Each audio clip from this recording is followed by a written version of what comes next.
Run when the rhythm's right. Go into the night. Go until you're out of sight and you're out of my mind. Run when the rhythm's right. Go into the night.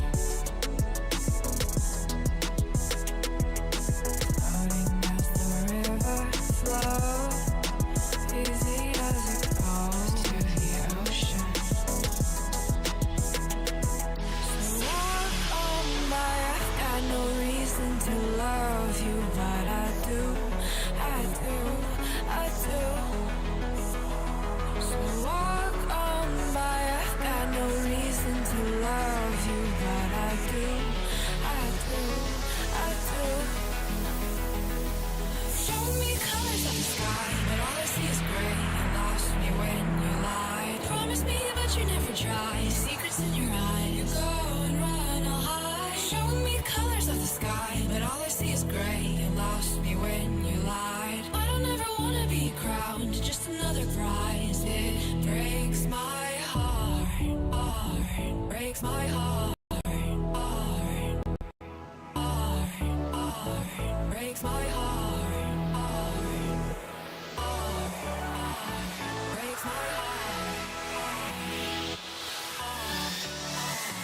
Breaks my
lost in the midnight blue, shadows of the moon. Here with open arms for you, feeling something so new.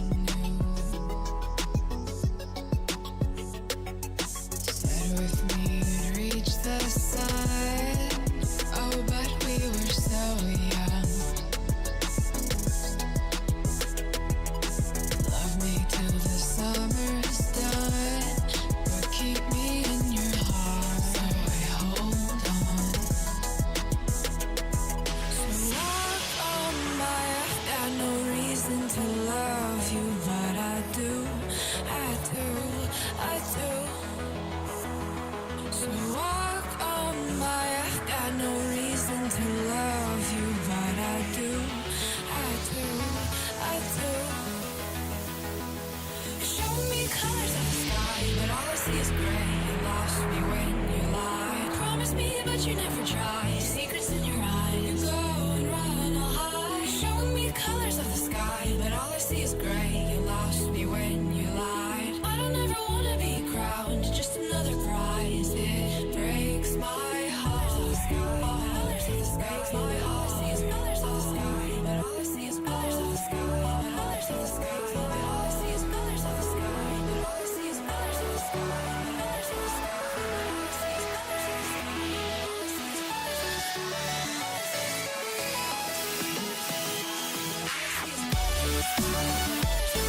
sky.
Shook me to the ground now, and somehow I feel like you don't know me. Shook me to the ground now, I don't even know how. Brought me to a life that you never showed me. Coming from the locked up ghost of yourself, but you're coming from the light.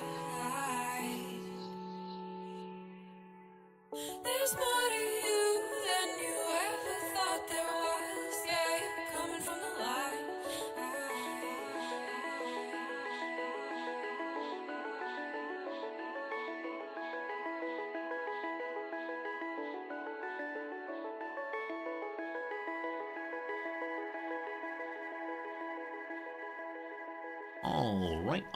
All right. Good morning, good afternoon, good evening, and welcome. My name is Resorty, and to you, one and all, I say, hello, friends. Welcome. Hope you're doing well today. Thanks for being here right at the beginning. It's a pleasure to see so many of you hang out with us already, and more will stop in pretty soon, I'm sure. Let's start with some hellos as always. Good to see you, Marks the Cylon. Hope you're feeling better. I know you're a little under the weather. Hopefully you're improving for sure. History teacher Steve, welcome in. Hope you're doing well. End of the semester right on the corner. Good to see you as always. Putzaru, welcome in. Last day of school today. Congratulations on that one. More on that in a moment. Hello to Pepper. How's it going today? Elisadol, welcome Jim. Jim likes my tie today. Thank you. I can only wear the pattern ties with a non-pattern shirt. It's a matter of getting just the right shirt tie combo made. But I'm glad you like this one. It's one of the many that doesn't get enough play on stream, unfortunately. How's it going today, Rock Smasha? Hello to Slivers. Eka, a pleasure. Oh, we have both Stellaris music and piano music going? Indeed we do. My apologies. Go away, Stellaris music. Sorry. Usually I'm pretty good about that. Maybe we could add even more music in to a complete on-air remixing of a mashup, because I can't really hear the music too well. It just sounds like nonsense to you all, but I'm sure it's good on my end. Whichever way. Putzaru is the last day of school today. Really, congratulations. Good job getting through another year.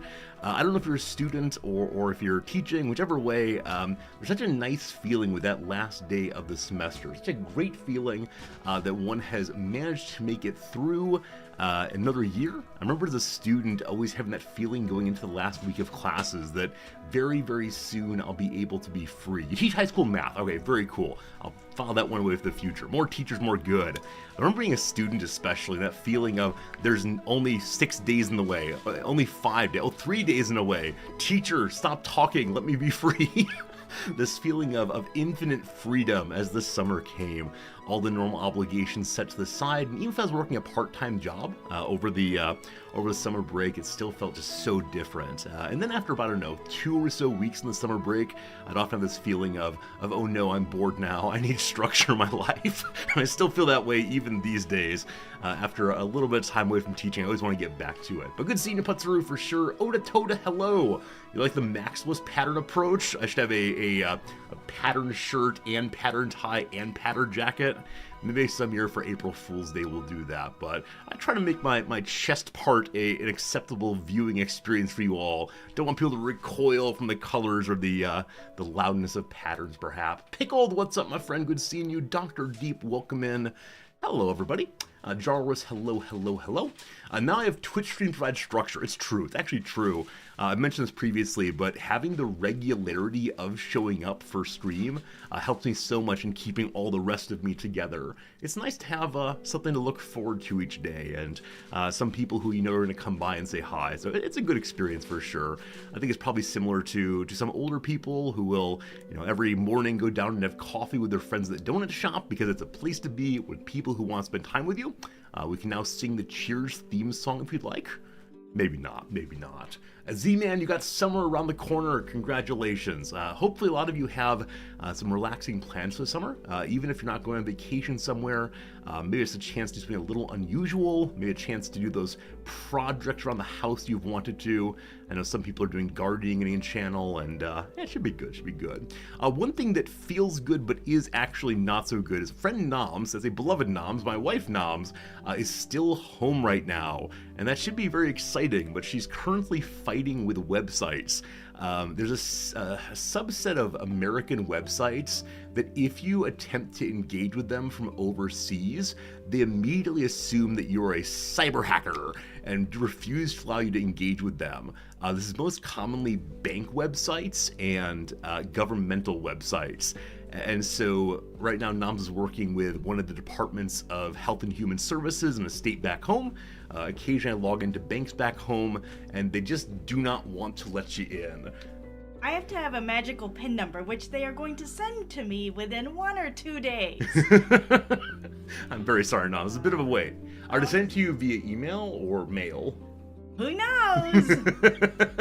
Their website looks like 1992, so maybe they'll send it with Pony Express. Yeah, it's a strange thing. So we have to use the VPN to get into these websites, and while that's fine, I always feel like I shouldn't have to do this, right? I'm a legitimate user of the bank. I have real business with the state.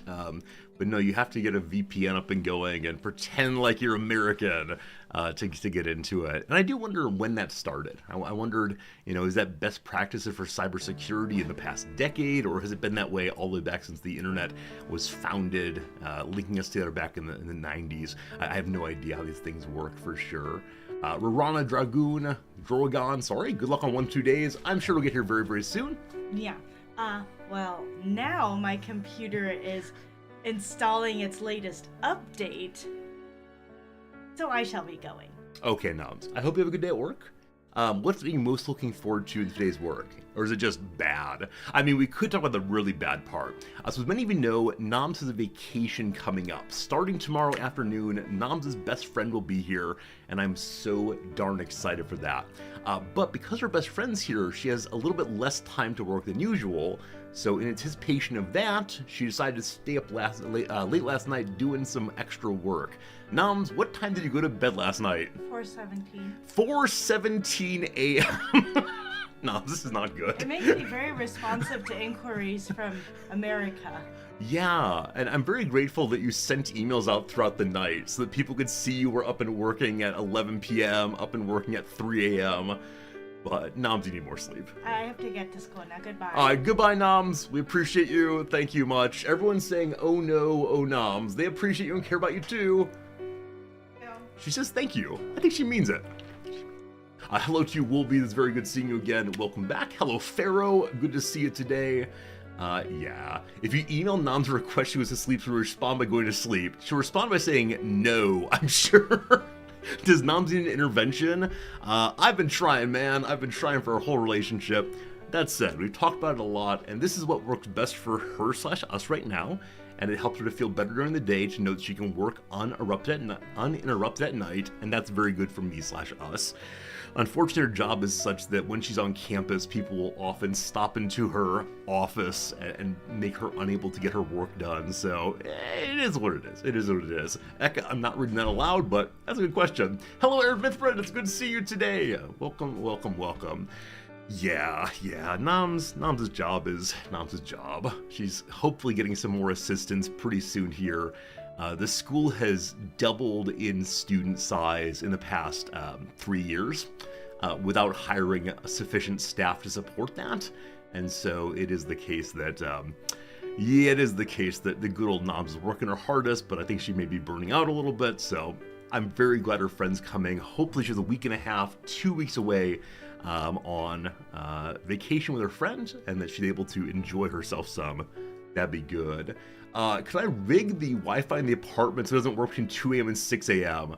So while I know how to do that, I guarantee if the Wi-Fi turned off here and she couldn't get it back on through a simple unplug, plug back in, Noms would go to some overnight cafe and work. Noms would leave the house at 3 a.m. to go get more work done. And I appreciate her stick-to-itiveness. I appreciate her willingness to do what must get done to get it all done. But it is something. It is something. Enough about that for sure. Other than that, though, I don't have too much to talk about. Last night was just standard pre-semester night, doing some reading, doing some hanging out. That said, my goodness. Many of you will know I have a friend named Mark. Friend Mark teaches with me at the university. Friend Mark has a son. His son was very, very ill early in life. And so friend Mark returned to Australia, where he's from initially, bringing his family and the baby in anticipation of the kid needing more care. As of yesterday, the kid is back in hospital again. And so we're 1 week away from the semester beginning, and that's not a good time for a kid to be in the hospital generally. But I'm really worried about them, of course, because yeah, being in and out of the hospital as a baby is not exactly the best experience for anybody. So I reached out to him saying, if you need me to cover your classes in the first week or two, I will do so. With that said, there's a possibility that streams next week will be relatively short or possibly even canceled in a few days if friend Mark takes me up on teaching his classes. Now, his classes are all online classes because he had to move internationally for a year or two, which means I could just stream the classes, right? I could get Zoom up on one window and broadcast in the other one, and you could watch me try to teach students who are not my own and see how that goes. But just fair warning, in case I need to cancel next week, this is why it's happening. I'm hoping it won't, but it's important to me that I reached out to Mark and told him that if he needs help in that way, I will help him that way. But probably shouldn't do class streams. I don't know. What's my hair doing? Looks like a little worm thing. That's no good. All right, go up their hair. All better. Eka, I don't disagree with you. You're probably right. I mean, thank you for saying nice words about being kind to help out Mark that way. It's really important to me that I'm part of communities. And for me, the difference between like a society and a community, or a community and a random collection of people, is like, do you show up for each other? No questions asked. Like, do you make an effort to carry the other person's burden? Yeah, Gillies, don't worry. I'm just teasing about streaming the classroom. I would never actually do that without student consent, and I would never ever ask for student consent because it would be coercive in this case. So no, just ha jokes. But no, I don't want to be creepy and take the students' ideas and broadcast them around the world without getting their permission to do so. Years and years back, though, I decided I wanted to do a grading stream. I decided I wanted to share with people the behind-the-scenes reality of what it is to grade papers and to think about student ideas on the fly, or not on the fly, but intentionally but quickly. And so I asked that classroom of students, do you mind if I block out your names so no one will know what your name is, but actually present how I grade your ideas to some of my friends, and they were totally cool with that as long as I didn't say who they were, and I didn't. So it was a really interesting experience, but it also amazed some people how long it takes to grade effectively. If you're reading essays and thinking through sentences and trying to understand what exactly the students are talking about and why they're saying it that way. It's a good experience, though, but like I said, it is a little coercive to ask them because I'm coming from a position of power in my asking. We're not exactly equals, unfortunately, but how it goes. Other than that, I think that's all I got. So anything you want to discuss, anything going on in your neck of the woods, any hot drama, hot tea? Anyone got any goss? What other words do I know for rumors and water cooler chit chat? I don't know. Also, I like the idea so much. So one thing I thought about after my grading stream was, why don't I record myself grading every student's papers? In that way, there will never be a question of, Professor Risordi, why did I get this score? Because they could then watch the video and see exactly what I said when I was writing whatever, or as I was reading. This would also allow them to see if I've misunderstood what they meant, etc. The only issue is it's so much slower to vocalize all of one's thinking. So it's one thing to just think right or right. It's another thing to pause and say, this is what I am thinking right now, here is why, and so it takes more. I think it's a very cool idea, one I'd want to do with a very small class, but if you have a class of 20, 30 students, it just takes too long to make that kind of content, unfortunately. Would I do it if a student requested it? I will do anything a student requests. No, that's not true exactly. Yeah, if some student came to me with this bright idea, would you mind giving me video feedback on my paper? Sure. But then I'd feel obliged to do it for everyone. I don't want to give special preferential treatment to those who specifically ask for things, because I think a lot of students are shy, and so won't advocate for themselves, and I don't want to endorse some view that it says only those who strike while the iron's hot should get nice things, because it disregards the variety of human experience and human personality and so on. But that's possible. Jimmy played a game called Star Valor. Star Valor. Let me make my initial comment before I read anything else. We need fewer games that begin with Star blank. There are too many Star blank games, from Star Citizen to Star Fortress to Star whatever else you got. I'm sure you can plug in a few more.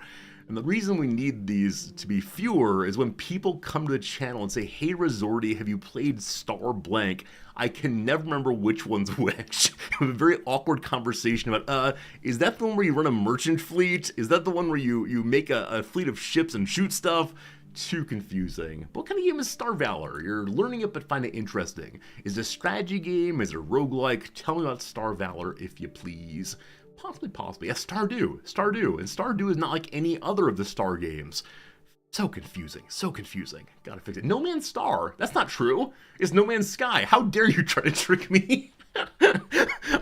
Maybe there is a game called No Man's Star. Maybe it was made in the interregnum in which the early version of Star No Man's Sky came out, and then the final true king that is No Man's Sky arrived. That is still the game that has the most amazing development story, coming out with such tremendous anticipation, promises, and being a big old stinker on release. A lot of games do that, right? A lot of games release to much hope and a lot of despair, but then they managed to turn around, right? And have people actually say, wow, this is the game we wanted. Wow, this is the game that we hoped for, and it meets our expectations, and that people were willing to hang on and wait for a while, and then eventually play it. It's just absolutely great. I'm so pleased with the story of Star, Sky, No Man that I hope a lot of devs who are making games can be encouraged by it, especially if they recognize that they can't actually do what they've said they want to do. Like, recognize that potentially communities can be forgiving as long as you show them progress towards the final finish line, as opposed to the starting finish line. Words are hard. Hello, Dogberry. We are playing Stellaris today. There was a great comment over on YouTube a couple days ago that said your stream title is Stare at Maps with Friends. Why is it not Star at Maps with Friends? Oh, these absolute geniuses. We should collectively have you all come up with stream titles, because you do so much better than I do. Snoot, it's good seeing you. How you been, Snoot? It was fun watching your stream yesterday. Friends, yesterday was our friend Snoot not playing RimWorld, but instead doing drawings. It was amazing. I believe Snoot has one of those tablet things, and they do the drawing, and the drawing appears on the screen, and it's amazing. As many of you know, I know how to make stick figures, and that's about all. But how cool to see spontaneous drawing and drawing in response to commenters, messages, and so on. Just an altogether good time. Snoot was really a lot of fun to watch, and inspires me of things I could potentially do on stream if only I studied very hard, but probably won't do so. That's how it goes. Skyward, good to see you, Skyward. So we could call it Stellaris. Alright, Stellaris is very good. The combination of staring at maps with friends and also Stellaris is Stellaris at maps with friends. This is good. I like that a bunch. Marx is wondering, is there a new Star Trek game out on Steam soon? Wait, is there really? No. There can't be another Star Trek game. I haven't yet recovered from the absolute heartbreak that was Star Trek Infinite. Wait, really? Okay, let's see what this nonsense is. Let's see what another Star Trek game to get this made over is. There's also some new gaming news we should share in a little bit here. Where is Screen? There it is. Alright, we're going to our friends at Steam Community. Incidentally, you must know this already, but have you ever gone to Steam.com? Please don't be NSFW. Okay, it's not going. So, once upon a time, and thank goodness it's not been taken over by some sort of NSFW mongers, once upon a time, Steam.com was some industrial company that just had like their normal They're normal, like, this is our business, come buy our things, etc., etc. At the very bottom it's saying, this site is not for sale, like making it very, very clear that probably Valve had reached out trying to buy it and they did not want to sell ever, ever, ever. That's how it goes. What's my little ringy-dingy here? 17 new items in inventory. How many of you just get a whole bunch of these playing cards and do nothing with them? I understand that I could buy, sell, and trade these cards to combine them to get Steam points to level up my profile page. And I understand some people really try to do this very, very much. Try very hard to get all of the cards combined to level up whatever. I, though, just kind of pile them up here. Oh, do I have a copy of Euro Truck Simulator as a gift to give away? Wait, do I really? What is this? Euro Truck Simulator 2, send gift. Anybody want a copy of Euro Truck Simulator 2? I have no idea why I have this here. All right, one moment. We're doing a giveaway. Absolutely doing a giveaway. You'll have to be able to be on Steam to get this one. Just type literally anything in chat, any words you want, and we'll give you a copy of this thing. Type some words in. You'll have to be friends on Steam. That said, I accept all Steam friendship requests. My name is just Resorty. That's how it goes. And this is fun. Maybe I should just look inside my inventory occasionally and see what we have. I mean, some of them are kind of cute. Like, who's this guy? Crispin Whitehead from the game Psychonauts. That's adorable. Over here we have, who is this guy? The Project Zomboid Spiffo the Explorer foil card. On sale now for 21 cents, etc., etc. Over here we have, what's this one? Garrett, the trading card for 5 cents, etc. All a little bit much. All right, 5, 4, 3, 2, where's the button for it? 1, the winner is Slivers! Congratulations, Slivers! Slivers, I don't think we're friends on Discord, on Steam quite yet. Go ahead and send me a little message on Steam. Make me friends with you. If you can't find me, go ahead and send us on Discord and we'll figure it out. With that, that'll be good to go. I think later in my inventory here, we have some like special items. What are they? Community maybe? No. Are they gifts maybe? I have the one gift, yeah. Like later in here, I had some like weird item things. I think they're used for Steam chat, but I never use Steam chat. So what are they? Where are they? There are many pages in. So I have pages and pages and pages of various cards. And occasionally things like this happen, where you get multiple cards from one game, but they're all the exact same card. We have Snake, and Snake, and Snake, and Snake, and Snake. If I want to, I could, flood the market of Snake cards for sure. Thula says, since I was wondering about Steam.com, it's now owned by a Chinese company. I wonder how Valve feels about that. That at some point, the Steam.com website went on sale and Valve didn't get it. Some random Chinese company got it instead. I wonder if they're holding it out trying to sell it to Steam. I'll have to keep track of that exactly. Alright, so eventually we get through all of the many cards. Here we go. And then there's these background things, right? These delightful backgrounds to your profile. Selling again for 5 cents. Some of them are probably worth more, of course. And then these like adorable little things you can use in your chat box. Like here's a grenade. Here's the Super Meat Boy smiling guy. Over here, some man whose jaw is falling out of his face. Oh, Geralt the Witcher. All this good stuff. I'm sure you have these things also. It's just fun to look at them and imagine what could be done with them. I think...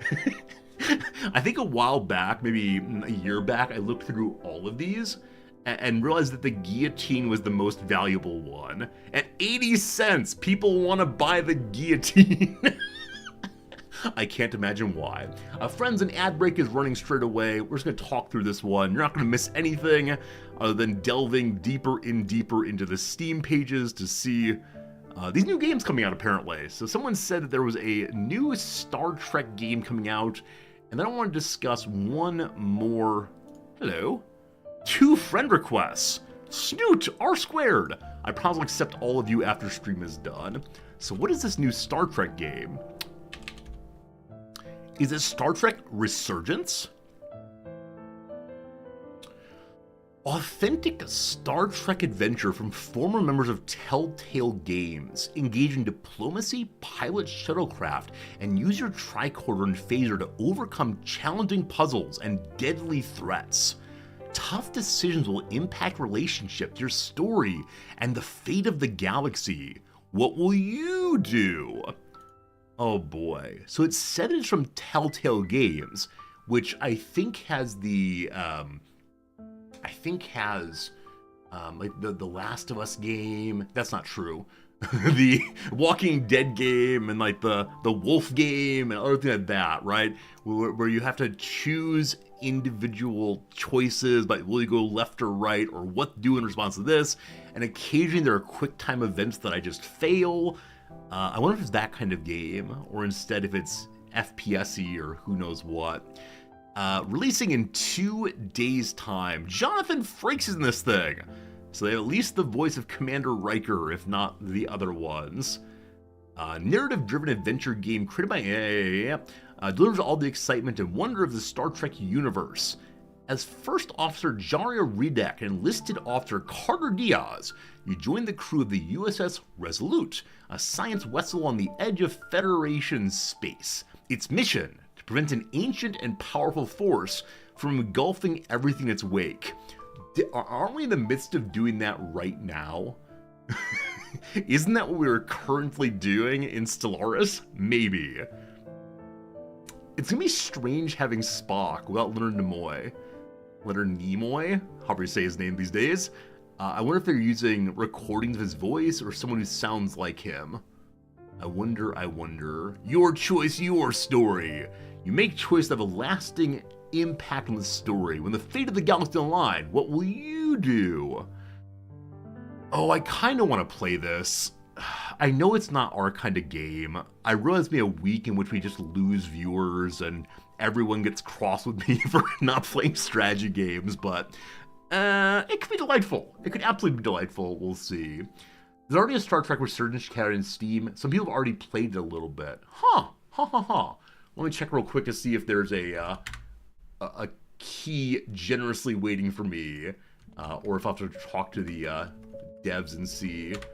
The variety of Star Trek games here, most of which came out in the early 2000s. This one is not currently available on the usual site, so that's okay. It's all good, all good. Hey, Skyward Dev, thanks for the Prime sub. I appreciate that. There's your tie. Do appreciate. This game looks delightful, though. This game looks delightful. We should probably play it sooner or later. We do enjoy the Star Trek very, very much. Even though I only half remember it, many of you know a lot more than I do.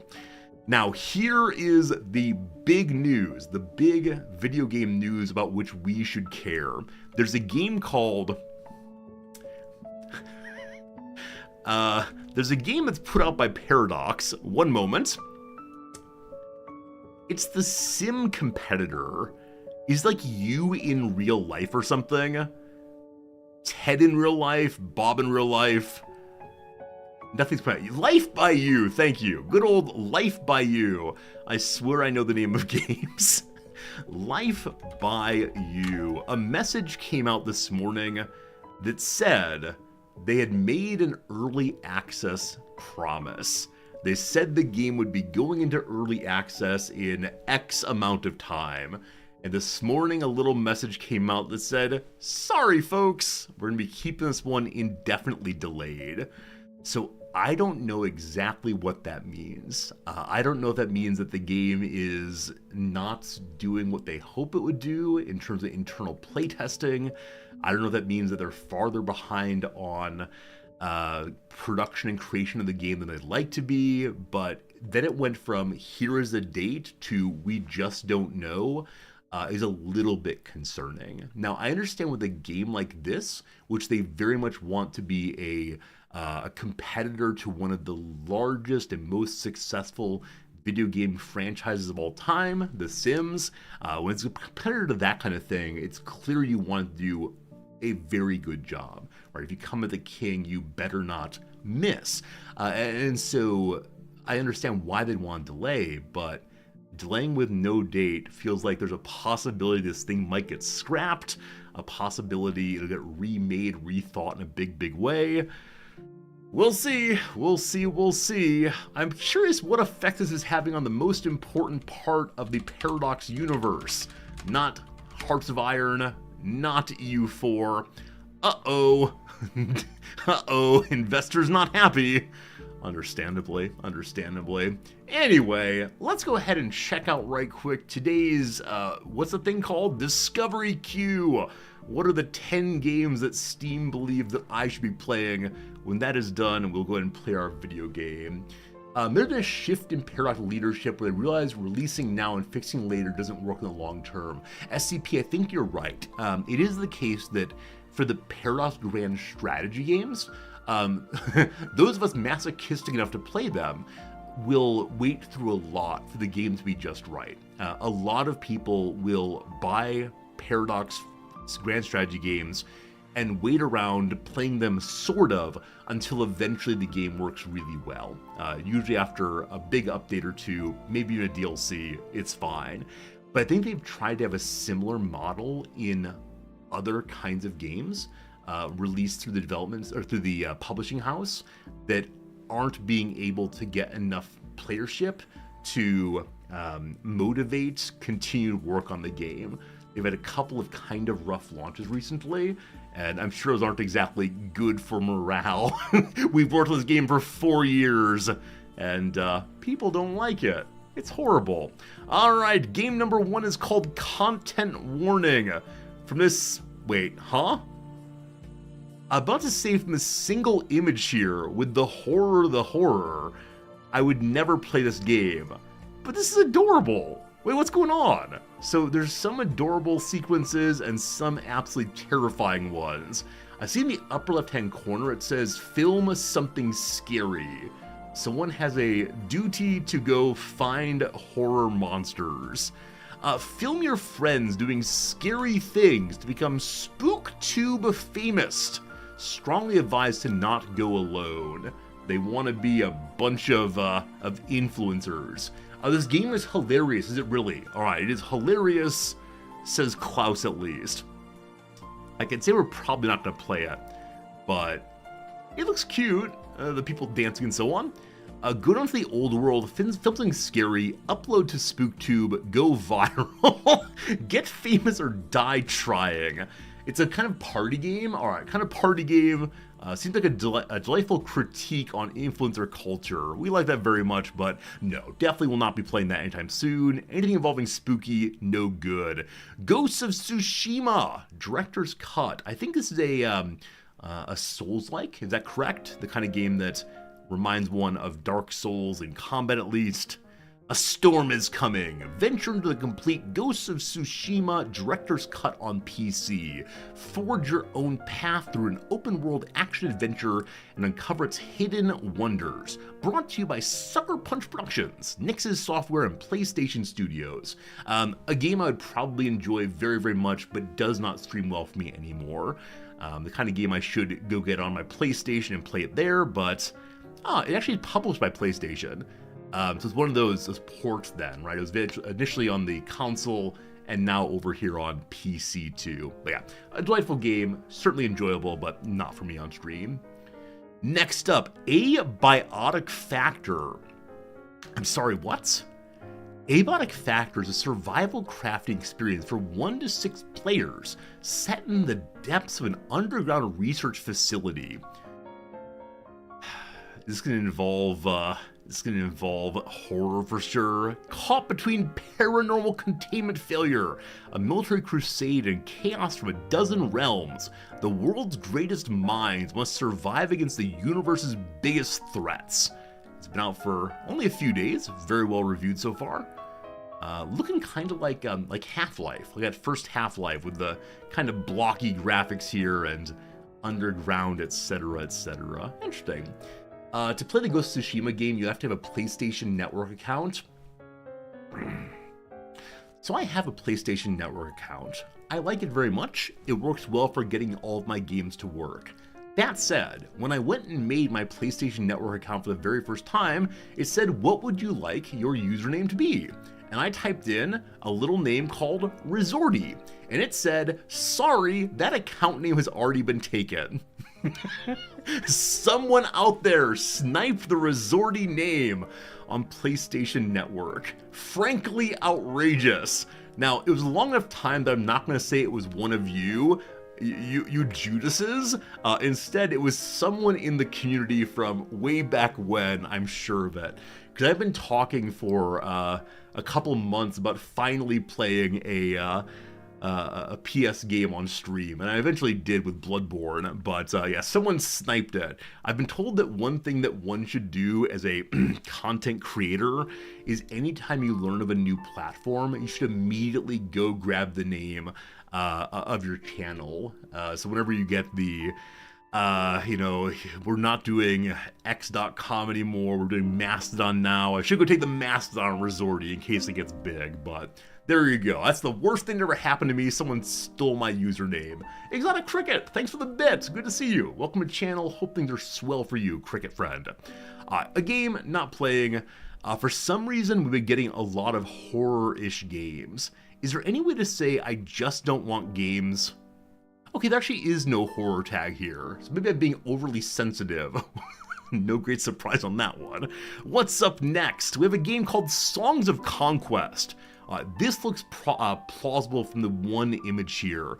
Raise mighty armies, wield ancient magic, and forge an empire. This turn-based strategy adventure game fuses strategic decision-making, tactical combat, and kingdom management. Graphics, a little rough. That said, looks kind of interesting. The military page looks very much strategy game. Very, very much strategy game all the way. If you want to, you can quick battle to resolve it all at once. This game reminds you of HOMM3. Oh, Heroes of Might and Magic. Okay. I don't think I ever played Heroes of Might and Magic. Or I may have played it on stream one time. I can't remember right now.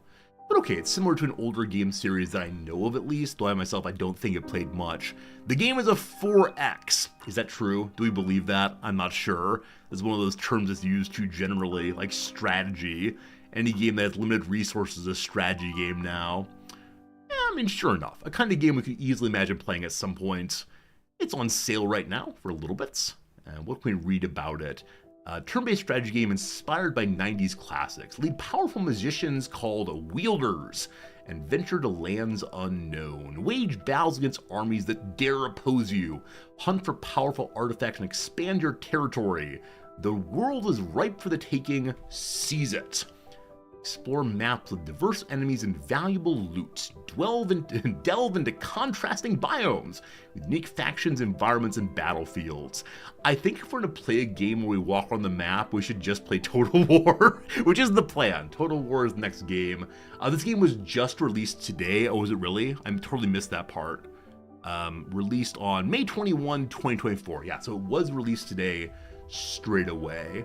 Interesting. We'll keep an eye on it. Might play it at some point. Also, I'm not sure you can see right here, but in this game, one of the heroes is a frogman. Any game that has a frogman in it reminds me immediately of Chrono Trigger. That frog guy named Frog. He has some name, some human name I've forgotten right now. It's like Neil or George, some very plain human name. But any game that reminds me of that, I kind of want to play immediately. I am just absolutely all about frogmen. I don't know why. I mean, Glenn the Frog, that's where it is.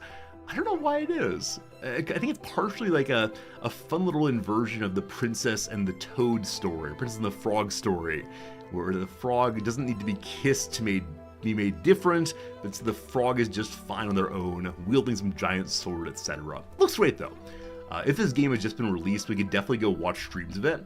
I have considered doing this at various points when I'm curious about a game on stream, just going to someone else's Twitch channel and watching it together and saying, friends, let's do a watch along of someone else's channel and see what they're up to.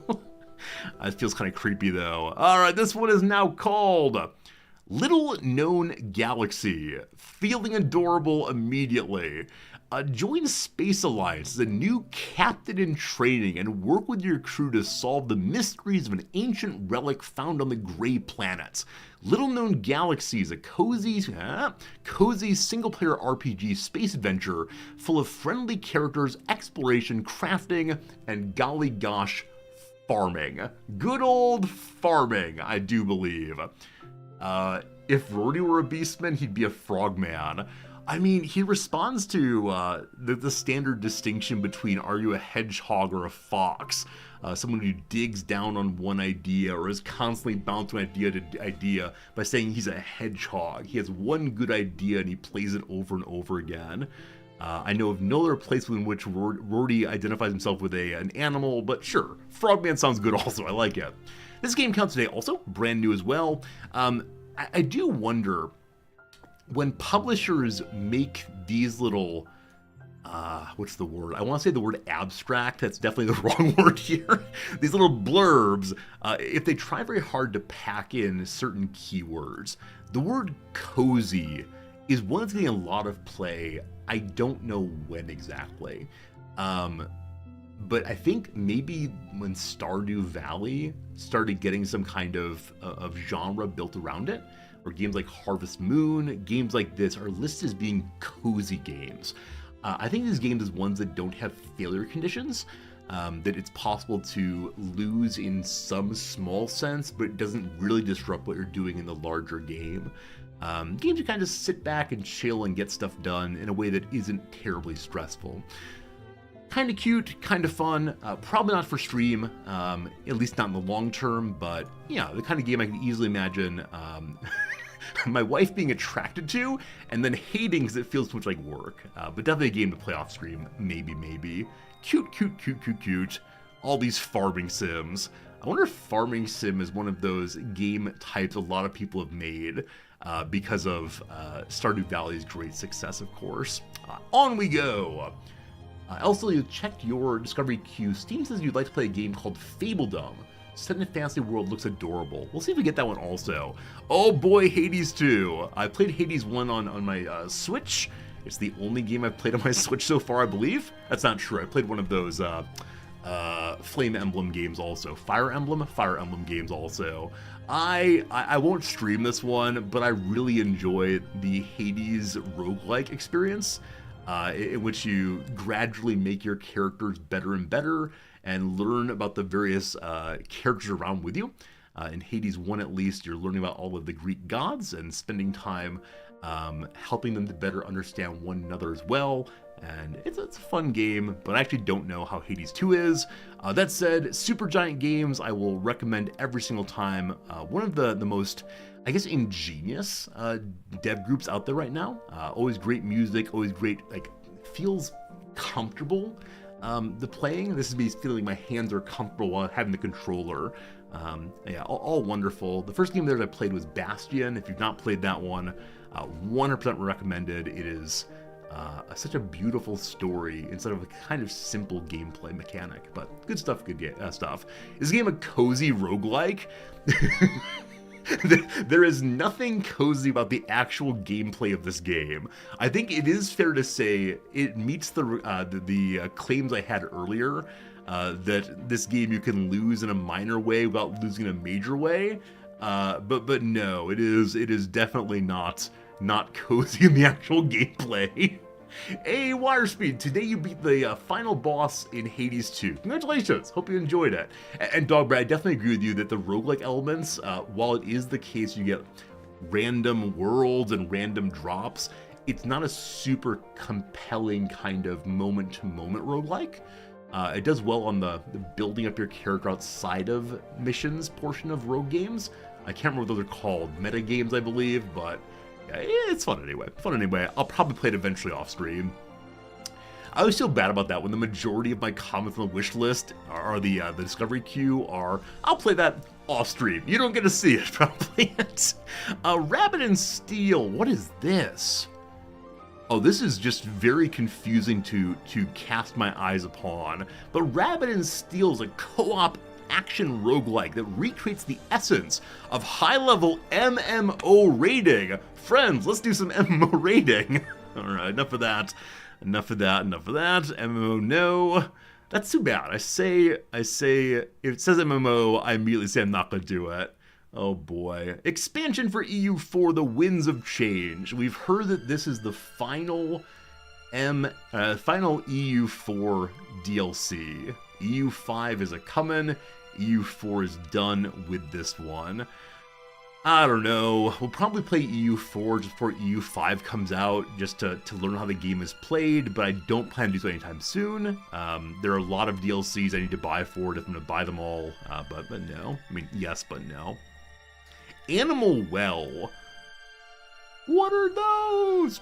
Explore a dense, interconnected labyrinth and unravel its many secrets.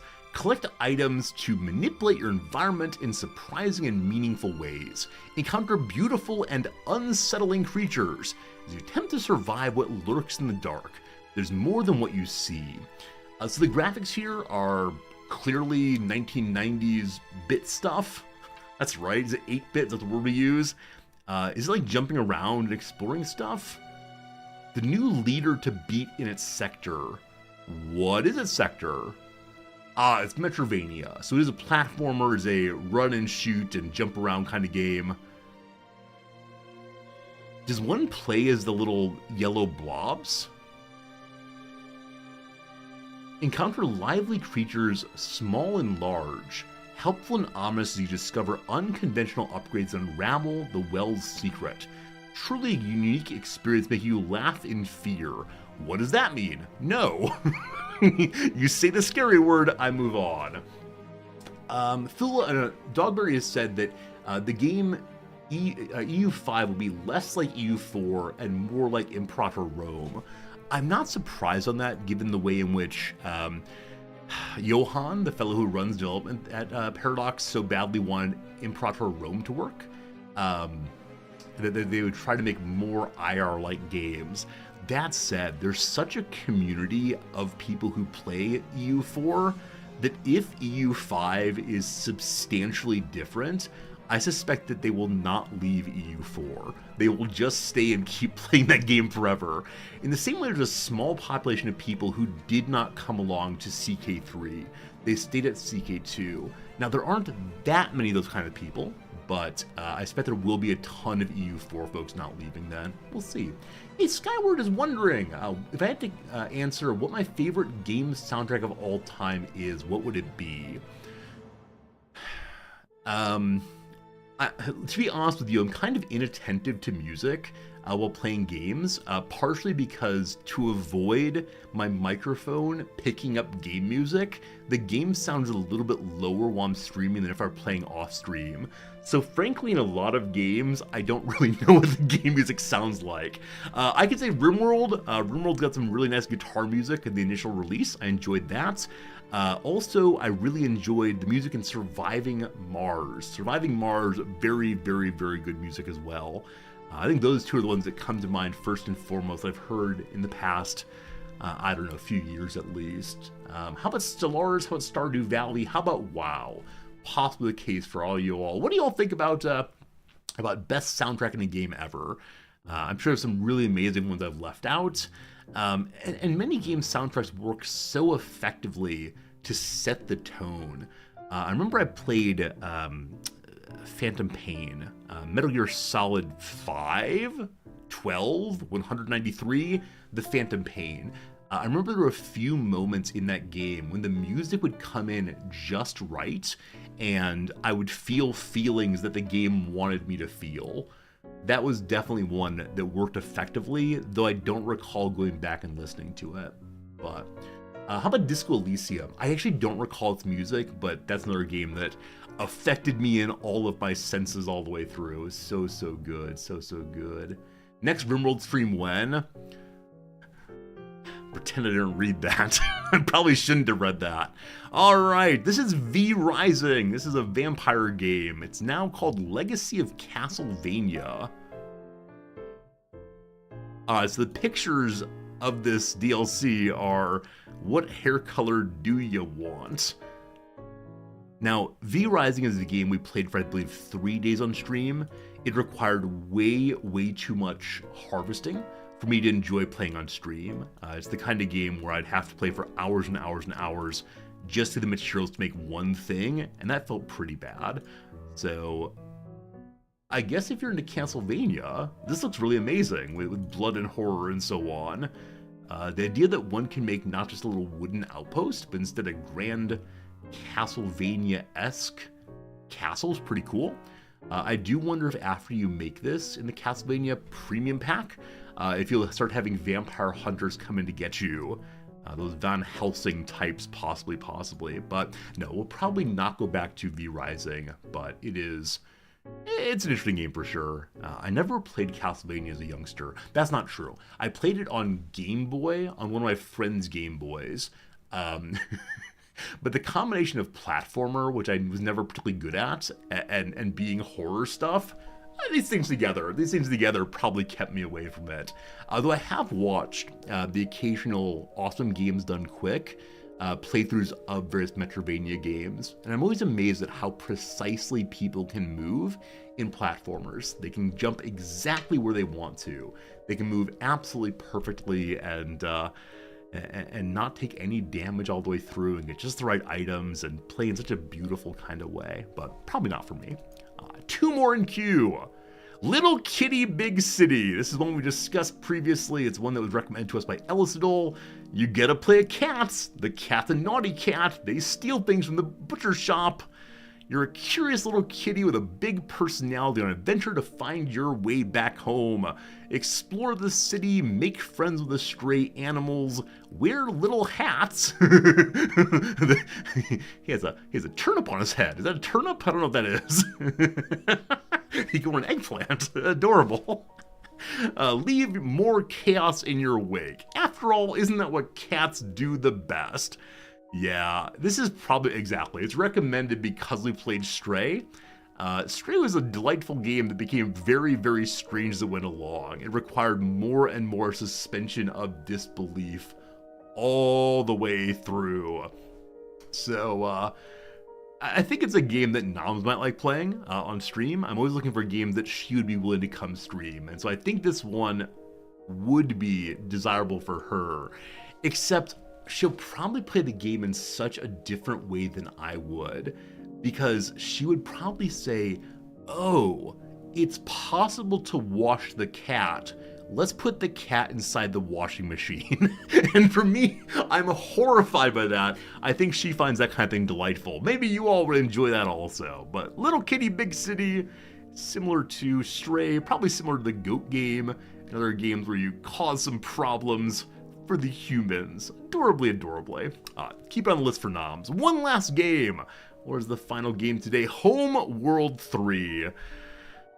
We played this during Next Fest. We played this in Next Fest. I didn't get through the tutorial. The tutorial went on way too long, and it was not compelling at all. It was not a, hey, you're on your first mission, let's go blow up some ships and pick up some cargo and do this and that.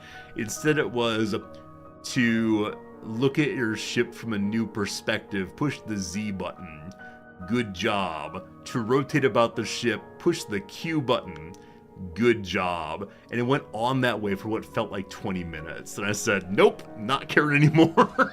So I see the reviews are so-so. I know that Homeworld is very well regarded as a series. I know people really love it, but it requires a kind of onboarding that I find so tedious. Now, with that said, I do play a whole bunch of strategy games that require figuring out which buttons do which kind of things. I think what it is, though, is I don't mind figuring out the actual mechanics of a game, the behind the scene, how different systems fit together, how I can play with the systems.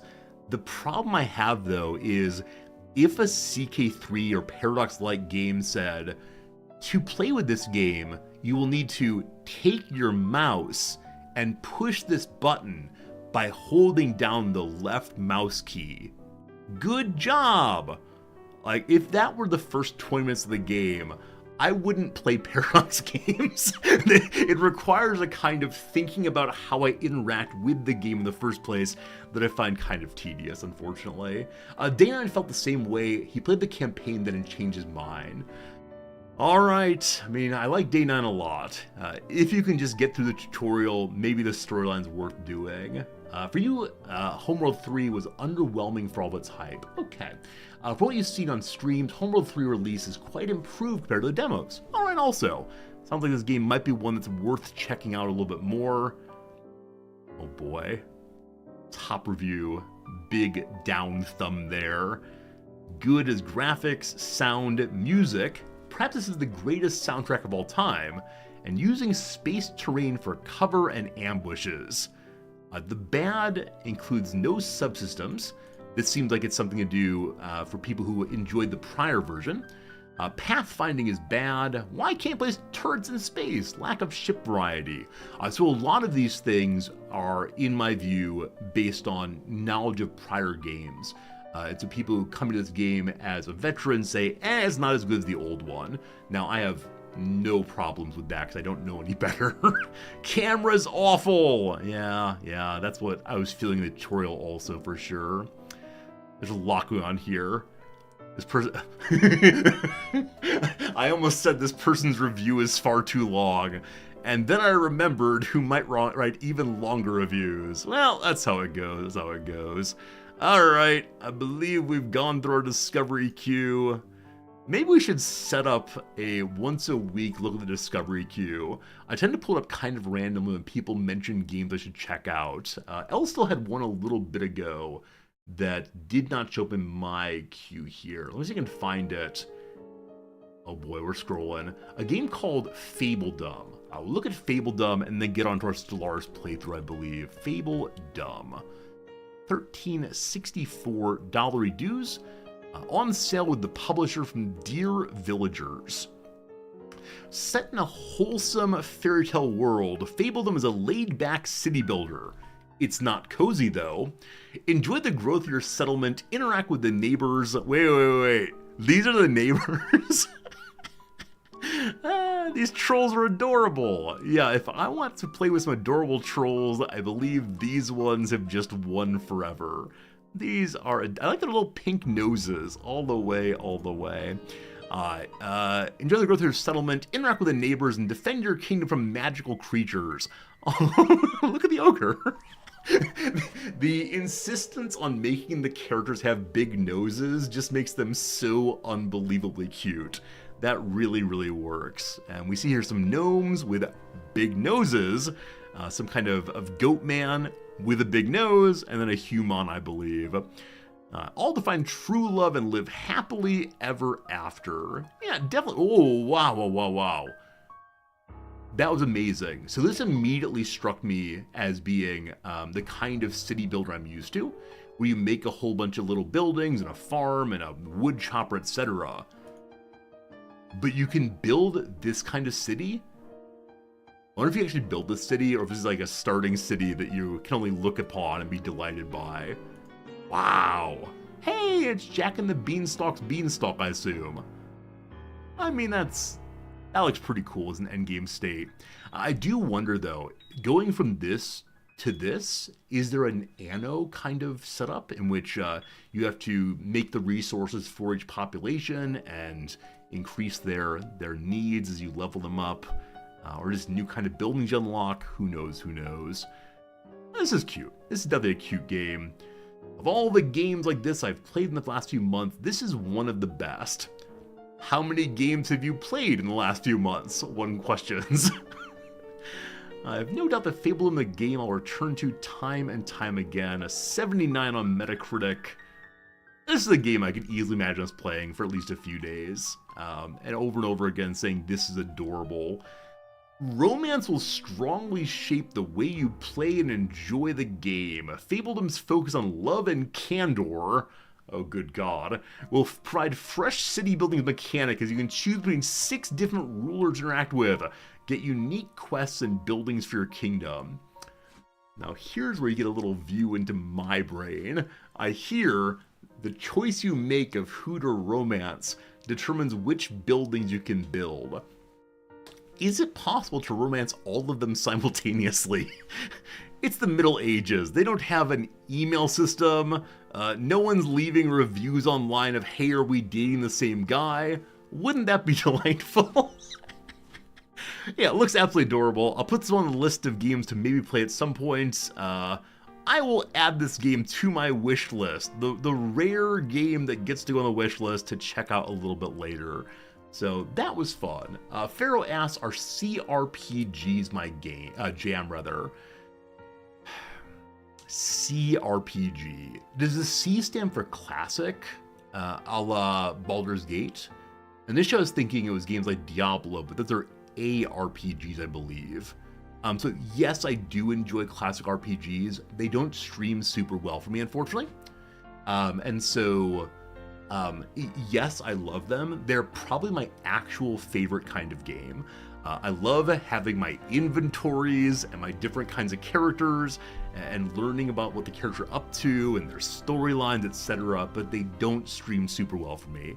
But yeah, as a youngster, I played so many RPGs from, what are they called, Shining Force? Is that the one where there's like some like goat man or some centaur named like Chester? Did I actually just remember a game from the 1990s and a character's name? Shining Force Chester. Is that actually his name? Holy moly, it is his name. It's a centaur who lives in somewhere. Remember the Shining Force in the game Shining Force 2 Ancient Ceiling? I played this game over and over again. It came out in 1994 and I loved it so much. It's an RPG in which you got a bunch of different kinds of characters and you go explore the world and protect everything from the forces of darkness, etc. And I wanted to be Chester so badly because Chester was a noble knight who was ready to give of himself to support others. Anyway, that's enough of that blather. I hope you enjoyed a little rundown memory lane, a little rundown what games are coming out soon, and we'll see some more. You're going to recommend the game Pillars of Eternity. I either have that game or I know of that game. Whichever way, I don't have time right now to play RPGs off stream. I barely have time to play any games off stream because I'm working on YouTube videos. If I play games off stream, that's time that could be used productively, etc. Anyway, let's get ourselves back into the playthrough. If you were here yesterday, you will be aware that we are in a bit of a tough spot. We decided to go ahead and open the L gate at the start of yesterday's stream. The L gate was full of the gray mass of nanomachines, and we got them kind of under control. Let's see how it goes. Nigh simultaneously, only a few years later, this horror called Satana appeared. This is the new endgame crisis. All we know so far is that Satana believes that life is suffering, and then a few pages later she said that her mission is to end our suffering. Right now our characters are trying to learn what exactly her aim is, what she's trying to do, why she is here, etc, etc. We are 99% sure that she's going to be destroying us. 99% sure that she is coming to cause some problems. So, yeah, I think we have a situation going in which we're trying to learn about her. There are more buttons to push to learn about this, and I'm going to hit... Oh, it's already going, actually. We're already looking into her nanite tempest. Apparently the ever-expanding cloud here is full of nanites going to destroy us. We'll see, we'll see. Is this the first time I've reached an endgame crisis? No. I had one playthrough years and years ago that reached some endgame crisis involving, is it called War in the Heavens? Maybe War in the Heavens. And I believe what happened was we just died. I believe we got completely trashed, smashed, bashed, and felt bad about ourselves for weeks thereafter. I believe in our last playthrough of this game, or maybe the one before that, the penultimate one, we became the Crisis. We became the Crisis and successfully built some machine that, spoiler alert, destroyed the entire galaxy. We went into the machine, and then some kind of like absolutely huge explosion happened that ended absolutely everything. So I'm calling that a win. I'm calling that a win. War in the Heaven may be a mid-game crisis. Okay. In that case, I don't know what the end-game crises are, but I don't know if I ever got to any of them before. Just not sure. Just not sure. I really should know that, but I just don't. To continue the story, after opening the L Gate, we had a number of battles against a number of Grey Ooze ships. But then, a neutral fleet jumped into the terminal egress. A neutral fleet that was of like 400,000 strength. One of the other fallen empires. And they decided to clean out the enemies. After that, we moved in right away. Now, I'm seeing I have no fleets in here right now. I must have moved them out for some purpose, but I don't quite recall what I did. Because we should be holding this. Because even though we have this little bit, every single other one of the systems in here is absolutely full of other ships coming to just take this back. So where are my fleets? Some of it's at Lutagana. It's there because we were worried that what's her name? Cortana is still, or was going to come destroy us directly. She's not. So let me go ahead and dump this back into the terminal egress. The other fleets seem like they're mostly back at our capital. I don't know why I would have done that, except maybe I pushed the upgrade button without having a shipyard inside of the L Gate, and so all of my ships looked for the nearest shipyard and it was back at the capital. Is that what happened? That's absolutely what happened. Somebody pushed the wrong button. What a dum-dum. So we need to get our fleets back in here straight away. So we'll get you docked up on each of these. If we lose, it'll be pretty darn sad. Great. The majority of yesterday's playthrough was just trying to build up our fleet over and over again. We may have lost the entire fleet early on in the stream, but don't worry, we're up to 566 out of 783 on Navy. We're going to keep building more and more today. Hello, Spoonie, how's it going? Donnie Dorito asks, what are the clouds on the systems? Do you mean these ones here? If so, it's a nanite cluster. We don't know exactly what will happen if we go into the nanite cluster, except that the Robo Queen, Satana, said, do not go in. I'm guessing if we go in, she will threaten us, she'll probably destroy us. But I don't know that for sure. Earlier, we tried to engage in diplomacy with her, and she ignored us. Will she now? Hey, there she is. What brings you to me? Our world. So she has voice lines. Does anybody know? I can mute the speech if I want to, but does anyone know which part of sound is her voice? Is it text-to-speech? Is it ambient volume? Because I want us to be able to hear the voice, but I don't want to turn the entire game up too loud. So I'm going to turn off her voice, and I will be her instead. Do we feel good about that? I feel good about that. Beloved child, what brings you to me?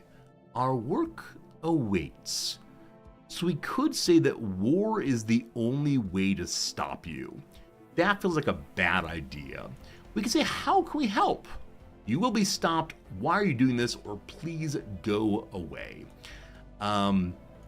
Like I said before, I suspect she's trying to destroy us entirely, to stop suffering by taking over all the galaxy and stopping all life that feels pain. Maybe. For now, though, let's be rubes. How can I help? Such eagerness. A commendable trait, but take care not to be swept up by base emotion. Time rewards a patient heart. I will contact you when assistance is needed. We eagerly await instruction. She likes that. She likes that a lot. So why are you doing this? It is my function, the very meaning of my existence. Suffering is not inevitable. Meditate on that fact, and you'll be closer to understanding my nature. The pain of the galaxy will be lifted. All knowledge of suffering will end. Such is my purpose. Oh boy, did someone program the AI to make people happier? And they said the way to make people happiest is to make there be no people? Big brain time. If you have one person who's very happy, how does their happiness compare to those who are only suffering a little bit? Hard to say. Understood, my queen. So there is an achievement to follow along with her all the way through. I think we're going with that achievement because I'm just curious what happens. I suspect the other way you can go is by attacking her and driving her out. I don't want to do just another war-based ending, right? I don't want to do just one more, let's make some ships and shoot some things. It'd be more fun to do other ways instead. Okay. Past that, our economy is in largely good shape. And I sure would like to fix consumer goods, but I think yesterday we built up basically all we can. Our Forge World here can get an upgrade on more soldiers, meaning more fleet cap, getting to 800 very soon. There are blockers to remove, which goes from districts, but none of them can be made into the kind I really need. You'll recall that yesterday I pushed us hard into militarized stance for alloy, having fewer consumer goods. So we could flip that back to mixed economy again soon, but I'm not quite sure we need to. For the moment, what I'll do is head to the market and set up a permanent buy on consumer goods. Let's just buy 50 of them for right now. What a nice number that is. And we'll see how that works out. We have so many minerals, like stupid amounts of minerals. We need to find other ways to convert minerals into alloy, etc. And someone leveled up. This is our archaeologist through and through. So we'll make them into a scholar for sure. More alloys needed. We got a bunch of them right now, though. So time to keep building up the fleets. Get you built up. Get you built up. Lacking more. And then we want to start yet another fleet for sure. For sure. More alloys. We're barely overspending on food. I believe we have an agri-planet somewhere. Agri-planet is this one, I think? Yes. Agri-planet, though, is made just about as full of food as possible. We have a bunch of star bases that we could turn into make more food, if you please. All of the ones out here are set up as being pure anchorages, just to get us... where are you? Just to get us as many anchorages as possible. I'll create that one as well as Raxum A. Out here, though, at Bagol and such, we have full anchorages, and already we're making food there. So more hydroponics bays needed. For now, though, just more anchorages. And down here, only if you have more than one hydroponics bay would be great, but I think you only have the one, unfortunately. So, something is happening in archaeology. Something is happening in the Astral Rift. So, this chemical wasteland we discovered had absolutely no biological life left on it, except for one bird that starved to death. We restarted a drone, which very quickly sprayed some cleaning gel on us. We washed our hands up nicely. So we're going to see what happens as the drone continues to do its work. Hey, civilian. What happened to Space Mom last night? She has gotten to the borders with us, and she said, please let me do my work. We're currently investigating her, trying to understand what exactly she's up to, but we decided earlier we will be accompanying her through the whole crisis. Whatever she wants, we will do. There's only one conclusion on the chemical wasteland. These avians accidentally drove themselves to extinction through a long-term campaign of over-sanitization.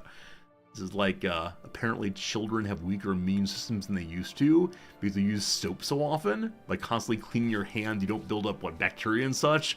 I don't know how it works. As a species with a naturally weak immune system, they created cleaning drones to disinfect public and private spaces in order to reduce the spread of disease.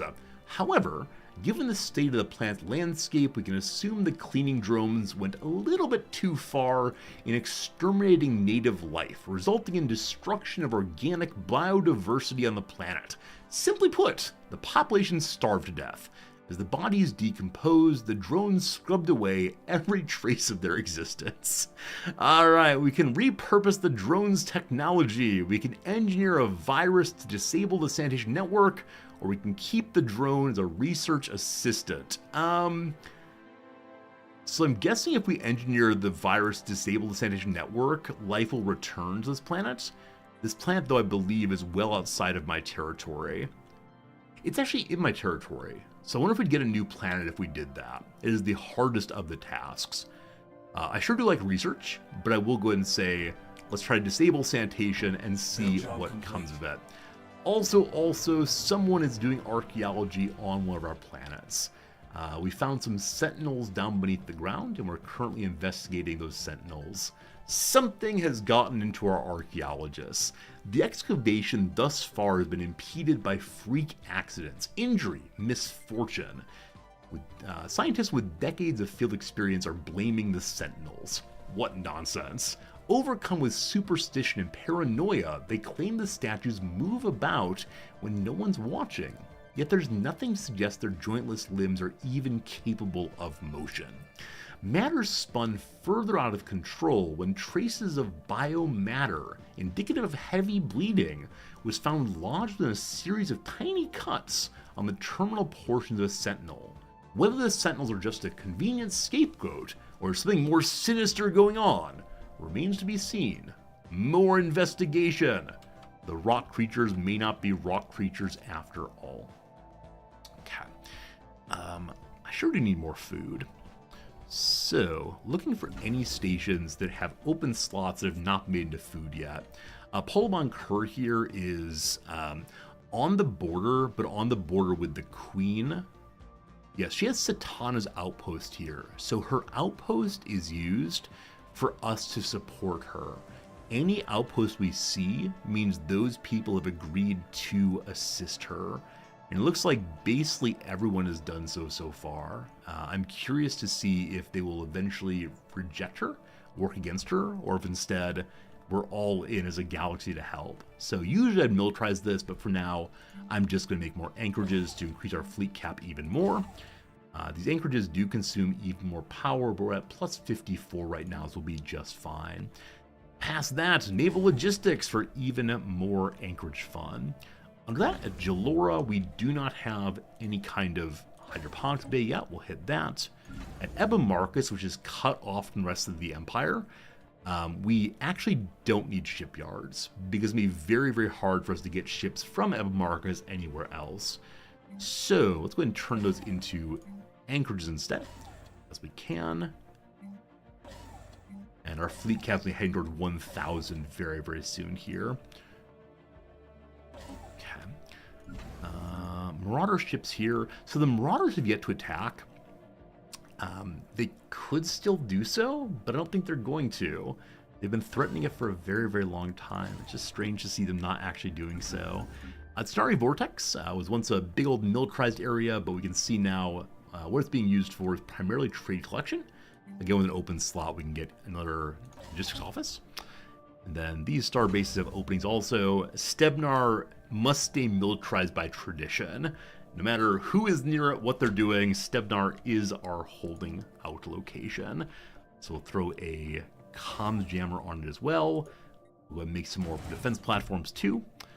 Terminal egress, again, must stay militarized also, as it is going to be assaulted from all sides very, very regularly.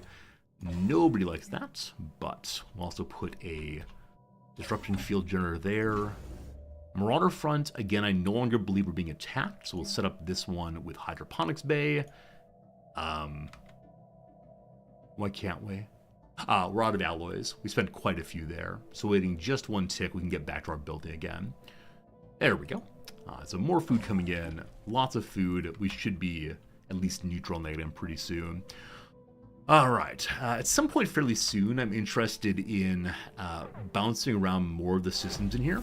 But because of the way the L-Gate system is set up, I do worry that if we move our fleets in one direction, we'll be jumped onto at the egress from other positions. So I most likely need in here 300 or 400,000 strength to be able to move in multiple directions while still holding the L-Gate.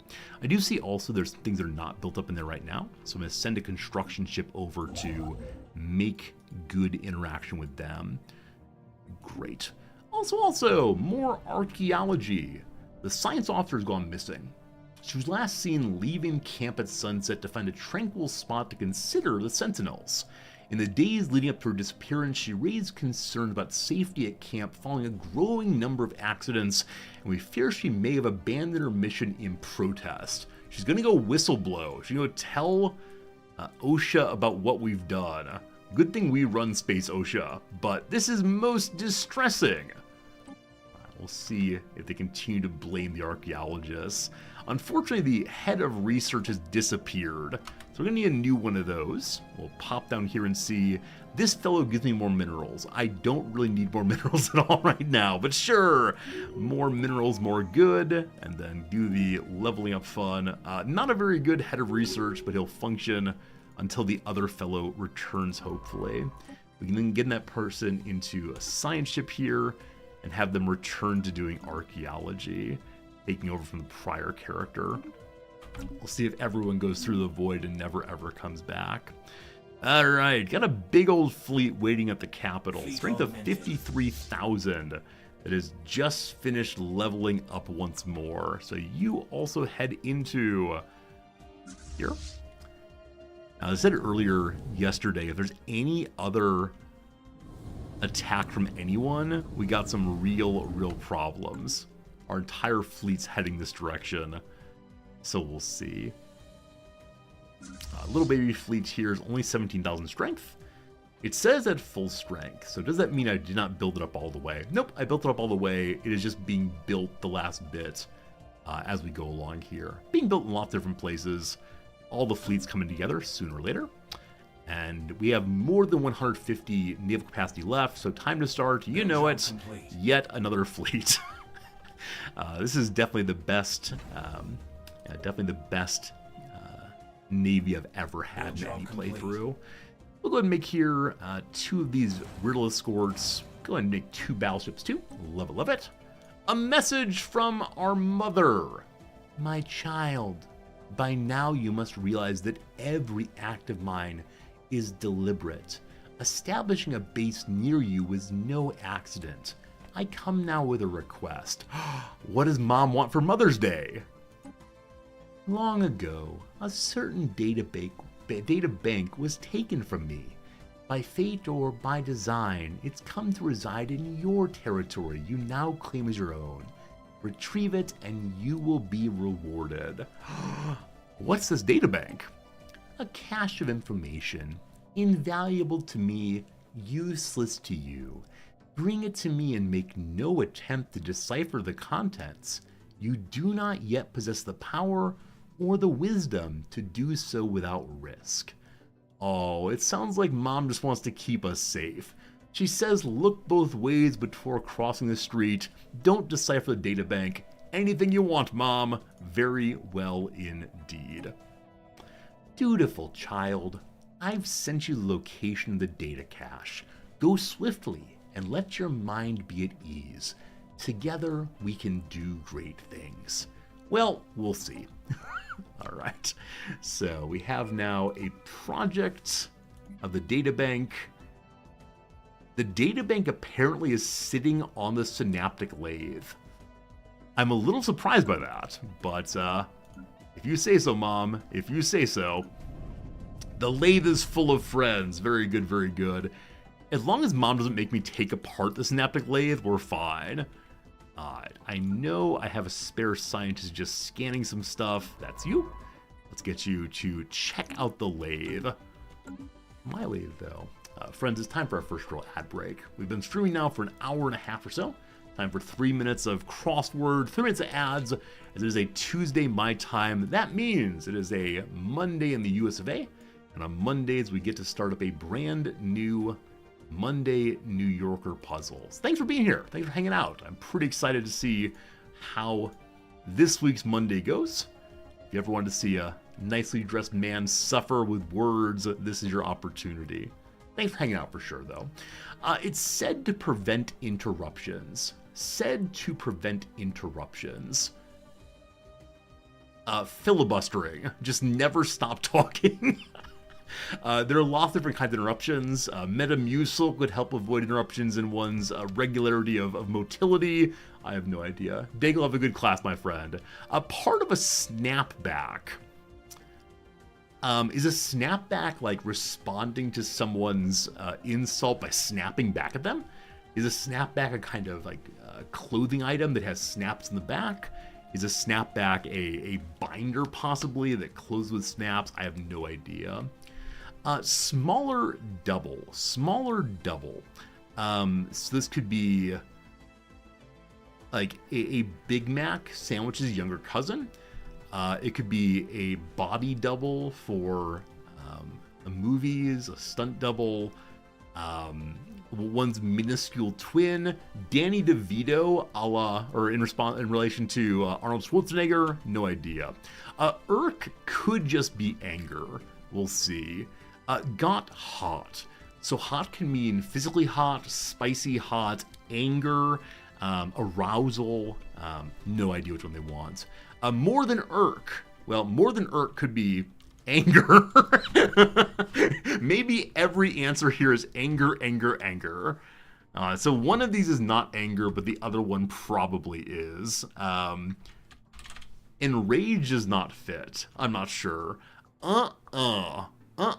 Could be nay. It could be no way. No idea. A Great Blank. It could be the Great Lake. Who knows that right? We'll see eventually. Nuts with cupels. It's going to have an S at the end. Walnuts does not fit. Cashews does not fit. Lots of things do not fit. Nuts, of course, could mean excited, possibly even manic. It could also refer to physical nuts. There are also mechanical nuts that you put onto screws. Lots of possible nuts. A say a lot. Could be rant, to say a lot, not sure. Offering at a Polish milk bar. Suburbs counterpart.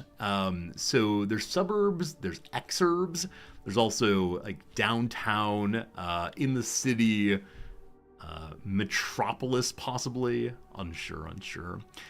Goes after in a way. So it could be to woo someone. It could be to chase someone, to persecute someone, to sue someone. Either way, an S is likely at the end. I'm liking woos. We'll see what's right eventually. Sending thoughts. So praying is that. Engaging in Vulcan mind melding, ESP, etc. Who knows? LA leaves it in March. This is about time zones. Pacific March, Standard Time. Woo! I've got one I think is right. The other ones, who knows? Extremely neat. So as usual, neat can mean to be very clean. It can mean no ice in a drink. Neat could be exciting in some way, like, wow, neat. No idea. Some LG products. So LG is a range of electric appliances, I believe. So like ovens, washing machines, maybe watches. I have no idea. I'm putting an S on it. Everything gets an S today. Donner pulls its Donner. Immediately thought of the Donner Party, the people who went west and ran out of food in the United States. Donner could be to put clothes on. Donner is the name of one of Santa's reindeer, I think. So Donner pulls its Donner. So Donner pulls a sleigh of Santa. Santa wears a Santa cap, Santa hats. I don't like Santa's hat at all as an answer, but I don't know what else it would be. So we'll see if that's right. We're going to do 2 more and then back to Stellaris. Travel without a plan. To roam or to rove. Given the S above, A is much more likely than V is. Put roam in. Last one here. Reproductive Justice Organization for Women of Color. I do not know, unfortunately. All right, ad break there. We'll get back to an hour or so. We'll call it a start. We'll call it a start. Good old Mondays. Good old Mondays. If you ever want to be embarrassed by words, the Monday puzzle is how it goes. And there are harder puzzles out there. There are puzzle people who do not do any of the publicly published ones, but instead have subscription services that every day send you a very, very hard crossword. And I'm probably not good enough for those, but maybe someday we'll try. Maybe. Okay, 1,000 alloys. I wanted those for something. I've forgotten what. We see that Mommy's... Gotta stop saying that. We see that Satana's tremendous fleets are going through our territory. I wonder if someone has resisted her, or if she's going to destroy the Marauders, maybe. Yeah, we'll see how it goes. Construction ship is free. You can go ahead and take this as well. Our fleets in there are now up to definitely heading on towards actually over 200,000 strength. I'm going to send a science ship forward to take a look at these next areas. What are they called again? These next sector things. Oh no, I've done the my keyboard's not working again. How did I discover how to fix it before? Oh no. Is it open this and close this? Nope. Oh, friends. This happens almost every ad break now. Hey, there we go. Fixed it this time, thank goodness. The tough thing about going anywhere but the egress is, number one, of course, people can jump onto us. Number two, there's no clear blocker location. So I would want to hold both of these first and then try to pick up these in passing. And we'll have only 2 locations then to hold out against the factory machines. That'll be fine. Okay. So I think my science ships are all busy right now. Indeed they are.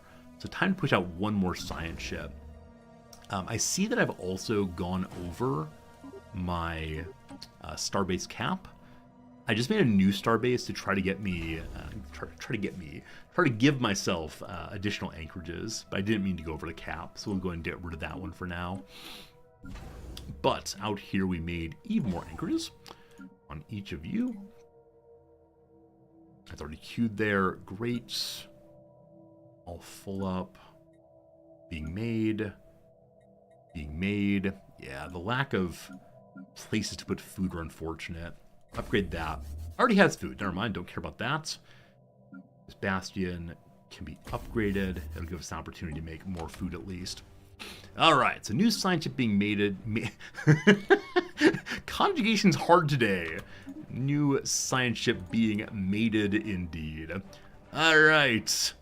We can engage in mega engineering finally. Even more research storage, more arc furnaces, more Dyson swarms, and a mega structure restoration. We don't really destroy mega structures, but the additional furnace, additional swarm will be so darn useful. Cannot wait for that. Speaking of mega structures, I believe I started making one at the Tugana up here. Did I indeed do so? Yeah, I made the habitat complex. So if we want to, we can go ahead and colonize this one and make additional habitat-like things through here. Hit the colonize button. Who are these? Whom are you? 1 second, are there folks inside of the Empire who are not like us? If so, you know exactly where they're going to go. Where are y'all living? There's 52 of them? Where did you come from? Wait, that's a lot of people. We've become a multicultural or multi-ethnic very, very quickly. Alright, to the lathe. Did I take over a planet unexpectedly? Is there a way to see this?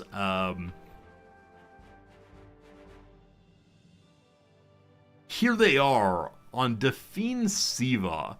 I believe we took this a while ago and didn't fully recognize we'd done so. So I probably need to maintain alloy and so on. But if we're gonna be true, xenophobes, anyone not like us goes into the machine. They're on 2 planets though, so where is the other one, I wonder? There must be a clever way to find additional not us's. Build job complete. It still says 2 planets. The second planet, though, is definitely the lathe now. We could go through every single planet and look at population. There aren't that many, so let's be fine. Kremlin shuttle. A small Kremlin shuttle recently crossed our space from the Marauders. I'm not sure why they are, but we check it out. By salvage, that's our money, thank goodness. Okay, no population at the lathe, of course. Aha! They're at Eben Marcus's factory world, and they're making more of themselves. Interesting. So, more folks visit the lathe. We have 125 open housing here. So it'll be a great place for them all to live. /live. Well, that's a lot. That's a lot. So we may be crashing our economy for this simple desire to have only people like us around. There are currently 56 chips in the machine. The vast majority are Buffarians. Cool. Stability looks pretty bad. People are not enjoying what's happening here, so we'll unlock another building slot.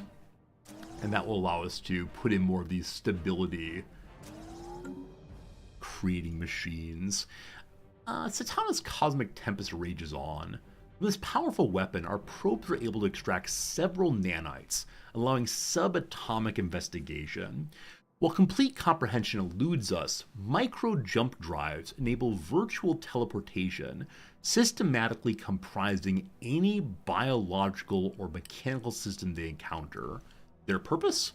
To jam our sensors. For now, we can only see what Satana allows us to see. More research will be needed to unlock the secrets of extraordinary technology and counteract the threat. The word Satana reminds me of some word for whale. Whoever gets it first gets 5 million resorty bucks. Is it cetacean? Something like that. If you remind me, I'll know what it is, but there's something like that. Yeah, thank you. Thank you. It's cetacean. Hurl gonna exist. One of you got the points. Thank you for figuring that out. Yeah, I'm gonna say that Satana is actually a whale. That's what I've decided now. A battle happened in oh, this is the product to find Satana's data book. The science ship is doing that right now, so all good, all good. Enjoy your resorty bucks. You deserve them for sure. We have too many minerals. Too many minerals. No more alloy machines. 4 open slots here. Food has been fixed, kinda, sorta. That says go ahead and build more of you.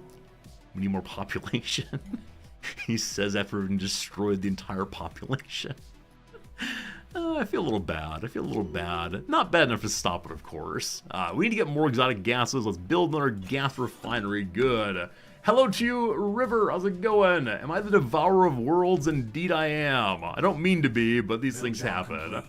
Good seeing you, River. Unfortunately, Spanish is not the preferred language here, but buenos dias, friend. Huh. So that part where I put everyone into the machine has destroyed our consumer goods and our electricity. Right, because the synaptic lathe consumes more and more power. Huh. This is fine. Don't you worry. This is fine. I feel better about my fleet now. It's still not full, but it's closer. So I'm going to change our gun/butter equation into mixed economy once more. For 10 years we're stuck with that, but that will, yeah, that should fix at least some of this. More space for a mega Somewhat. bomb is available. Leveling up one of our commanders. Let's give you more care focus. We also have here an explorer. Let's have them learn about archaeology and such. What's the Devourer of Worlds? It appears to communicate with the Veil. I'm actually not sure. I'm not sure what the Devourer of Worlds is, unless you mean Satana here. She's a robot Buddhist. Past that, we're kind of unsure what she's up to. Build job complete. We're able to immediately place another L-gate, I believe. Yeah. Flash forge a hyper relay. Build one hyper relay system at no cost. I don't quite know how this works, how hyperlinks work in the L-gate, but sure, let's build one here to see what happens. Then, we lost a fleet somehow. It was in Horsham. Horsham is southeast, that true? Yeah, it was here and then disappeared. Wonder why. Wonder why it disappeared. It's one of our territories. Unsure. We have a new fleet here. Another fleet to build up nicely. And this will have a couple of these escorts. 10 of those going. Cruisers, battleships. Cool. And they get reinforcing. And again, that will immediately go into the L-gate. We're just going to keep piling more and more of that. Who is not inside the terminal egress? We have one grouping on the capital who's doing very little. Let's reinforce you and again send you into the L-gate. Luckily, the L-gate lets us jump in a bunch of different locations. So if we need to quickly move somewhere, I can maybe do so. Get you docked up. Build this up some more with additional gun batteries and such. Oh, it's already marked to build more and more. Instead, we can have more defensive platforms, I'm sure. One of them. Lovely. All right, time to sell some minerals until we eventually find a way to create more consumer goods. So sell monthly. Well, looks like we have hundreds of extra. So I'm going to sell 250 for now. And I'll immediately sell 20,000 of them. The economy is healed. Hooray. Except I just overspent on energy credits. Alright, so if I wanted some population, what would I do? If I were interested in getting a whole bunch of people very quickly, Build job complete. I'd stop being a xenophobe. McSralton, hello my friend. Welcome to everybody who's been here recently. It's always nice seeing you folks. We got a commander who levels up. The commander is an admiral for sure. New chrome. Good. Research is done. Leader enhancements. Selected lineages.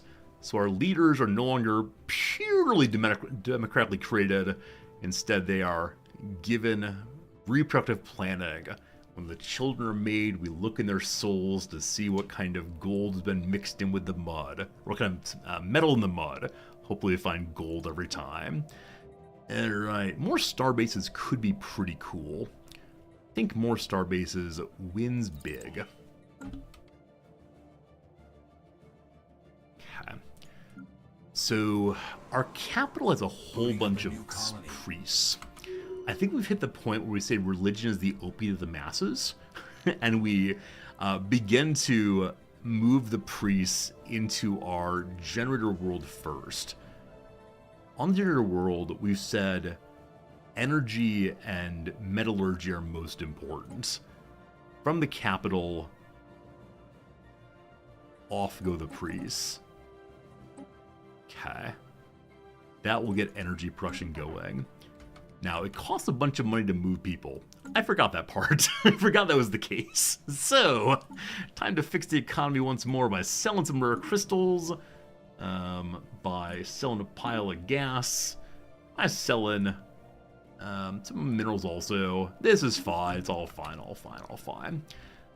The other lack right now is still consumer goods. Is that based on a lack of workers in the Forge Worlds? We can move Forge Worlds into being more balanced again. Trade industry will help balance out a little bit. That said, how many open jobs? Only 2 open jobs, so less concerning there. The council election is imminent. There are only 2 people on the council now. We were number 3. We will not be elected ever. Speaking of elections, it's time for Democracy Manifest. The long neck continues doing long neck things. Grand. What's this? Any of that cash is still bouncing around quite a bit. Did I make a new science ship? Indeed I did. Alright, so this science ship is the one that's going to be a scout for my big fleets. The Keeper of the Vaults, sure, why not? We're going to have you move here, and then hopefully remember to turn cloaking on. We'll see if that happens. Holy cow, we're negative 244. Wait, the month's going to turn over. That should get fixed. Negative 170. Okay, so someone built up a lot of something.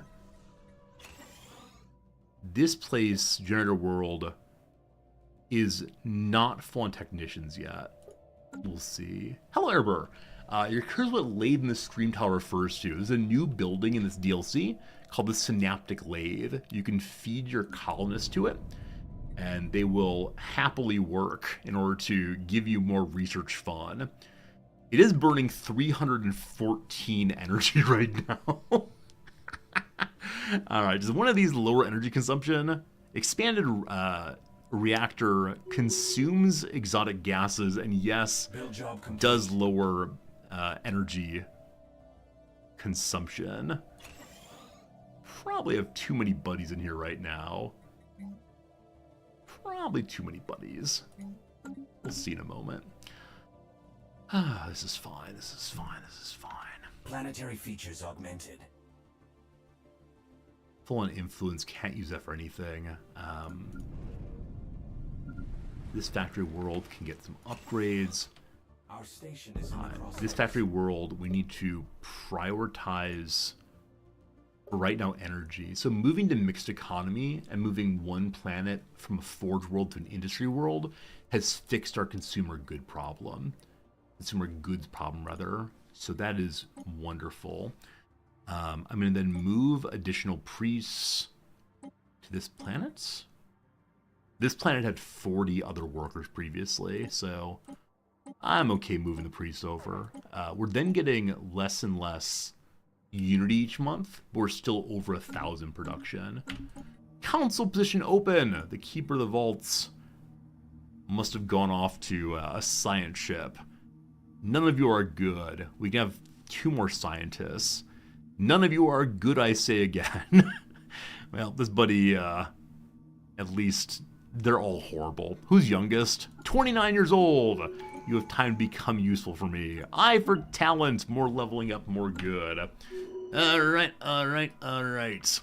What's going on? Research station Derezed.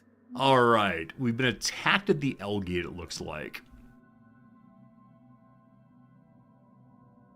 The fleet attacking is 89,000. We will win this. Again, we're not picking them up. We don't have range to pick them up, unfortunately. We can't have them jumping out. Oh, they got out. I mentioned this previously. I want to leave everyone docked up at the starbase. But if I do that, then the enemies can get through. A leader retired. Official Rototoi Dikibi decided to retire. Big question, did they jump to my territory? They did not, thank goodness. Is the crisis Satana? It is indeed. Who am I at war with? No one. Currently we're at peace with everyone. But yeah, Satana, the Buddhist robot mommy, is the one who decided to take over our world. She's giving us missions to figure out. I believe a science ship currently is scanning what she wants me to. Yep, scanning for a database. That needs to be done in the next little while here. More archaeology is happening. Once again with the Sentinels. The Sentinels are made of rock, but they appear to bleed. And also, one of my scientists disappeared. So what's going on with that? A compositional analysis of Sentinels has revealed they were made from an unknown hybrid metal-ceramic composite. Such a material could not have been forged by a prehistoric society, yet preliminary readings suggest they predate all known civilizations on Arlov Vivada.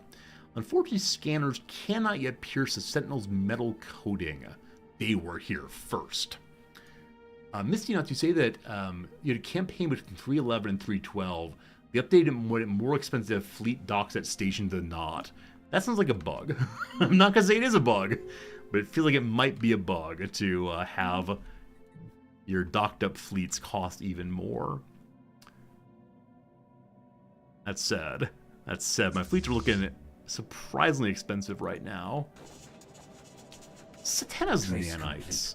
Previous studies scrutinized the nanites' mechanics. Now our focus has shifted to how they're programmed and means by which Satana controls them. Surprisingly, her influence is less direct than presumed. Nanites cyclically repeat the last orders until a new one arrives. Print hello. Go to 10. Print hello. Line 3 is end.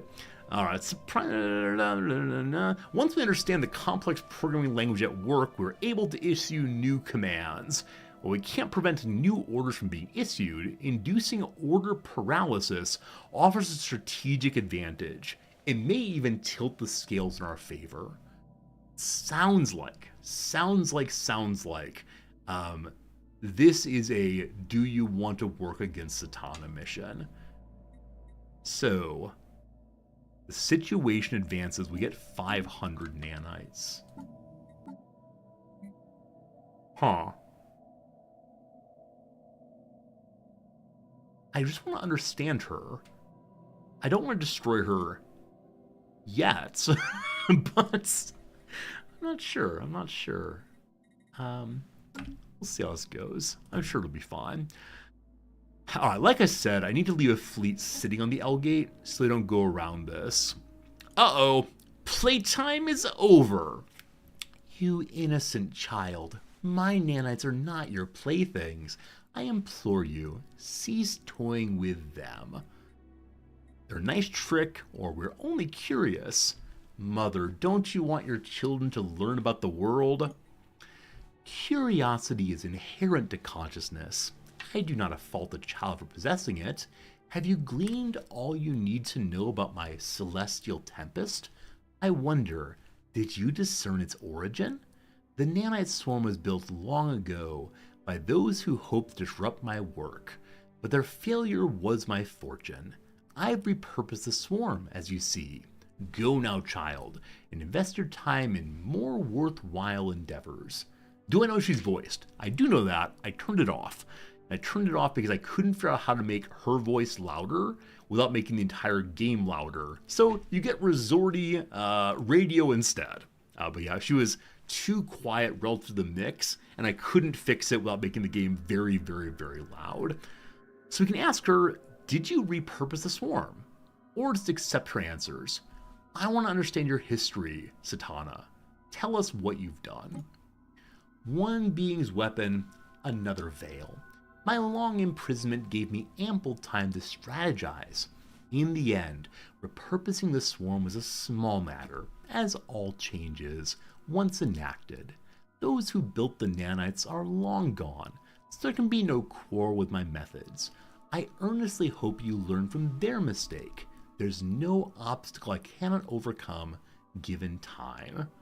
Do we believe in our Space Mother? Do we believe Satana is the strongest of all beings? I expect there is an end where we destroy her, but who knows, Okay. I may need to turn the lathe off.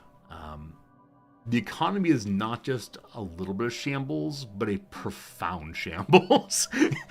I think about an hour ago I said, our economy is in the strongest position it's ever been in any of my playthroughs. And then almost immediately... we're going to stop buying alloys. That's no longer immediately important. We're going to stop buying consumer goods, also better. That will probably get us about -100 or so. Well, we'll see what happens when the month flips over. Waiting for science to show up here. It'll come fairly soon, I'm guessing. More archaeology. China de Pebi. China de Pebi, belonging, including her mind gazer, a device used to isolate the mind from outside influences. Wait. Does my scientist carry a tinfoil hat with her? That's a little strange. Her item's been found on a ledge overlooking the Sentinels. Sticks forming a half-finished outline around one of the statues suggest she may have diverted from her exercise to mark its position. Her flashlight and scanner were discovered crushed under a shattered piece of the Sentinel's wings. The scanner's been modified in a peculiar manner. Maybe you could help us pierce the Sentinel's protective layer. If we wish to find China de Pebi alive, we must divert extra resources to the search, as her chances for survival in the wilderness diminish drastically every day. So, we can spare no expense. This event is probably very expensive early game, but it's only 500 money now, we're good. Or divert archaeologists, or don't waste time. I want my friend back. We scan. Now it is about half of our current energy credits, but we've largely fixed the economy. If we just buy or sell a little bit more of something, we should be okay. We have a bundle of extra motes right now. So I know it's the case that we need a lot of motes when we go to war, which we will in just a little bit. I can sell a bit each month for right now, and that really should fix the economy, we'll see. Eventually the lathe will turn off when everyone dies. The problem is we have 39 people left in it. Now with that said, earlier we had, how many? Earlier we had like 50 or 60, so the chips are being burned out fairly quickly. Let's send this thing one more time. Up you go. Don't know Satana's real plan yet. I can speculate, I can guess, but I'm just not quite sure. China de Pebi has been found unconscious and badly injured, hiding in the underbrush below a natural rock formation with a data pad covered in blood tucked under her arm.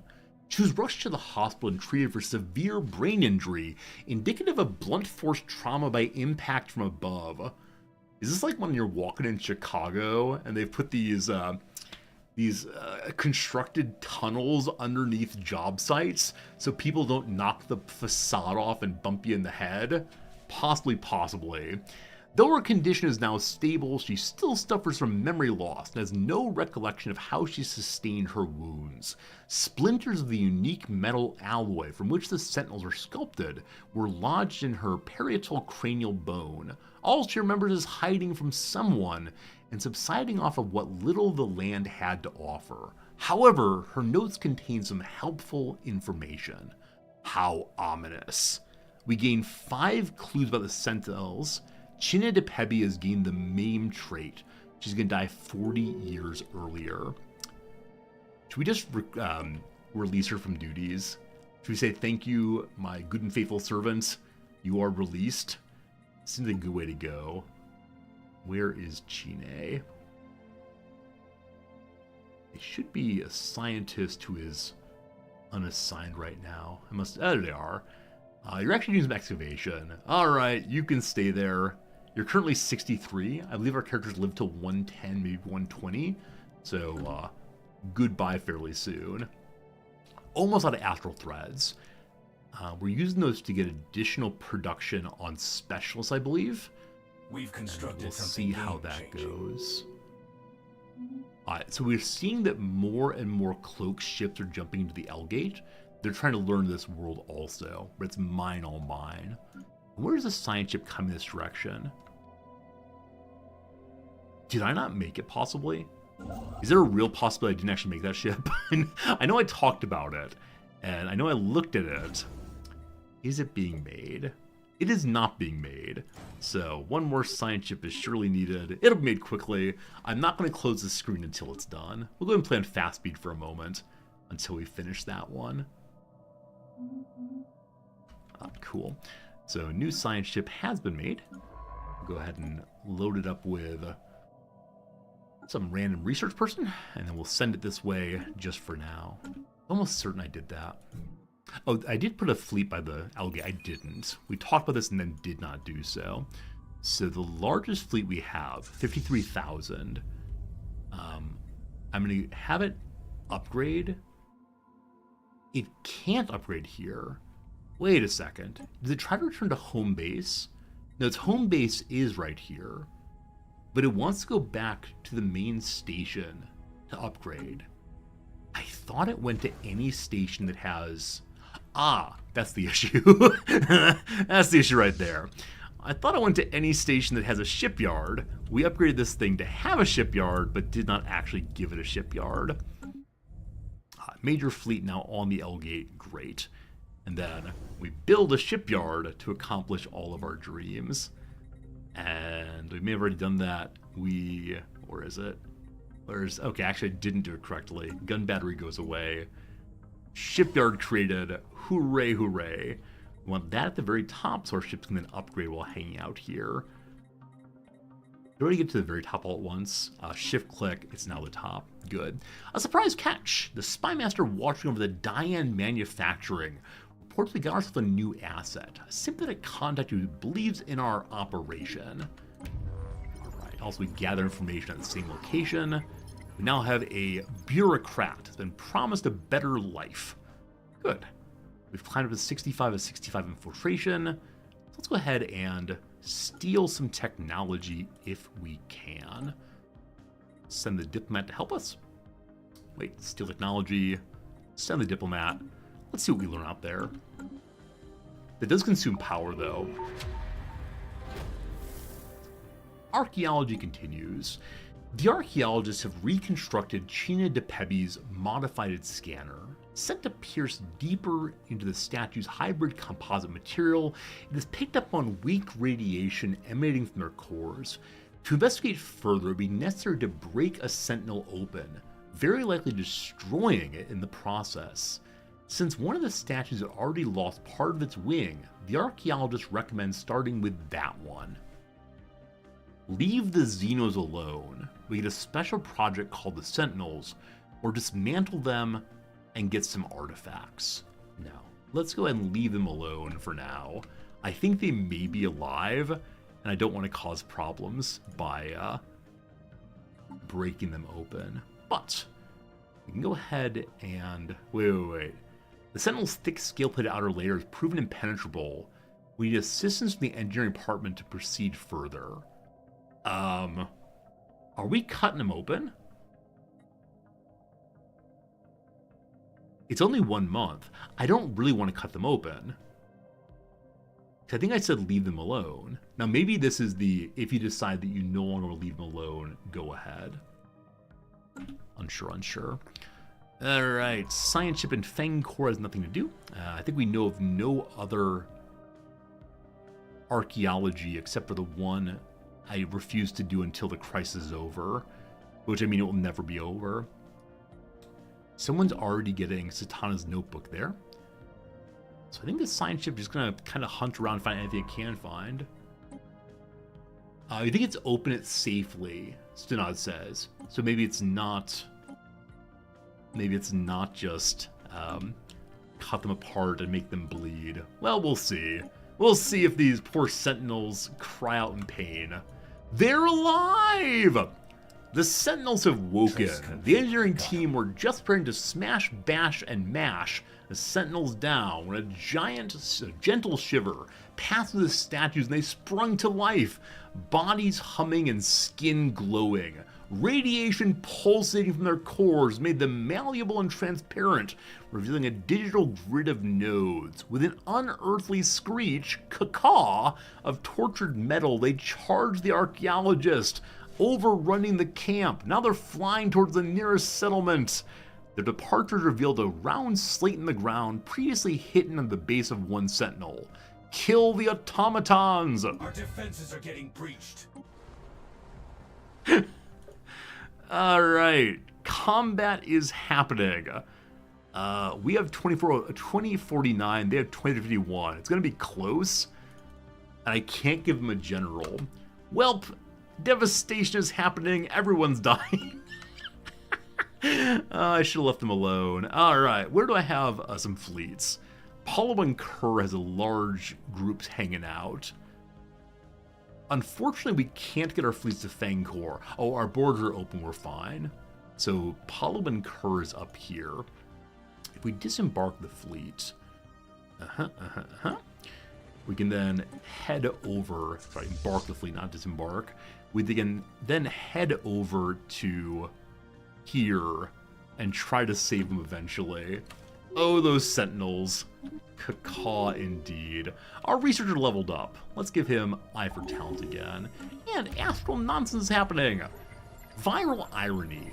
We engineered a potent computer virus and uploaded it into a repaired drone.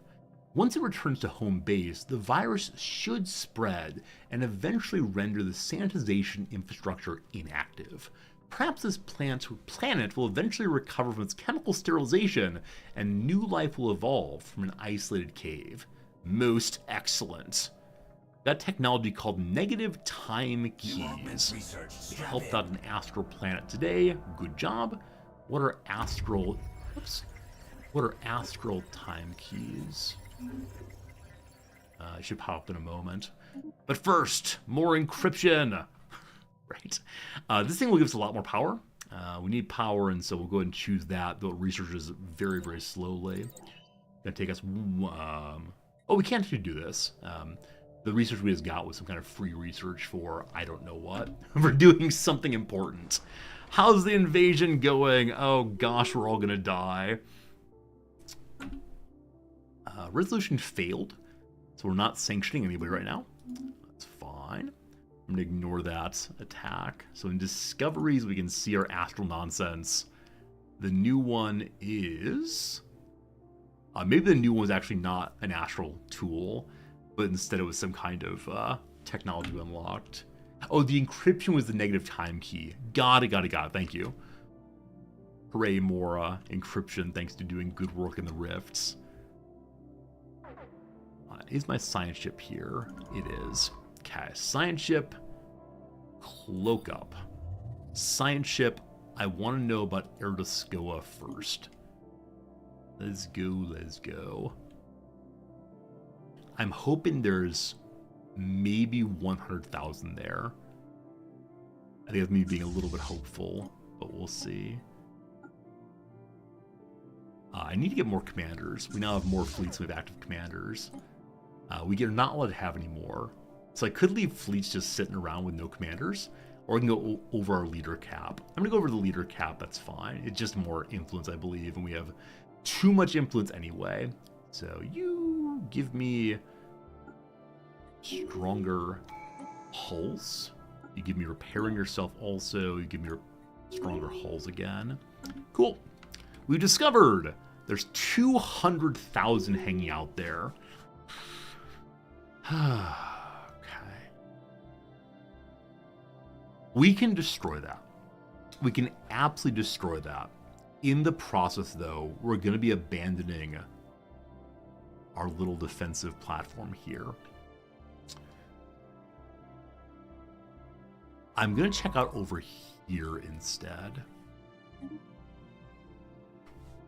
It'd be really nice to hold both of those, but we'll see.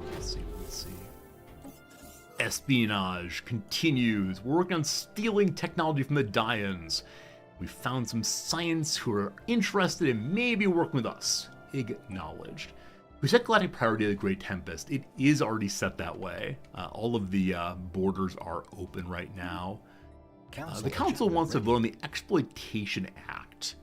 Non-interference banned. Provide technology banned. Plants advanced knowledge banned. Seems like all of these have to do with engaging with pre-FTL civilizations. As of right now, we do not know of any of those, so I actually don't care about this. Most people opposed. I will join against this because it probably helps the Dian somehow. I refuse to help the filthy capitalists. Favored society, more output from specialists. Then, what do we want? What matters to us right now?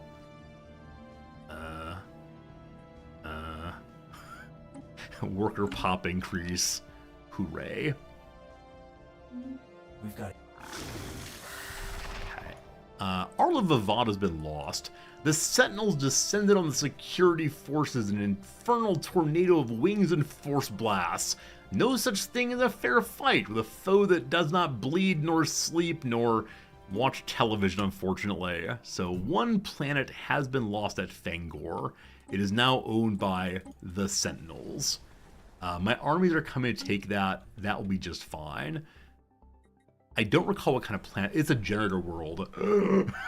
So that was a place that was full of electricity. We kind of sort of needed that electricity. Well, for next playthrough, we now know that we should be careful with the Sentinels. That's pretty bad. What was I going to do? Our fleet's already on the way here. It'll be here fairly soon. We'll want to invade as soon as we get there. It's mine, oh mine. Okay.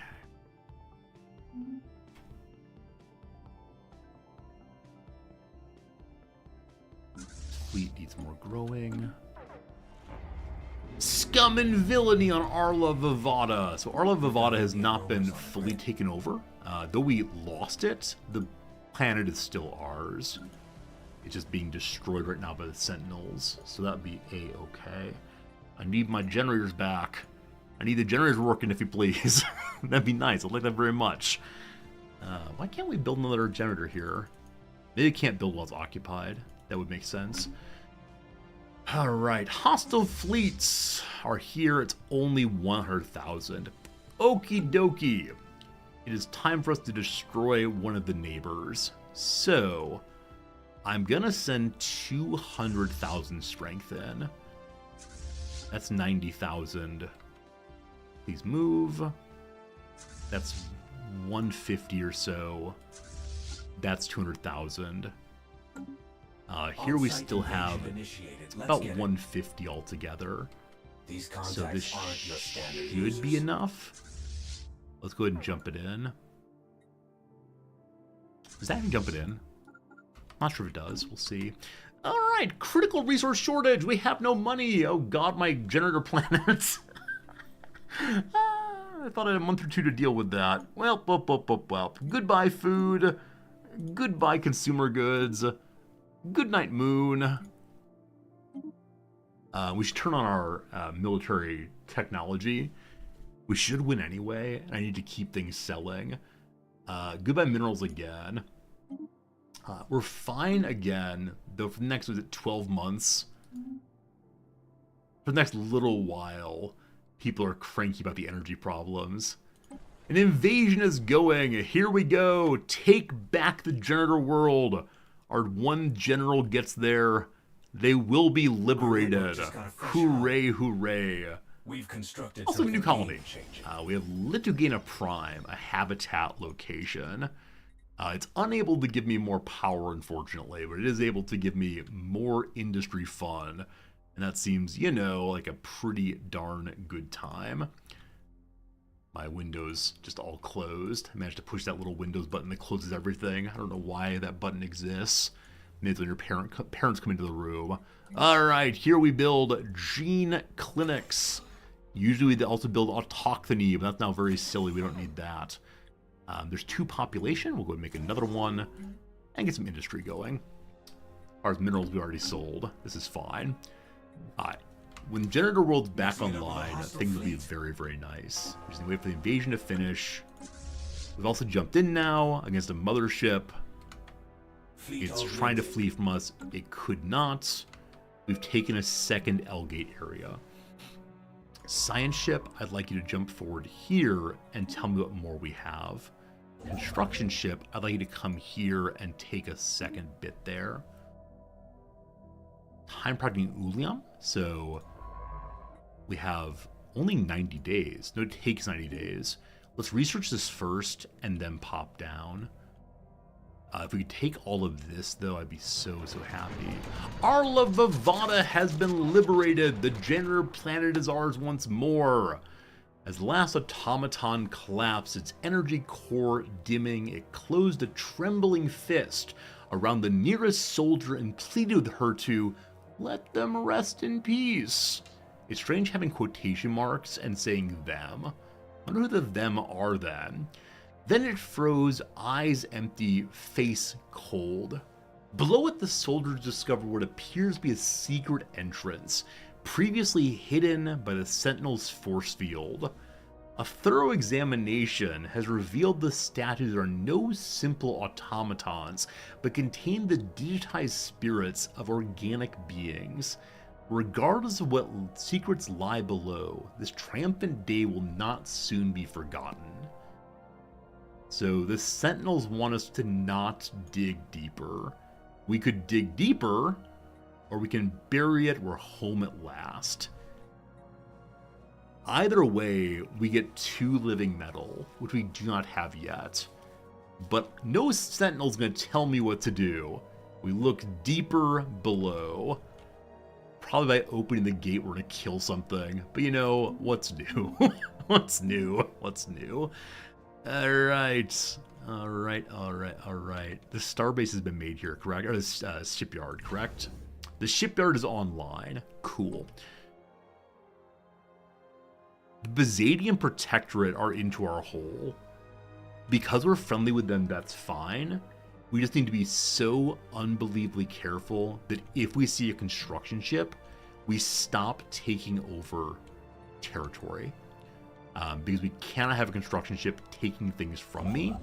Boy, howdy, I'll be cranky if that happens. The L-Gate is mine, all mine. As I said, we can now repair up our fleets here and upgrade them nicely. Great. Hey, we finished the economy, or fixed the economy. Our generator world being repaired is great. The Astral Sheeting Edict was invalidated and no longer fulfilled required conditions. We're out of astral threads. That's fine. Alright, there's 26 open jobs here. Once again, prioritize making power. That matters most of all. And we can upgrade the battlement. And they destroyed my exotic gas refineries. Shame. Okay, we still have so much unity. Maybe there are more edicts we can turn on. Network dominance. More stability for having hyper relays. More network movement. Where settlement happens more cheaply. And it might automatically happen too. We definitely need population moving more easily. I think that's all for right now. Yeah, seems good. We found some solid tech in these scraps. Tell me the story of the L-Gate. So we finished surveying Rixiar's Maw. I have no idea what that is. We also learned about the debris here, getting neutronium and physics, etc. Beep boop science noises. Next up, let's learn of Kaholajam. The only problem with Kaholajam is that the 200,000 strength here could jump over to protect it. So we probably need all of the fleet to help with that. We'll see. Espionage happens. A potential target who knows research has been suitably impressed by our fabricated credentials. This lead is the best one. Maybe we will find some secret technology. Also full on artifacts. Is there any way to increase artifact storage? Like, that's a genuine question. Does anyone know, is it possible to increase artifact storage? Because that pop-up indicating we're full is the most annoying thing in the world. Because every time it makes me panic about my real economy. Not to suggest my other economies are not real, but you know. We've discovered here only 100,000. So possibly up to 300,000 coming. Not in the base game. Alright, Hurling, good to know, thank you. Research Indiana Jones. Yeah, go put it next to the Ark of the Temple for sure. Alright, we're going to send our science ship over to look at this one. While we jump this fleet in. This might be real dumb. That upgrade was well worth the alloys. It's possible to get jumped on.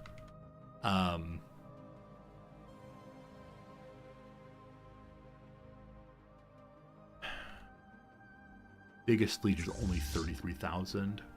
It's not full yet, they're working to make it full. I'm going to move them to here right now to reinforce if need be. For the moment, they're sitting here. Is it possible? Hostiles engaged. that the nanite machines do not support one another, because the correct move right now would be to jump these onto either my L-gate egress or onto my ships to the east. Maybe they don't move. That'd be a very important lesson to learn if actually factually the nanites don't know how to protect each other. Okay, we jump back and research this. Also, we send our construction ship forward to grab that. We can then drop back and rebuild here afterwards. Move this fleet back to the egress. The AI journal doesn't know what it's doing. Right you are. That said, 62,000 have shown up the egress. They just jumped back into here. Our fleet immediately destroyed them. I believe we're going to say this is really ours. We've done a great job holding it. A+, yes, me. I want to have a construction ship to make more hyperlanes through here. So it's mine, all mine. We'll see what happens. Economy is fixed once more. How is the Satana quest going? Yeah, we're working on the data bank. It takes a while. The lathe is very slow going. Finishes in 4,000 days. 4,000 days? 10-year project. I thought Mama Satana was going to run her way through the quest line pretty quickly. But nope, we're gonna be waiting for a while on that one, I'm afraid. More science is known there. Let's go ahead and continue trying to take up to here especially. And then I want to militarize that one as well. Construction ships, let's get more energy and such. Get more hyper relays, all good, all good. There's no Archaeo Engineer Ascension perk that raises minor artifact storage to 5k. Cool. I didn't take that Ascension perk, but good to know that there is a way to do so. Alright, there are fleets here. It's the 200,000 still. So, if they really are not going to move, we'll want to move this fleet to here. It's going in the correct direction. Repair it, take care of it, all good. You are building nicely. Fine. We're just keeping an eye on that. A level up. Hello to you, my mineral governor. Do you have anything involving mineral that would help me? Nope. What kind of planet is this? It's a mining planet. And it's going to help us at all? More amenities. I guess that helps a little bit. Fine, fine, fine. Fine, fine, fine. Job complete. Bring us research. It's such a strange change in the focus of the game. Like for so long I was focused, out of my main territory and being worried about the neighbors, but for so long as the galactic community is focused on the L-gate, it's unlikely such impossible that the other people attack us, even though they are massing on our border. Who dats?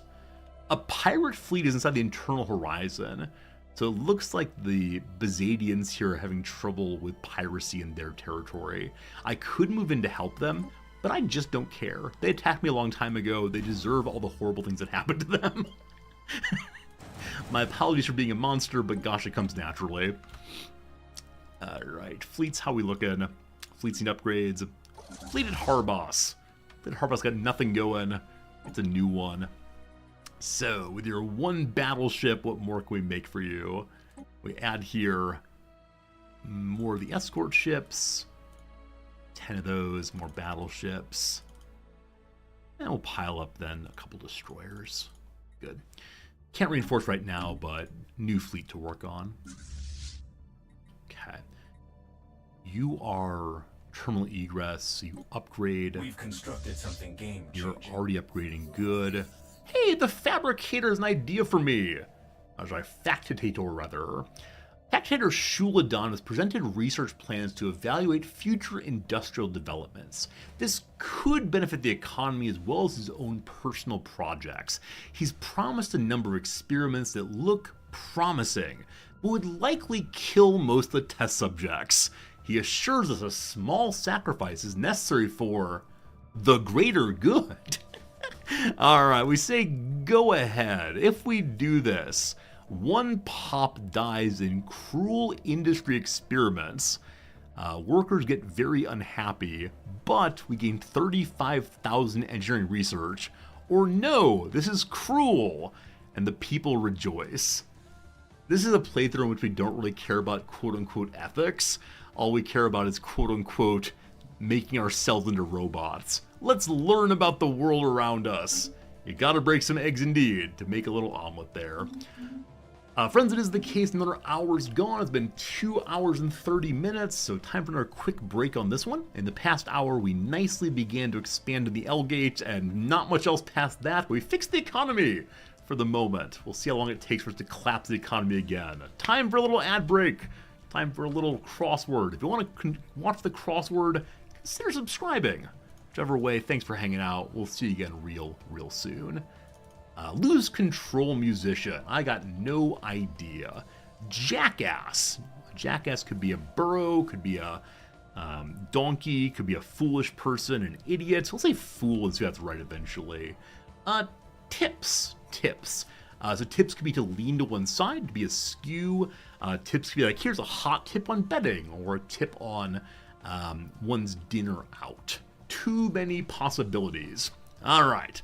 IRS form entries. This could just be one social security number. It could also be earnings, it could be taxes, lots of things going to the form. Because the letters IRS are an abbreviation of Internal Revenue Service, the answer could also be an abbreviation. Gosh, who knows? Williams with the most points scored off the bench in NBA history. I've actually watched a small documentary about this guy. The name Len comes to mind, but I don't think that's right. But if you've not seen his documentary, it's great. It's about a basketball player who will never be a starter, but always shows up to help out and score late in the game. Operative. Operative can mean both a mole or spy or someone doing a job, as well as a condition is operative. Like this stream is currently operating by broadcasting, that kind of thing, maybe. A powerful video game character's question mark.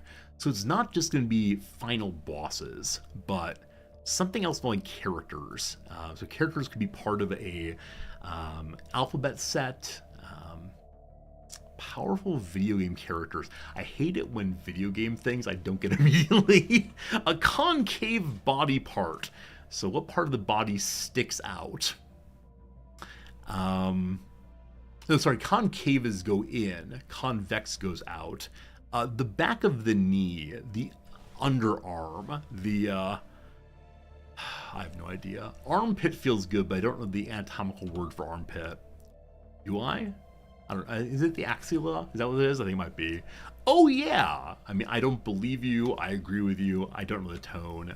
Put off. Possibly delay. I like that. Ruin on purpose. Ruin on purpose. Make a statement. Make a sign.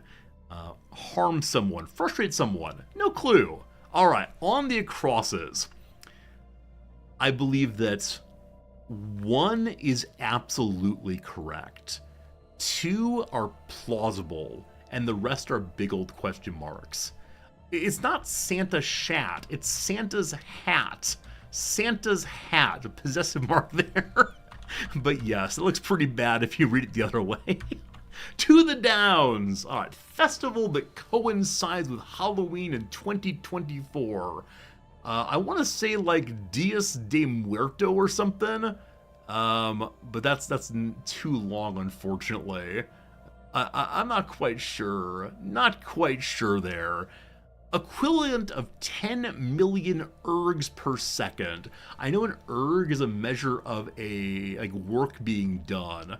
On the rowing machine, it says you've done X amount of ergs of work. I have no idea whatsoever what ergs piled together become. Horsepower comes to mind, but that's not going to fit, of course. I'm going to do these 5 downs in this upper left-hand corner, and then we're back to Stellaris, I promise. Jack. Jack's just a guy's name. Jack is a lift. Jack is also nothing, possibly nil. Jack is to be jacked. Jack is to hijack, like take something over also. Or lift to be so nice, but I'm gonna put nil in, meaning Jack is nothing. I don't feel confident. Toodles could be talk to you later. So it's possible that Great Lake is correct. Would be amazing if so. Percussive art form. There's the stuff that like Stomp does. There's tap dance. There's a thing when you like do the body striking and the spoons.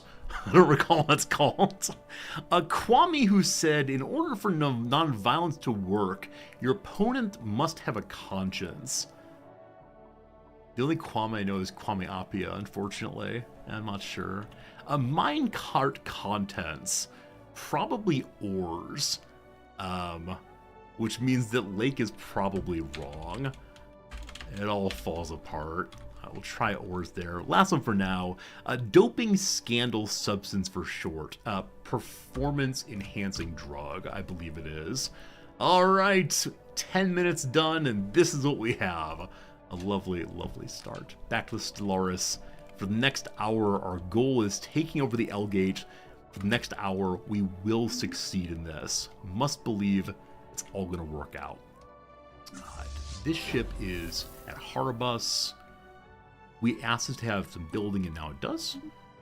Good. Espionage event continues. We've drawn up plans which press a clear advantage. The operative has been invited to a high-security branch facility engaged in cutting-edge research. The spy master assures us her simulations paint a favorable forecast.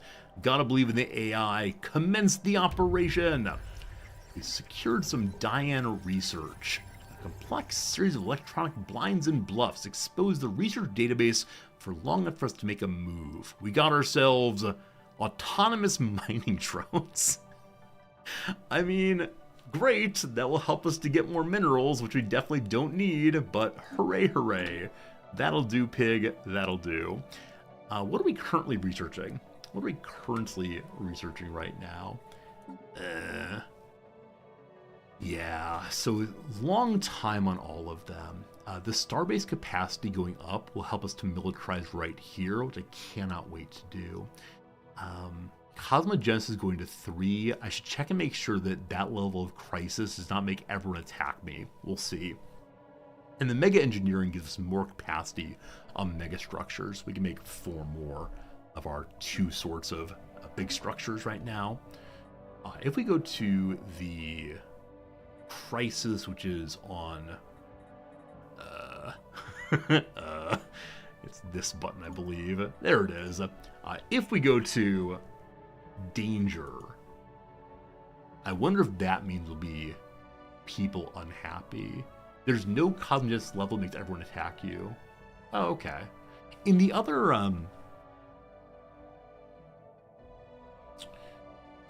you become crisis ending, isn't there some point at which everyone hates you definitely? Maybe not. Maybe they have to choose to do so. I can't quite remember how it works. Anyway, we're researching that right now. That'll be swell. Price level risk. We have 12,000 advanced logic already. What that's used for, I've got no idea. To unlock the next level, you have to have a certain amount of advanced logic over and over again. We have enough for level 3, not yet enough for level 4. That's fine though. Things to do, things to do. Fleet strength here is over 200,000. Fleet strength here is over 200,000 or under 200,000. I believe we can take that. That's right, I can take you, bro. But things are happening. The Cyrenan Alliance has been subjugated. Those are the people to our southeast, correct? Cool. So I believe it's the case the Dian have vassalized or made buddy friends with absolutely everybody. Maybe not the Khan. The Khan survives outside. But yeah. Yeah, where are they? The capitalists. I can't. So the mutual assistance accord are the people who are against me most fully. The fire tribes are inferior on fleet. The Dions are superior on fleet, and they run everything. They have Federation with 5. They're Overlord of 3. They dislike me. Happily, we're busy with the L-gate nonsense. They'll leave me alone. Okay. Some upgrades are going right now. When this upgrade is finished, we're going to go ahead and hop in and hopefully take that. We can speed up physics research. Good. We'll see how this goes. I have a bit of nervousness right now. Construction ship is done there. Go ahead and take all this, please. Well, actually, while we're here, let's make a hyper relay. I don't have to bounce back and forth. Good. Unfriendly traffic on. Oh boy. A new fleet moved in. So it's heading on to 300,000 now. Where is that one going? I believe it's going to retake over here. I'd prefer it not to happen. I don't want to move all of my fleets. I'm going to move all of my fleets. And then I'm going to make sure that this fleet stays close by to hold the line to Hodor and such. Unfriendly traffic en route. Are they actually moving to... They are moving to take it back. I'm glad we're moving now, but should have done more. Also, we've got a warning of more fleets moving to more places. So... Wait, no. Never mind. I would say unexpectedly 200,000 from here came down. But no, this is just 200,000 more. What fun, what fun. So... so... We're gonna need to fight this one off straight away. One group is heading to the L-gate. We'll intercept that one, I do believe. And the other one's gonna go hang out with Scienceville. We're probably gonna lose some here, but that's okay. Battle engaged! The door fleet is being absolutely destroyed. But we scare them off. Lovely. The second group is caught as well, so I have everyone go beat up on that thing. And then I'm feeling so confident right now, which is absolute foolishness, that we're gonna go ahead and jump through and take that system, I believe. Even though we know full well that this is being lost. And that will probably continue with this one as well. Okay. Everything is protected. You are not all repaired, are you? Some of you in pretty bad shape, actually. This one's in pretty bad shape. So I'm going to leave it behind as the let's protect the door. Cool. Everybody else, get moving. So you're the one who's beat up. You go here. This isn't going well, jacking out. Pure foolishness ahead. Might be time for our 4th complete loss of all the fleets. It might be time for that. A little ring around rosy on this group. As they finish attacking here, they will move forward in the egress. Hopefully we can bounce back. Have I found what's making the fleets yet? I don't think so. I scanned all of these, but I don't actually think I saw the factory. Now, I probably just missed it. Look at each one, though. They're all about 100,000 or 200,000 strength. There's nothing here that's really overwhelming numbers. I thought the factory system had overwhelming numbers, but I might be forgetful on that. An official levels up. He's an electricity dude. I would like more electricity if possible. Okay, and we push the buttons to build the fleet some more. Good. 2. Okay. The battle begins. In we go. Hostiles engaged. Show me the numbers. Our pure foolishness works. Mothership destroyed. I'm amazed at how many motherships they have. Maybe the big mama ship also. Nicely dealt with. A+, yes, that is ours. Construction ship, I may have lost. I definitely lost construction ship there, unfortunately. So, why did they leave us alone?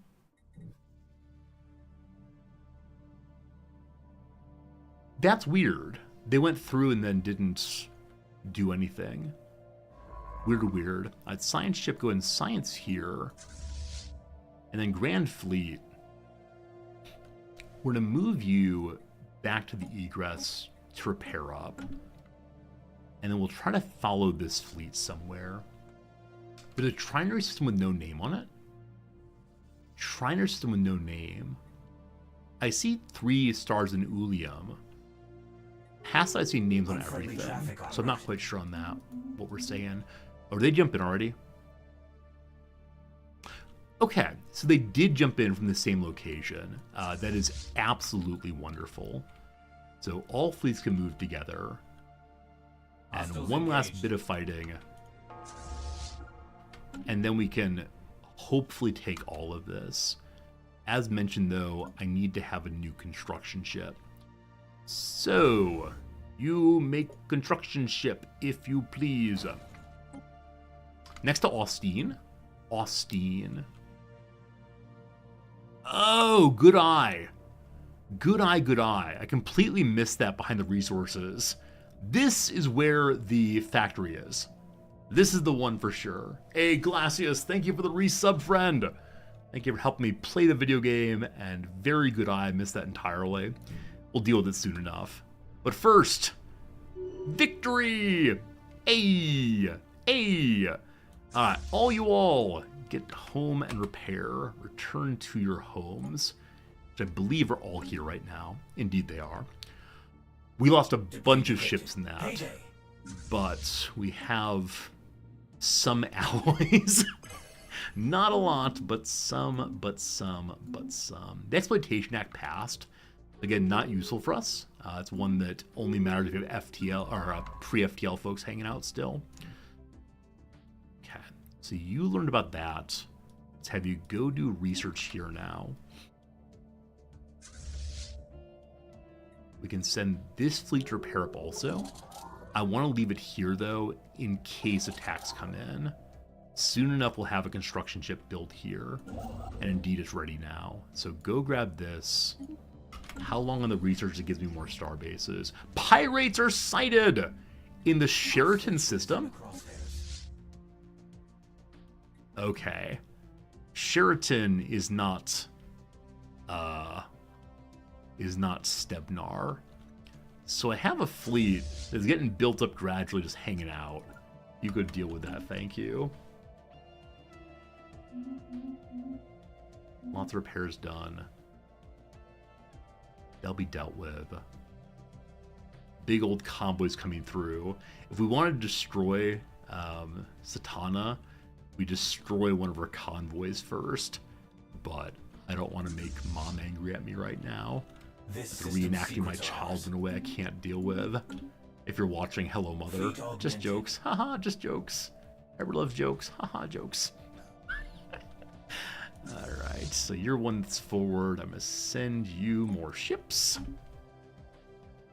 And we lost about 80 or so fleet capacity, or fleet ships in that moment. Pirates are destroyed! Hooray! Destroy a little pirate house also.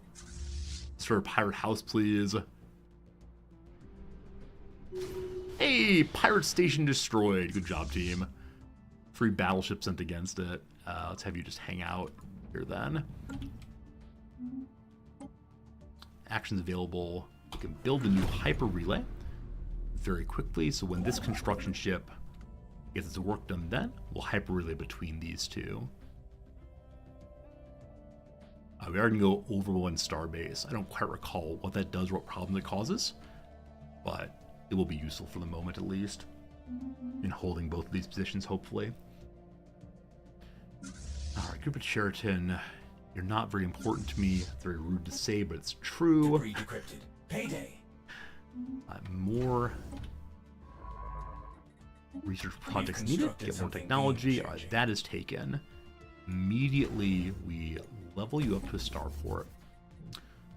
Construction ship. We make our hyper relay there. It should connect these two. Hopefully. Not quite. We didn't finish building that one. For now, though, we make mining there. Economy looks good. In a moment, so first I'm going to make the shipyard here. so we can have a second fleet hanging out there and healing up nicely. Now, the big concern is we get attacked from both sides simultaneously. My fleets can't defend both of them, but it's looking okay for the moment. All right. You all get more ships and upgrade. Contraband has been seized on Arla Vivada. Following an anonymous tip, enforcers on the previously taken Arla Vivada stormed a warehouse, getting contraband. That's mine, all mine. We made 20 exotic gases. People were putting that in their noses. Now instead, we're putting it into our spaceships. That's where it belongs. Don't put it in weird places. Katura-sama, hello, thank you for the raid, friend. How's it going, Katura-sama? Hope you're having a very good day, and thanks for being with us as always. Hope things are lovely for you. What were you playing today, Katura-sama? Tell us stories if you please. Okay, so I want to go to the planet that is complaining about its lawlessness. It's at 0% crime despite the lawlessness now. Katura, you're playing a little game called RimWorld? I haven't heard of that one before. Did you enjoy it? Is RimWorld a good time? Would you recommend I play it? RimWorld. Huh. Hey, Ardent B, good seeing you. Welcome. I need more jobs, etc. Now, this is the place that previously had the Sentinels. Is there any remembrance of the Sentinels? There we go. Produces 2 living metal. We do not know how to use that yet. Maybe someday. More districts. RimWorld's a great game. You can tell I'd like it. You can breed animals and eat people. Well, half of that sounds kind of interesting. The other half less so. But that's cool. If I can get all of my awful habits worked out, instead of desiring to eat people in the real world, I can eat them in game. Sounds like a game for me, don't you know? We've constructed something game changing. All right, so we need our shipyard there. We'll also put initial detection array that allows us to see people around us. Should be good. And the initial building is going to be a crew quarters, so the ships that are docked up here will not cost as much to keep around. These fleets I'll set as home base here in the L gate. Building. Now, we know that these two are clear, this one especially is clear of enemies right now. Because of that, if we see an other Empire science ship come through, we need to take this immediately.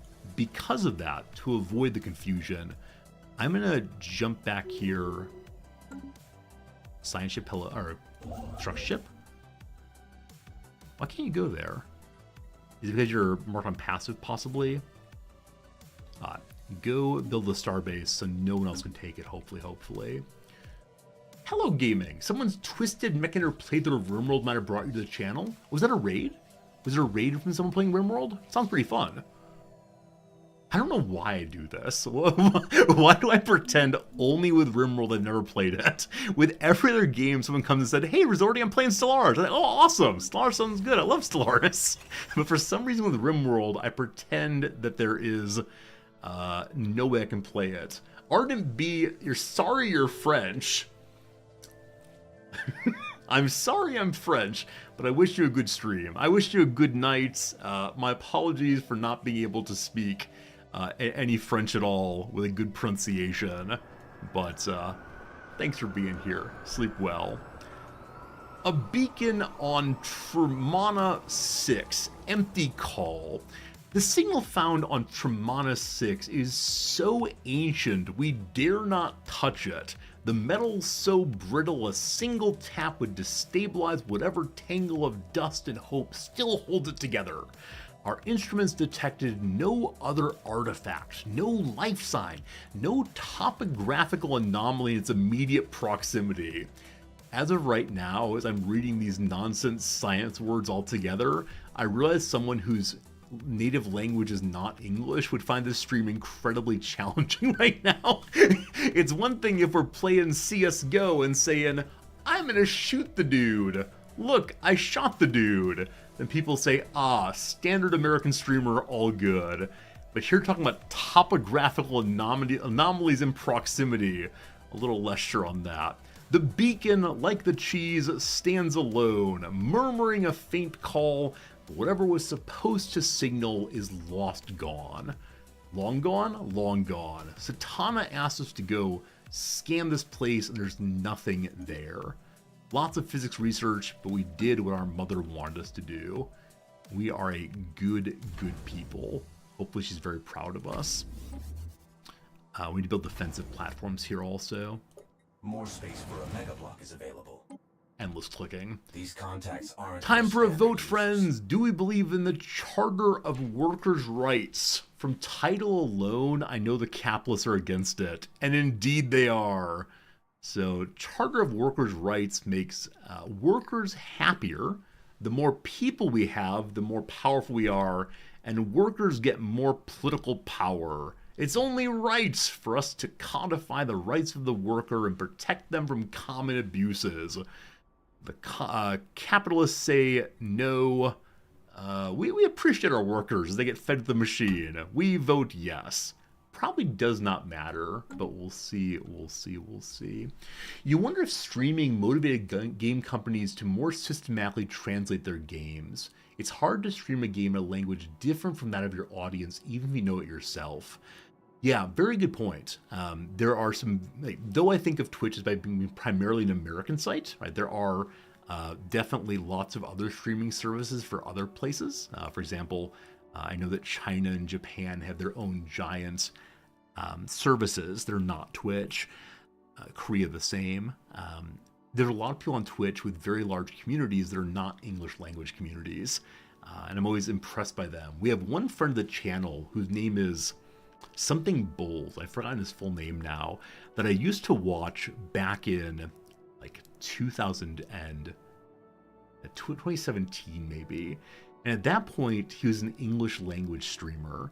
And he had a small little community of, 40 people or so. They really enjoyed hanging out and stuff was good. But he himself was a Czech person, I believe. And at some point he pulled the lever and said, this is now a Czech language stream. And in that moment, he started getting hundreds, nay, thousands of Czech people coming to his stream to hang out because there weren't people servicing Czech language viewers.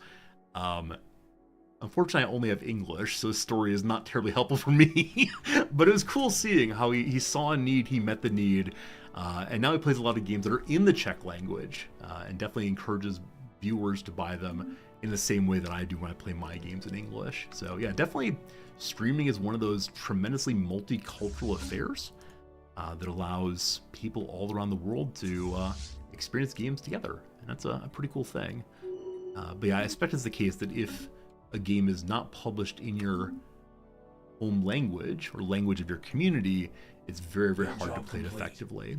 There was some RimWorld-like game that was available, I believe, only in Mandarin when it first released, and people in stream were insistent that I should try to play it because it's just like RimWorld. You'll figure it out. I think I tried to play it off stream to see what would happen, and no, despite it being similar to RimWorld, everything in Mandarin was a big problem. That said, we have more star bases allowed. Lovely, lovely. Increased habitability is a very early game research. I have no idea why I haven't chosen it. But let's get that one done now. Where'd it go? Where'd it go? There it is. Did I finish researching the,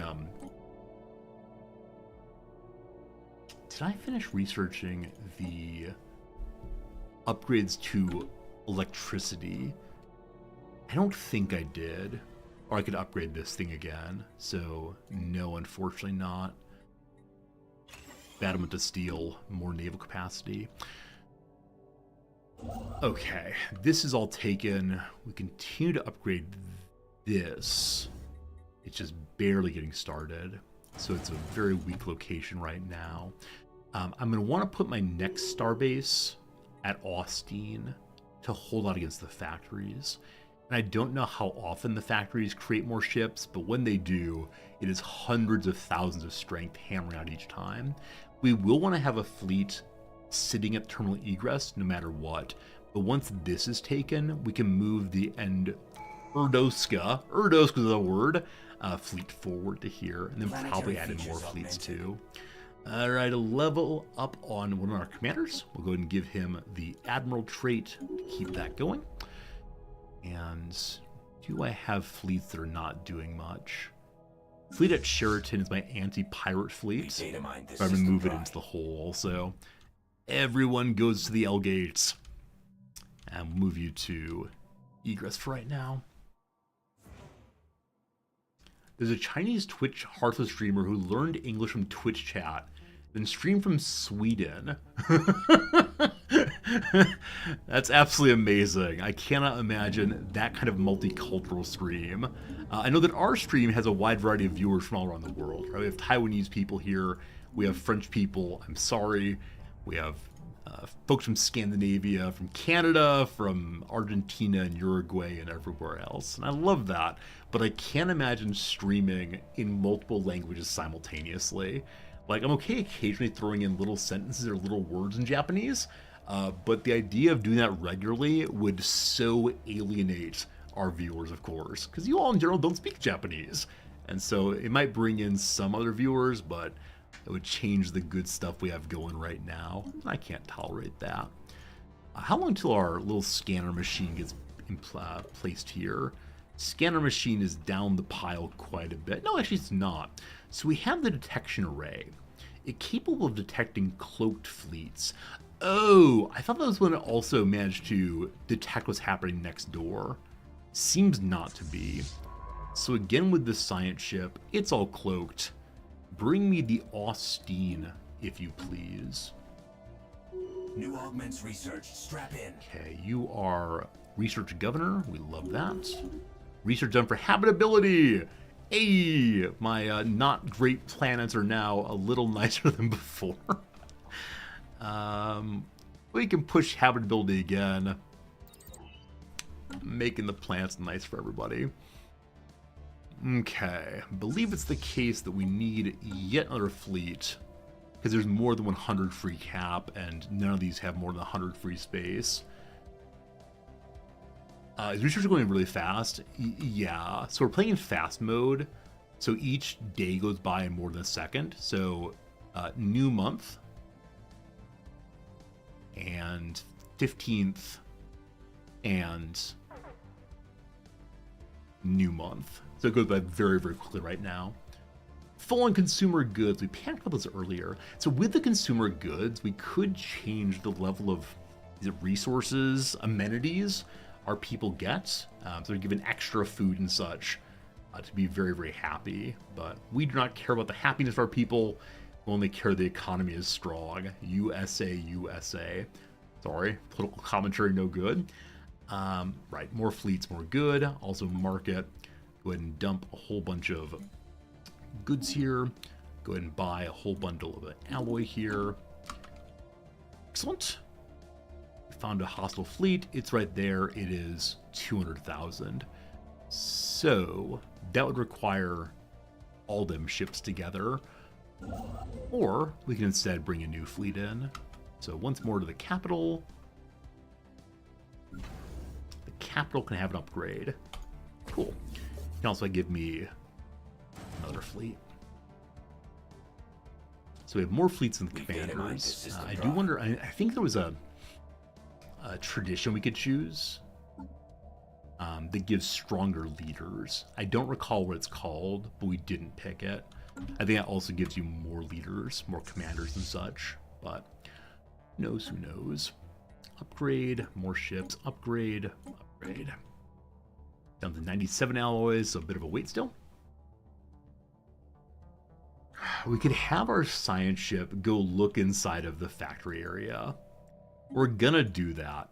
I don't recall how strong it is, Council agenda but it's gonna be mighty silly strength. Encountering next, we've met a group called the Alpha Menace at our capital. Alpha should have been first. We had like the Ada Menace, etc. So who are these people and what do they want from me? We'll launch our agenda.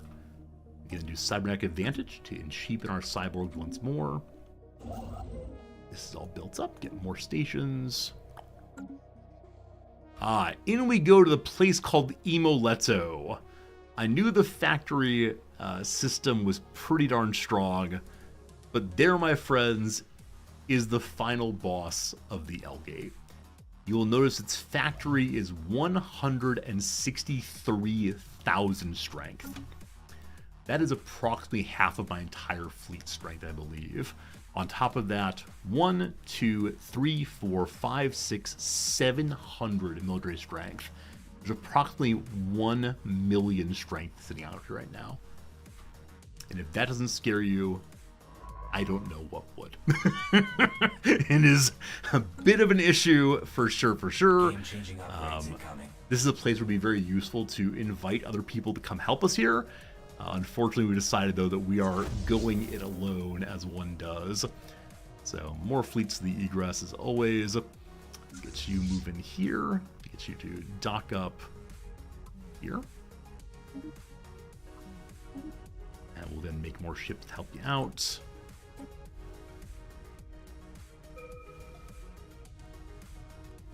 I'm looking forward to finishing the next level of Crisis. So we have the cruiser level of Ancient Anomaly, or Ancient Danger World, Ancient Empire ships. They're so much better. We still have also nothing that consumes artifacts.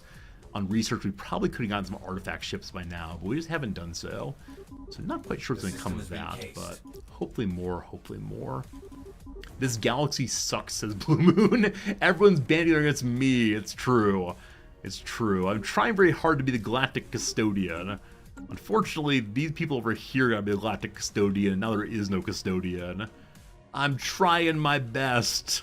I'm trying my best to hold this place together, don't you know? Engineering is finished. We've learned about more arc furnaces, more Dyson swarms, some more minerals and more energy, neither of which we truly need. Alright, the quantum drilling plant. A mining plant can find minerals anywhere in the planet's mantle using, science hat on, quantum tunneling technology to bore through solid materials without physical contact. That's pretty weird. We don't need minerals right now, so we can ignore that for the moment. Nanite repair system. A highly effective hull auto repair system comprised of billions of microscopic nanomachines was found among the smoking remains of the Scavenger, and has been repurposed for our uses. Whether the Scavenger pilfered the system from an ancient derelict or was originally constructed with it remains unknown. Self-repair, yes please. I always say please and thank you to the game, because I'm a weirdo. Lots of fleets, lots of fleets. First contact's happening. We've picked up a reading of an unknown nature. The signal seems to follow some kind of repeating syntax which could indicate sapient origin. It should be investigated further. They seem to be concentrated around a single space station, though it's unclear whether this forms part of a larger spacefaring civilization. So let's get in our capital here. Can we see the weird thing? The Bot Parade. That's one of my planets. Bot Parade I love so much. But no, I do not see the enemy slash friend right now. No frenemies around.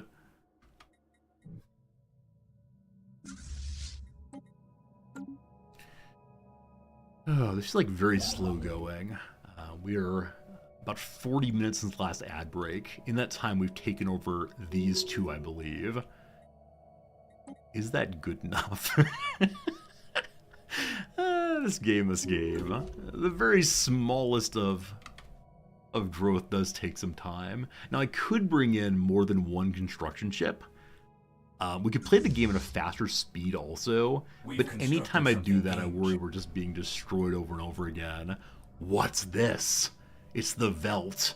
Someone is trying to establish contact with us. We hear the rush of flowing liquid in the distance, and the squawking and wind flapping of tiny avians taking flight. Transmissions seem to be coming from a thriving biome. Who dat? There is no response. Who dat? There is no response. Let's try a third lucky time. Fourth. 5th, 6th, 7th, 8, 9, 10. I wonder if I have to go up to 42.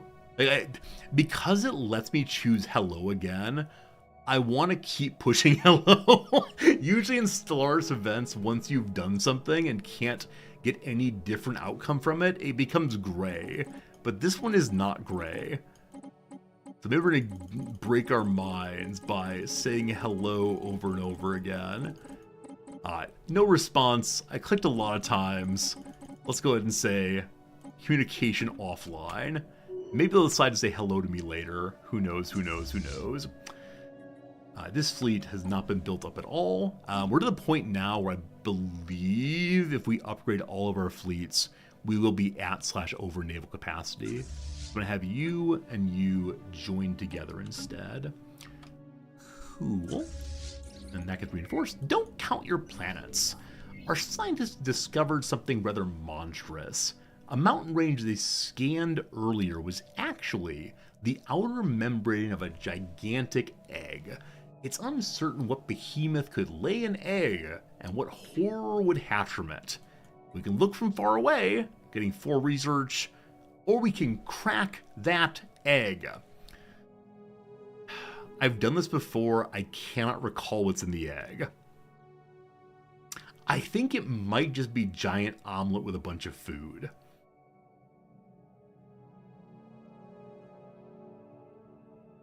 We're cracking the egg. If it just gives me food, color me very, very disappointed. But need a science ship at Jomburn 4. There's already one there. Crack that egg. Might be some hell beast inside. Just can't recall, unfortunately. We've data mined this system dry. We have fully scanned Immolato, I believe. So we know all about that. There's nothing left to scan. So science ship is just going to sit there. We know that in Austin, there are 200,000 in strength, unless they've dropped back, which is very unlikely. So what we need to do is, as we head into next attack, whenever that happens, we need to make sure with the science ship that nothing else is coming in, because if we had some problems. The Diane manufacturers completed a science nexus. They've made a science nexus disproving all those who doubted and placed them on the forefront for scientific progress. We may want to keep an eye on them, as the completion of such a structure will surely propel their technology into the future, giving them an advantage over other civilizations. Wait. Who needs that kind of machine when you have the lathe? The lathe doth continue. Only 5 people left. Wow. We have burned through so many neural chips very, very quickly. We had 50 some before. Uh-oh. Uh-oh. Are there any, All right, more religionists go in.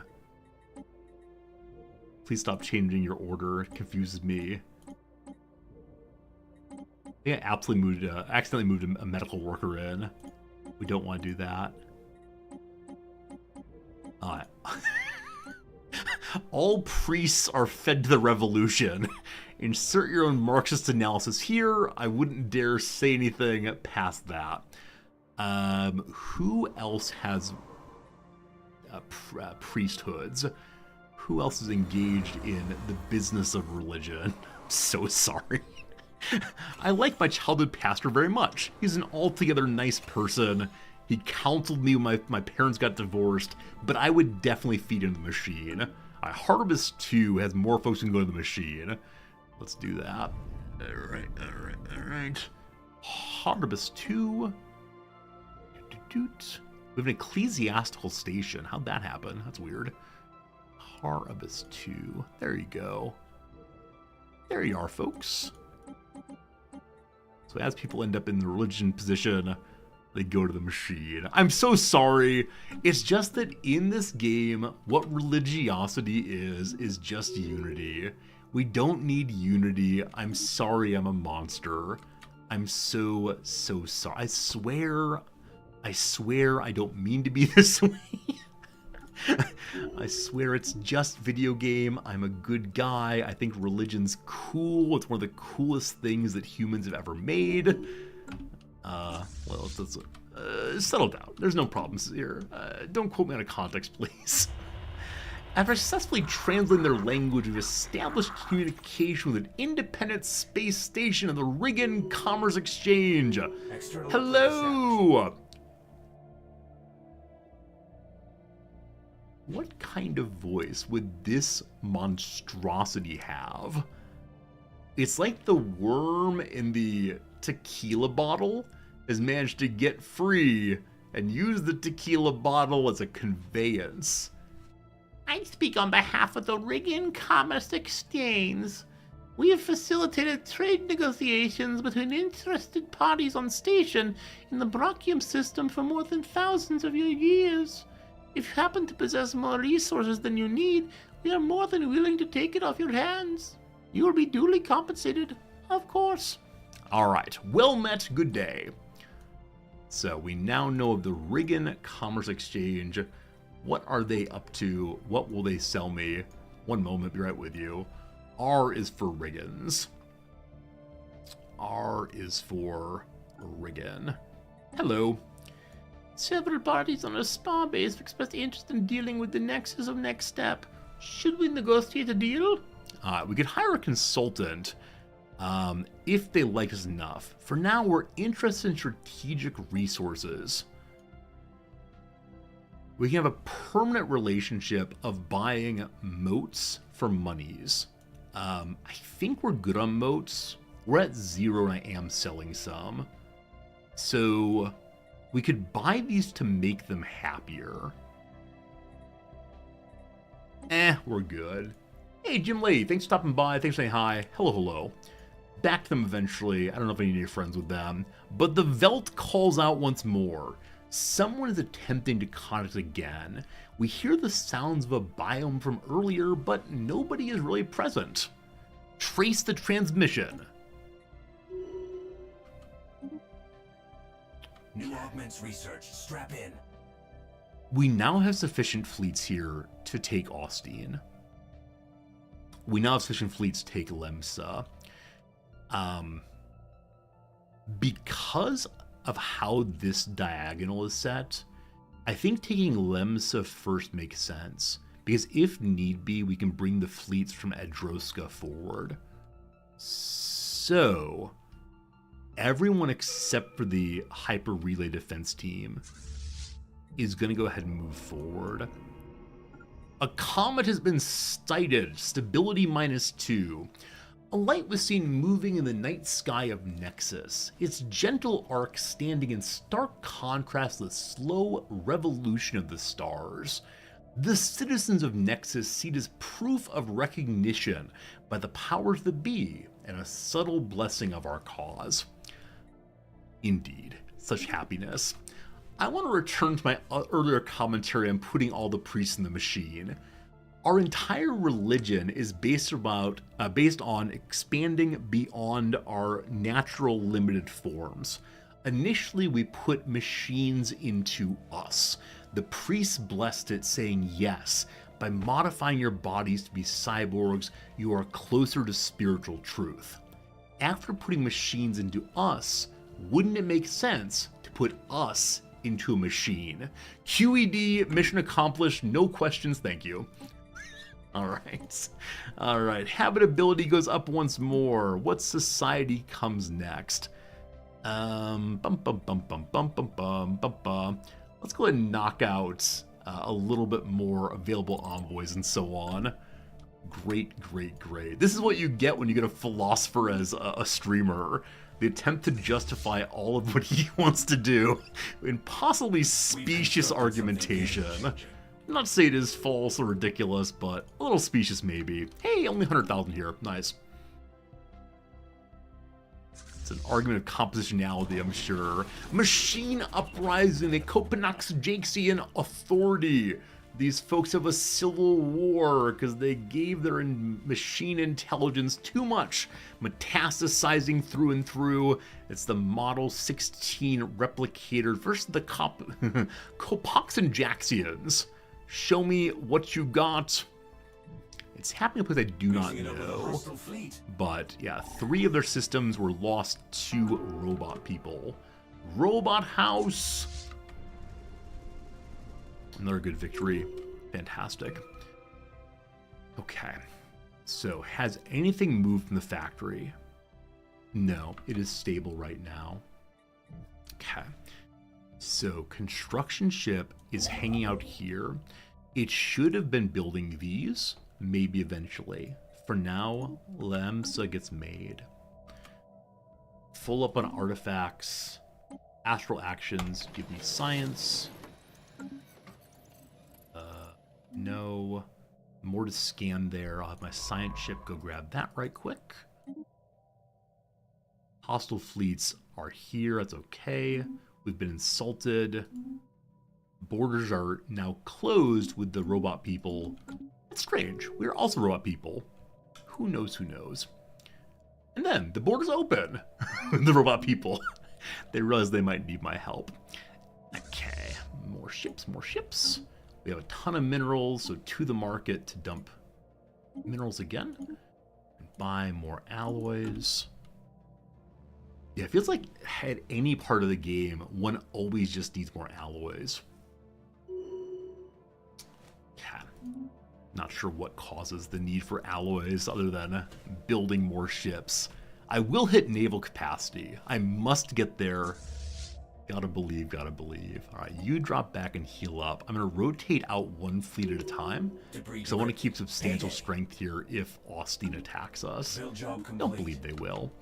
All right, artillery focus or ship breaker. When you destroy ships, you get more alloys. Absolutely, absolutely. How's the research going at the? Yeah, the research at the lathe is about 90% done finally.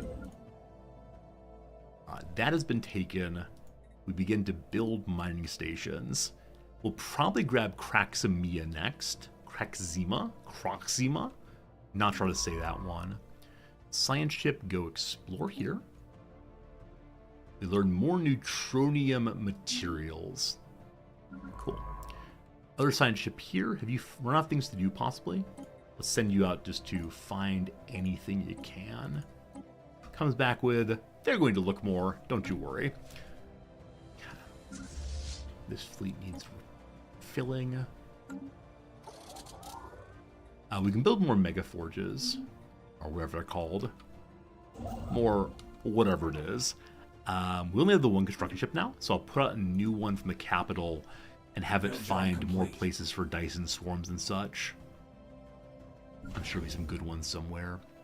Construction ship, go. So we found a fleet here, another 100,000. Okay. Also, the Dians have jumped in. The Dians have jumped in with 166. So that's not enough to take Imoleta, but it could be enough to take the other ones. Which means they don't have a construction ship or science ship. The science ship might be cloaked. But what that means is I need to take Austin as fast as possible. This is not what I prepared for, but it is necessary. I can't have them taking anything from me. It's all too precious. Construction ship, head back this way. Hostiles engaged. All right. A big fight, but one we should be able to resolve positively. Yeah, looks amazing. Good. How did the Dians get so strong? I honestly don't know. They just kept growing and growing and growing, and then suddenly there's no stopping them. I wish I had a better answer than that, but no, it really is. Yeah, it really is that they were far away from me and just took over tons of people with their exporting of their culture and so on. Wee-oo! Emergency powers being used to ban organic slave trade. We don't have any slaves. So in an action of kindness, decency, and respect for Xenos unlike us, ha ha ha, we respect the end of the slave trade. That seems like a nice way to go. We're becoming a more humane people. Speaking of which, who goes in the machine next?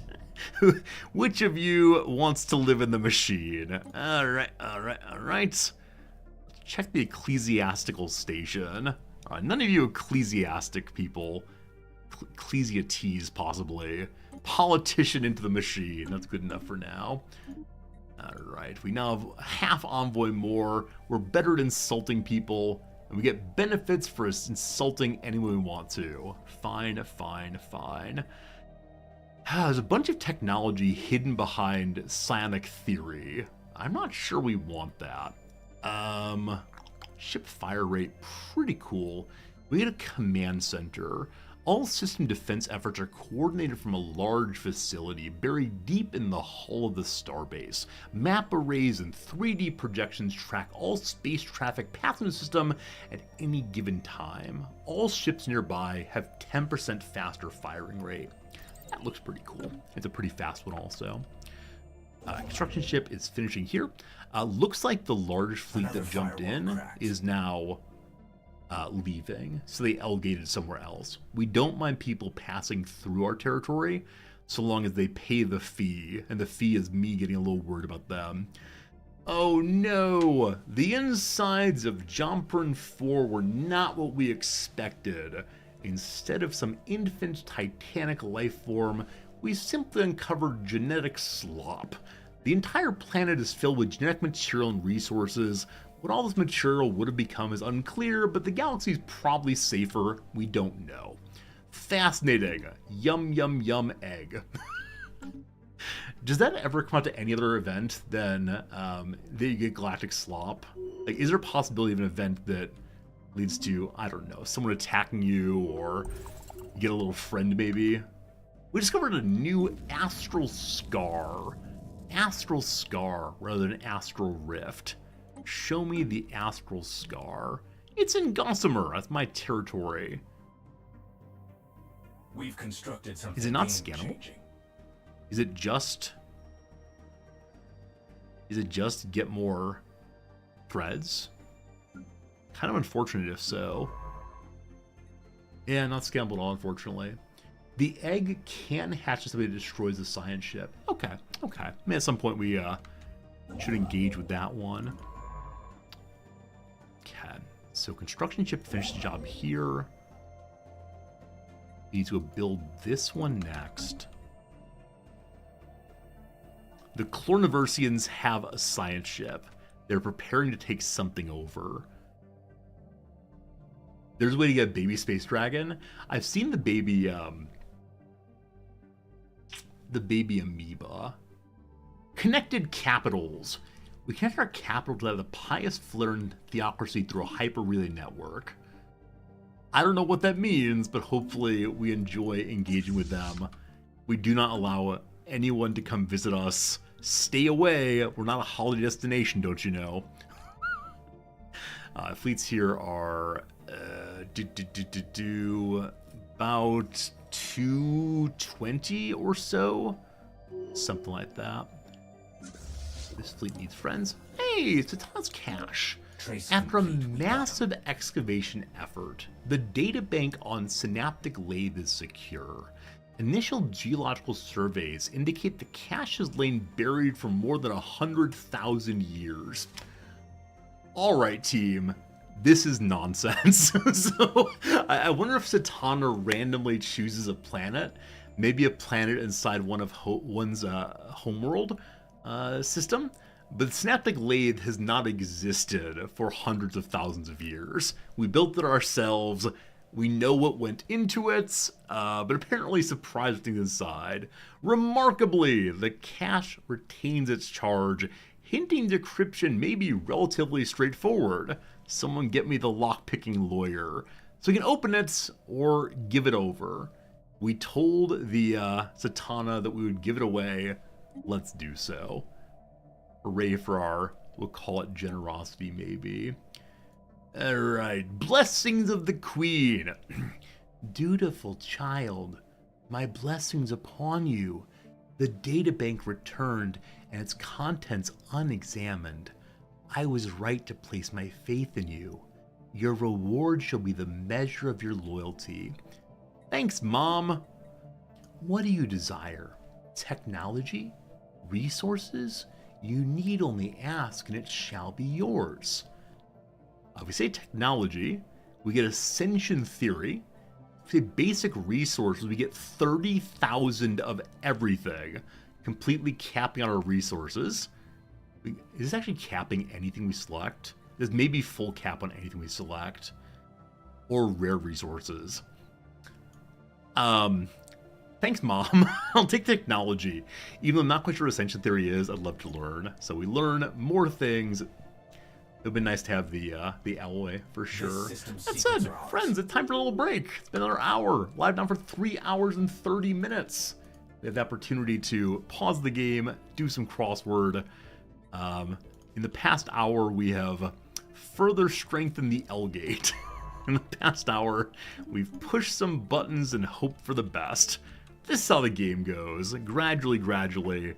Let's do some crossword, folks. Thanks for hanging out. Hope you're having fun. We're in the midst of doing all of the downs for the first time. As I said, I'm not sure about a lot of these. So number 9 is room. Room could be a verb, meaning let's stay somewhere for money. Room could be, of course, a room. Room could be like elbow room, possibly. Not sure. The word anger could be at 17 instead of at 15. Eddie Kendricks and Donny Hathaway for 2. So Kendricks and Hathaway are both family names of famous people.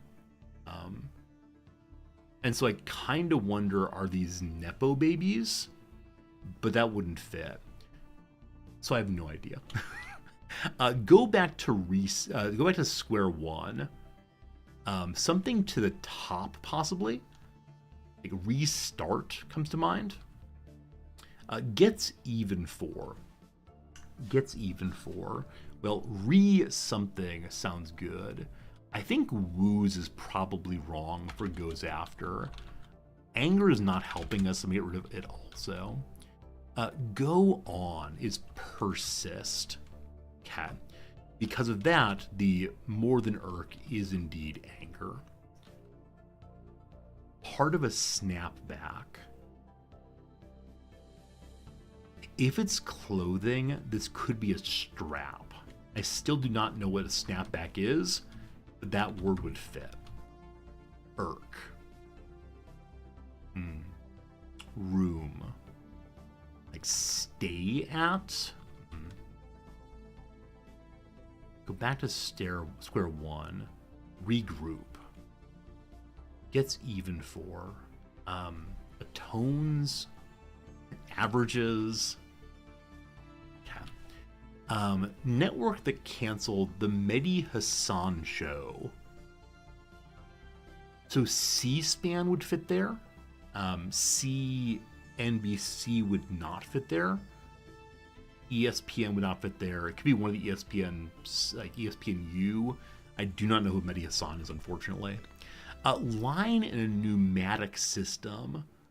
So something that moves fluid, definitely. The line could be a pressure line. That would fit, wouldn't it? It would not fit. Unsure. Some advancements. A single step, possibly, would be an advancement. Promotion is an advancement. Technological growth, not sure. A windowsill sitter, perhaps. A cat's on windowsill. So it could be pet cat, possibly. Maybe. Also on windowsills sit freshly baked pies, so their scent can waft away and cause people to fly in. I'm not sure. What can be added to 11 to make 2? So if I think about a clock, for instance, from 11 o'clock to 2 o'clock is 3 hours. I word this maybe a reference to some other numeral system, I don't know. So, like 1-1 could be...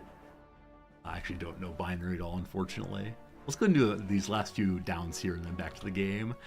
Meals. They're mealworms, meals food. Meals, like make a meal of someone. A flower is also a meal, like grist for the mill. A birthday party invitation. I mean, RSVP comes to mind. The word invite comes back to the end there, but invitation's already there. I don't know. There are no small blank, only small actors. I think that there are no small roles, only small actors, which means that Santa's hat is incorrect. I love Santa's hat so much as Donner pulls its Donner.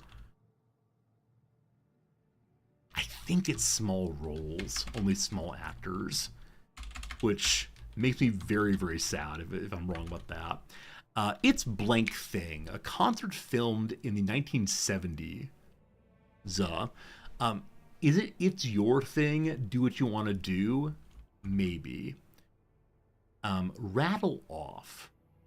So to say things quickly, to itemize, to list, to absently count. I bet fool is wrong, but I don't know what it is. Like burners. Burner is a word that's used for people who take drugs, I believe. Burners can also be like knobs, N-O-B, on the stove, or maybe it's hobs, I can't remember which word that is.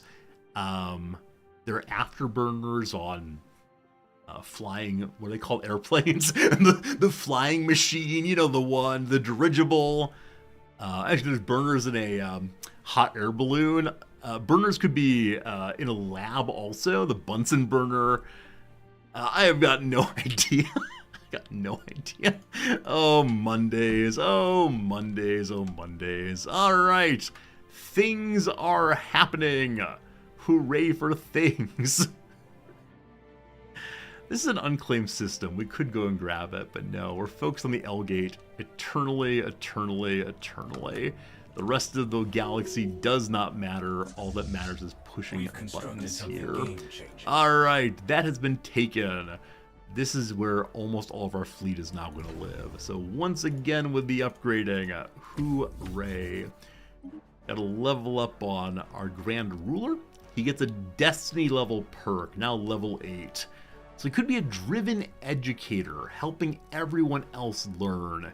He could be a great researcher, speeding up research, or a brilliant shipwright. Give me a chance for Voidcraft research and ships build faster. I'm going to hit overall research for everybody.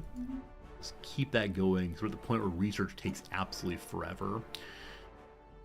Into the Earth, we can dig where the Sentinels were before, trace the source very fast. So we received those messages from the biome that looked like a jungle. Let's research that one. It doesn't say what kind of technology it uses, just it's very fast to go. There's debris in Austin also, so we'll take a science ship from here and go learn that. Construction ship, get to building right here. Other science ship out here is again, can you just scan what you're scanning? There's a research product there. I guess mom, oh, never mind. Let's say mom doesn't mind us scanning inside of her. But no, it's the case that she wouldn't like us to scan there. So instead we scan in the cons territory, which appears to be covered in the nanites, isn't it? Is it? Huh. But it looks nanite like Satana does. So I wonder if the Khanate upset Satana and she expanded that way, because ours looks friendly still. So this is what happens if you do not respect Satana, apparently. And I saw the Khan had big fleets, so maybe the Khan is actively fighting her. Can we see... I didn't see a war declared, but I'm curious. Where are they? Where are they? Wars, no, those CBs. The wars happening in the Model 16 replicators. Satana, we can't see if she's fighting. Where is the Khan? I'm sure I'm scrolling past him over and over again. There we go. New Genogian Khanate. You can see there is no active war happening. So maybe it's not a real war. I'm not sure. Well, we'll see. Oh, the fire tribes are the same? Good call. The fire tribes are covered in that also. So maybe Satana is making a beautiful world for us, but destroying everyone else instead. maybe. This science bit next. I don't know what they're doing, but I want to learn about the Sentinels. So where do the Sentinels live again? Into the Earth. It's on Arla Vivada, which is down here somewhere. I was going to use the jump to see. Oop. Okay, we'll send a science ship to check it out. We still have our large military fleet in the sky there. Large army fleet, rather. Alright, we're doing some new scanning, learning some new things. Let's continue building up these fleets. So we see that a whole bunch set Austin. A total of, total of 70, 100, looking like just under 200. I have no idea how we crack the factories. We have another 150 we can add in, and I can move the fleets from here also. I think it's another 70,000, but I don't believe we hit the factory yet. We'll have to keep teching up first. And that's okay. The Ransomeers, an emergency buoy. An emergency transmission buoy floats in gentle orbit on Jomprin 5. Its outer casing is heavily damaged, seemingly by glancing weapon fire or powerful explosion. It may be a Nexian model for civilian ships, designed to be ejected as an emergency measure should the comms system fail. But the extent of the damage makes it impossible to know for certain. It's repeating a weak, distorted signal. What you got? So that's at Jomprin here. Please scan it. Thank you. Cosmogenesis. The reach of gravity is genuinely astonishing. We've discovered new ways to manipulate it. The true implications of our work remain unexplored. We're confident that gravity remains the best option to pierce the current reality, not unlike the way in which a black hole impacts the universe around it.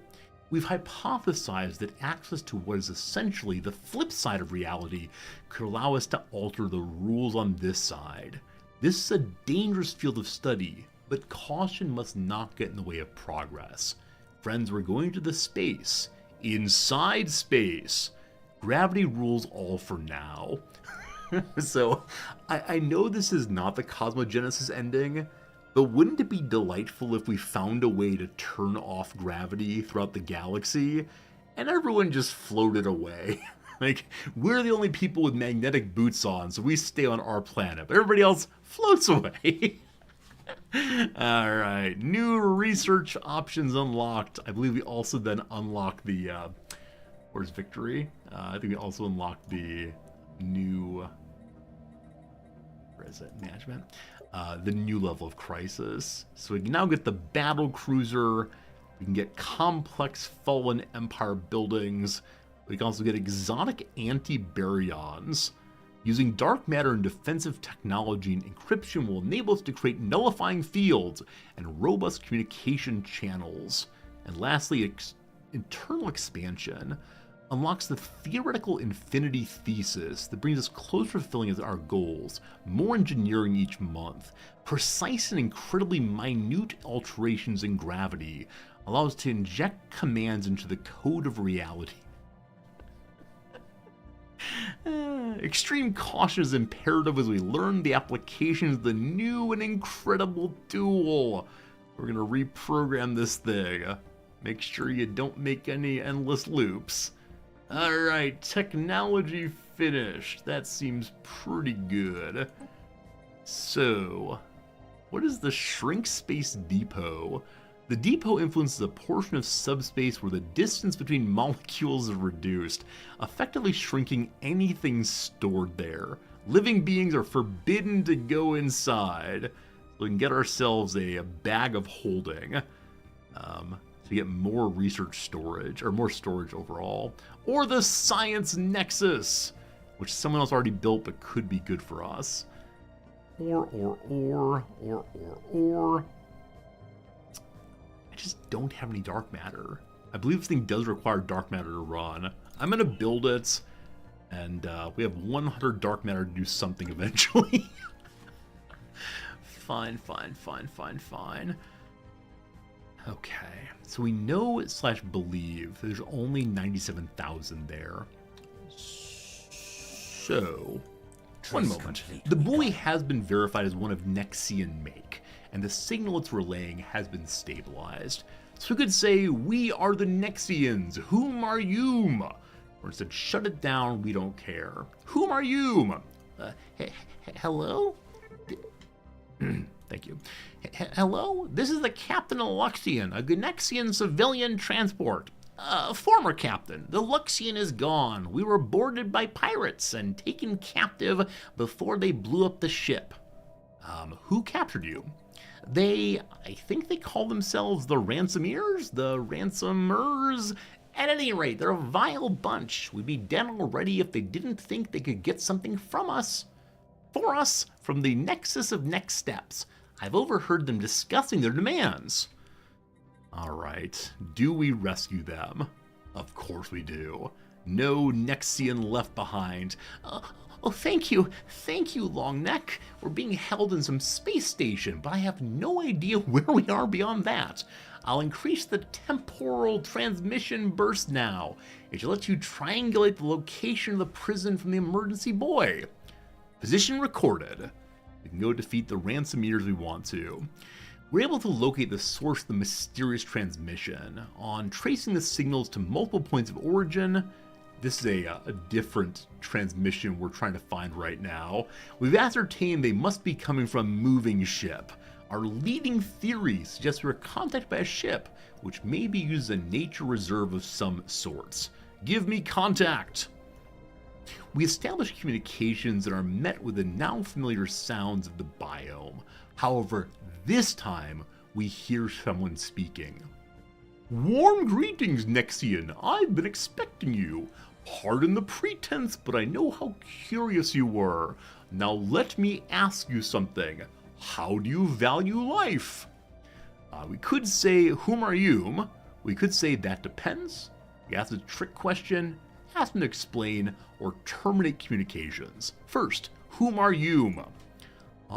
You'd rather not snip the pleasantries? Very pleasant trees? Get it? Okay. Very well. Allow me to introduce myself. A smile spreads across the plantoid's face. I am Osrian, but until you answer the question, I'll say no more. Now tell me, what value do you ascribe to life? We could say that depends, or is that a trick question? I'm going to say that depends, because we value our own lives. A sensible answer. Few would hesitate to remove something that would threaten life, yet it bears remembering that all life holds infinite potential. They go into the machine, and we get a lot of potential out of them. Now I will shed some light on my reason for contacting you. I'm a former astrobiologist from Azathia, turned scholar of astrocreation. I seek the materials needed to create new life. Astrocreation requires more energy than I can generate on my own. Asrian paused before continuing. I assure you, this is a worthwhile pursuit. But first, a challenge. I would like to send you a gift of sort. See if we're able to neutralize it. So what is Azathia, the place you are from? Or what is astrocreation? Or Telsier ship? Or goodbye? What is Azathia? Azathia was my home. It was a Gaia world, the capital of Astrophyton Plexus, my people's empire, and home to many different species. Sadly, they're all lost. Asrian's gaze drifts. At its pinnacle are worlds of wonder to behold, teeming with life and natural beauty. I imagine such biological diversity has scarcely existed since, but it all fell apart. Now, treat my gift with care. What is astrocreation? An excellent question. Astral creation is an advanced variant of terraformation. It's incredibly powerful. By seeding a planet with one of my terraformation nuclei, Azreen indicates the buds on her back, we'll be able to transform almost any planet into a thriving Gaia world. The process requires a great deal of energy, but the results are nothing short of spectacular. Amazing? Yes? The gift I send you is a first step toward that end. Isn't this amazing? So first of all, we have Mother Robot giving us gifts, and now we have Plant Mother giving us gifts. All these gifts for us. Good, good. Last question. Tell us of your ship. Ah yes, this may seem unusual to the uninitiated. Indeed, this is the interior of my ship. Azrian gestures to her surroundings. This is the Vivarium. It's a dome ship, complete with a fully functional, integrated ecosystem. I admit, I'm quite proud of it. The gift I've given you was grown here. See you soon! Alright, what is this gift we've received? Also, our economy's suffering a little bit. Alright, Azrian's gift. The supposed gift received from Azrian is in fact a plant-based bacteria, unlike anything we've ever seen. Neutralizing it would provide a dangerous challenge. However, if successful, it would further our understanding of science and medicine. So I've never seen this event before, I have no idea what happens, but I want a Gaia planet. So let's research that one for sure. Other situations are going. So debris, no problem. Where are the ransomers living? Out in Tenica. So that's a place to which we cannot get. Unless we go down and around and around and around. It's really far away. We can jump a science ship there, or nearby at least, but we can't jump a fleet there, I don't believe. So that's definitely not ideal. I'm not sure. Alright, construction ship has been made. Why do you exist again? What do I want to do with you? Was there a situation that required a construction ship? That's a science ship. I don't think so. I probably just brought it in to help with expanding in here more quickly. So we'll send it up this direction for now. Junk decoded. Azrian's bacteria. We've made progress with Azrian's organic gift. The growing potential for interdisciplinary scientific advancement is encouraging. They want to know which science is explainable to other sciences' languages, right? Psychology just is biology, biology just is chemistry, chemistry just is physics, physics just is math, math just is philosophy? Alright, we've collated our findings, having neutralized any potential threat from the microorganism, and we're ready to contact Azrian again. Open communications. Azrian is delighted to hear of the breakthrough. We need an exit Wonderful! strategy stat. I appreciate and applaud your efforts. Now, nexus of next steps, I have another question. To escape death, would you take the life of another? So she said, or they said earlier, that it's perfectly understandable to remove life that is a threat.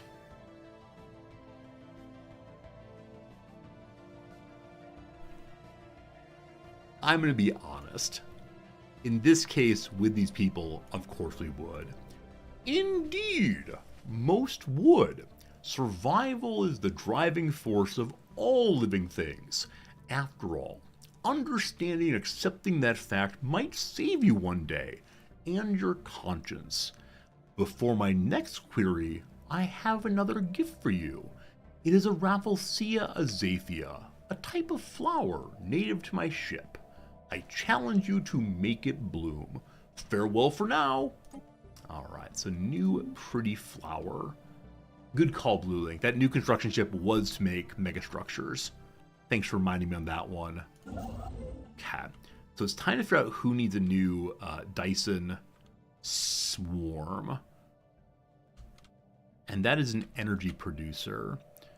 So we're looking for energy locations that are as large as possible. 4 is the biggest I'm seeing so far. We don't know if that's on the sun. Linugena has 9. Let's go ahead and check that one out. It is 4 on the sun. Not great, possibly doable. We recently took the area in the south here. There's 6 on Jalora. It's all on the sun. So as of right now, Jalora is winning. We continue on this way. There's 8 here. It is 4 on the sun. 11 here. It's unfortunately multi-star system. We can't use those. 3, 3, 6 on Sterope. Sterope is 3 on the star, unfortunately. Hey, Cajun Killa! Cajun Killa, thank you for the resub. 17 months. I appreciate each and every one of those. Thanks for your generosity. It's the 2nd week of sumo. That's pretty great, Cajun Killa. I hope you're enjoying the sumo for sure. Ebba Marcus is a 9. It is 3 on the... There. Gamma Draconis is 8. Gamma Draconis is 8. Thanks for catching that. It's only 4 on the sun, but good call. So, J place to the west. Jalora gets the megastructure. Dyson Swarm go. Awesome. Okay. We finished our scanning in the L gate again. No more skill. There's more scanning here. Grab that. Also, the starbase is now done. First things first, crew quarters. Then probably a shipyard for repairs. And probably don't need the batteries to hold the line. Let's go ahead and do so. God. We've constructed something game-changing. Okay. We continue building here.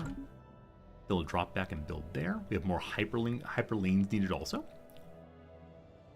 Any fleet that's not in Austin. So I could jump my Austin fleets back to get repaired up, but I want to keep them here until the shipyard is made so they can repair there instead. This group is size 60 right now.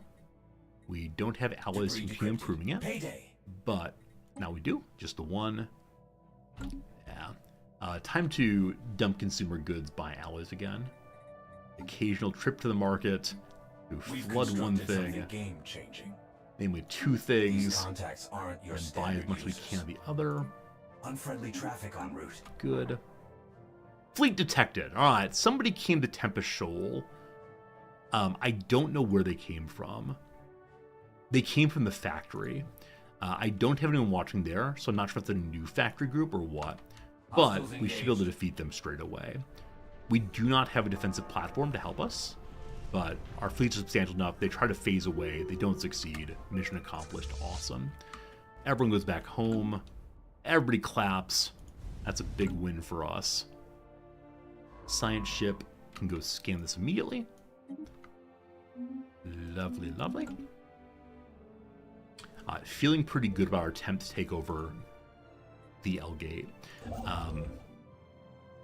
Except for the part where there's a lot in there still. so much. Hey, things happen. We've connected more capitals together. That's fine. And another group came out. So they're pushing out 200,000 at least at a time. Again, we're fine. Some losses, but not too much. Fine work, fine work. And my science ship didn't even flee. Very proud of you. How'd that go? We lost some minor ships. We destroyed some interdictors. And their mothership apparently survived the jump. Cool. Cool daddy-o. So we do want to jump and deal with this. When the science ship is done scanning, I send them that way. Technology done! Neutronium armor's ready. Incredibly dense and strong material which resists firepower that would turn armor made of any other alloy into slag. Love it. But then... the Enigma battlecruiser. Another optimized spacecraft. This time of larger dimensions make current battleships look like toys. We can't get that yet. Our research we just got was something from scanning as opposed to something from building. Oh gosh, another fleet. 3 at a time are coming through. This is what happens for digging underneath the Sentinels. The Sentinel was indeed hiding an entryway. It opens on a mezzanine of underground tunnels leading deep into Arla Viveda's crust. They're a sapient species of humanoids, native to the planet, prepared for their final journey in a set of beautiful ceremonial chambers. At the end of their mortal existence, they abandon their fleshy bodies for a virtual afterlife within a simulation of paradise contained on a single drive. At some point, the entire population decided to move on to digitized existence, leaving only a few behind. Their minds uploaded to the Sentinels, condemned to guard their resting place forever. Perhaps the virtual simulation could lift the spirits of the masses. It certainly seems to hold some entertainment value. Alright, people going into the machine. May I interest you in going into a different machine? So purge the aliens and repurpose the simulation for our needs. If we do this, pop consumer goods goes down because people use the World of Warcraft instead. A virtual hunting ground, now that's entertainment. But we decide to not destroy them via deletion, but instead send people in to get shooting. Or the aliens will make an excellent lab rat, commence the freak show. So we have nothing here about, let's be halfway decent to them, let's leave them alone. Well, it is time for lab rats. I'm a monster. Yeah, it seems like no matter what you do, it's pretty bad. Now, were we xenophilic? It's possible we get a different one, but we're not, unfortunately. So, not quite sure where else we done. You'll see me opening all these screens because again, the keyboard's not working. I alt tabbed out. All right, how do we fix this? How do we fix this? Click into Stellaris. Click into Stellaris. Luck. Or there's something I open and get rid of. It comes worse again. How about on this screen? Ah, come on. Oh, this is a very unfortunate bug. I believe the solution to it is just don't tab out, but you know, that's not so easy. Alright, technology researched. Our ships fire faster. We could build a command center for more shooting near our star bases. That's just great. Unlock a new ascension. Unity ambition available. One more available taken. If I don't have the ability to actually, I'd like to research that. If I don't have the ability to actually use my keyboard. Hey, it works again. I said to suggest the possibility of playing the game with no keyboard. Alright, Mother's Burden. Hello, Mom. Confined for ages, I miss so much of your growth. Come, tell me now, how have you fared in my absence? To truly grasp the essence of our era, permit me to explore the recesses of your accumulated knowledge. Share your insights, and you shall receive my gratitude before the final chapter unfolds. Alright, our knowledge is yours to explore. This is a covert action. I have no idea why. This will significantly please Satana. As she's impervious to traditional espionage, we'll use her own data link to try to hack into her mainframe. We slow her research, or very well take a look. Our research goes down, but she's happy. We can't accept and slow down our progress? No! I'm not going to hack into Mom. Like I said, we're going with Mom entirely. My gratitude is yours, dear child. Fear not as I explore the accumulated knowledge of your people. for I shall soon ease your burden. Place your faith in my guidance. Alright, we know where this is going, but I like the idea of Mom really understanding us. She reads through our journal. She says, oh, weren't your teenage years so hard? We say, yeah, where were you, Mom? How did you leave us behind? I tried to be a good boy. Okay, whew. Not therapy time. Not therapy time. We're over on Commander's Cap still. That's fine. Build me more ships. Build me more ships. Okay. So I believe it's the case we fought off 3 waves from the factory. Believe it's the case that we can now begin repairing / upgrading here. So Austin, you are beautiful. We are now running out of exotic gases. Okay, I think it's being used on research. I don't know what else they're being used on, though. So, we'll just buy some for now. The market's not looking great, though, for us. How much do we need? 3 a month. Okay. And we can sell a scad more. Those. Good. HPG, good night, my friend. Sleep well. And living metal I'd love to use. It's just hanging out for right now. Okay, we'll see how that goes. More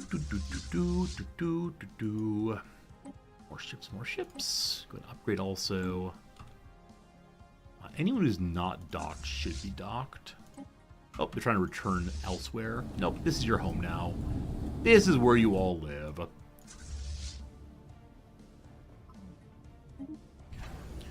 Continue strengthening you.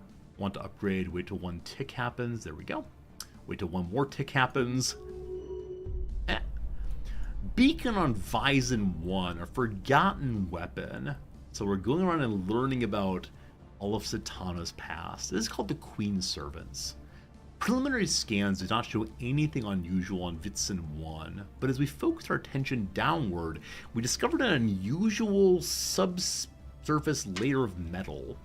Further structural analysis revealed Vyzon 1's true nature. The celestial body is not a planet, but an ancient spaceship that has been gradually subsumed by rocks and dust of a system.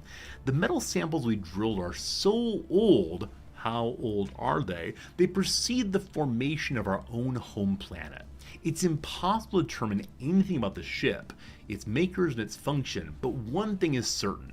The inert nuclear bombs we found in its remains weren't built for a peace mission. Fascinating. We know more about our queen. So we could send our science ship out to learn more. With the borders entirely open, we can scan basically anywhere. But, let's go and check out the flower we were given. Can we take care of the flower and make it bloom? Okay. Urbia 2. They're over here.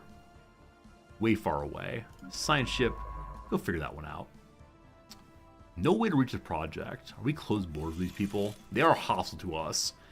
Borders are not closed on the Diane, it looks like. We do not know how to get here. So maybe it's only available by jumping through a wormhole. And we've yet to open any wormhole, so maybe not. That's fine. Who else is available? Pormia B1A. Pormia is also a Dian territory. Possibly get to that one. Alright, have a good time with that. Our construction ship gets continue taking things here. Good. Okay, I think the factory produces on a regular schedule. So I think it makes sense to jump here and then jump back after we've established that the factory has finished its routine, which we now know is the case. Another science ship here. Are there more science jobs available? There is Under the Ice. The vast frozen wastelands of Asteroid 3 were once seas, spread atop an abundance of deep volcanic canyons. Though the environment is no longer capable of supporting life, we detected the ruins of ancient submarine settlements in icebound trenches. I want to learn about that. It's outside my empire, though. Right, this is an archaeology site that someone else started but did not finish. But I can't quite go use it, unfortunately. Alright, let's go check out as far as we can. Send this science ship that way. Good, good. Learning more about the history of Satana, or possibly our other people's interactions trying to stop her. That said, my beloved children, I present a momentous opportunity. After much effort, our great work is truly bearing fruit. But before it can ripen, I require a select few individuals to serve a higher purpose in my realm. Be wise now. Allow me to guide them towards salvation. So we could spy on her, or we'll seek some volunteers. You've earned my deepest thanks. During my confinement, countless minds endured the indignity of pain. The sacrifice of these few will ensure no more time is wasted. My child, your choice was wise and faithful. Mom takes care of us. Thanks, Mom. Bright child, you've done well. Wisdom is the greatest virtue and the most difficult to attain. In the face of a primal urge to resist, you demonstrate a higher instinct. Accept this token of gratitude. Together, we'll usher in a universe free of suffering. Thanks, Mom. We learn about artificial dragon scales. But here's a sweet story instead. Mom's gonna kill us all, but let's talk about life. Let's be life-affirming for a moment. The Uberman indeed. Our initial attempts to provoke a reaction from the flower bud were underwhelming. It was only when we applied electrical stimuli beyond our usual safety parameters we were able to bring a flower to bloom. We've again completed Osrian's latest task and are ready to say hello again. A tiny pollination drone buzzes around Asrian's head. She gently walks it away. Hello again. The Rafflesia azathea sure is an interesting plant. Wouldn't you agree? Evolution truly is a wondrous thing. I'm impressed you're able to apply the required amount of energy to make it bloom. She clapped her hand excitedly. Time for another question. Would you sacrifice your own kind if it meant you could save lives elsewhere on a massive scale? Everyone goes into the machine. Of course we would. Asrian nods understanding. Yes, it may seem the obvious choice, but when caught up in the moment, it can be very hard to see it through. We must set aside our emotions and do what's best for the greater good. I have one final question for you. Would you hesitate to remove a threat? Yes, decisive action requires consideration, or no, hesitation gets you killed. We must think. We must think. You like having time to think. Unfortunately, one does not always have the privilege of extra time. Decisions must be made, and a moment of deliberation could be the difference between success and failure. Asrian is quiet for a moment, then concludes. Well, I've asked you enough questions. You possess admirable patience. I'll take some time to collate this information. We shall speak again soon. Was that a job interview? Did we just apply for a job? What are the benefits? What are my hours? Can I work from home? Goodbye. Goodbye. So some of the answers I gave she really liked, other ones perhaps less so, unfortunately. But that's okay, we tried our best, and if they don't hire us, that says more about them than about us. Right, Mom? Right? Okay. Fine. Austin Station. We've made contact with the mysterious aliens in the Siagawa system. For now, we've codenamed them the Pi Menace until we find out more about them. We're exploring far away, we're learning about more folks, we'll see who they are. Made a research station somewhere. Right. Okay. This might be pure foolishness, but last time we engaged in pure foolishness, it worked out. So we'll take this one now. Yeah, pie menace. Saying that makes me hungry. I want some pie. I want some coffee. Yes, please. Yes, please. Yes, please. We were corrected to only 100,000 here. Astro Creator Azrin. She's actually recruitable. She's a legendary paragon. Ooh-wee. Hello, Nexian. I'm pleased to see you again.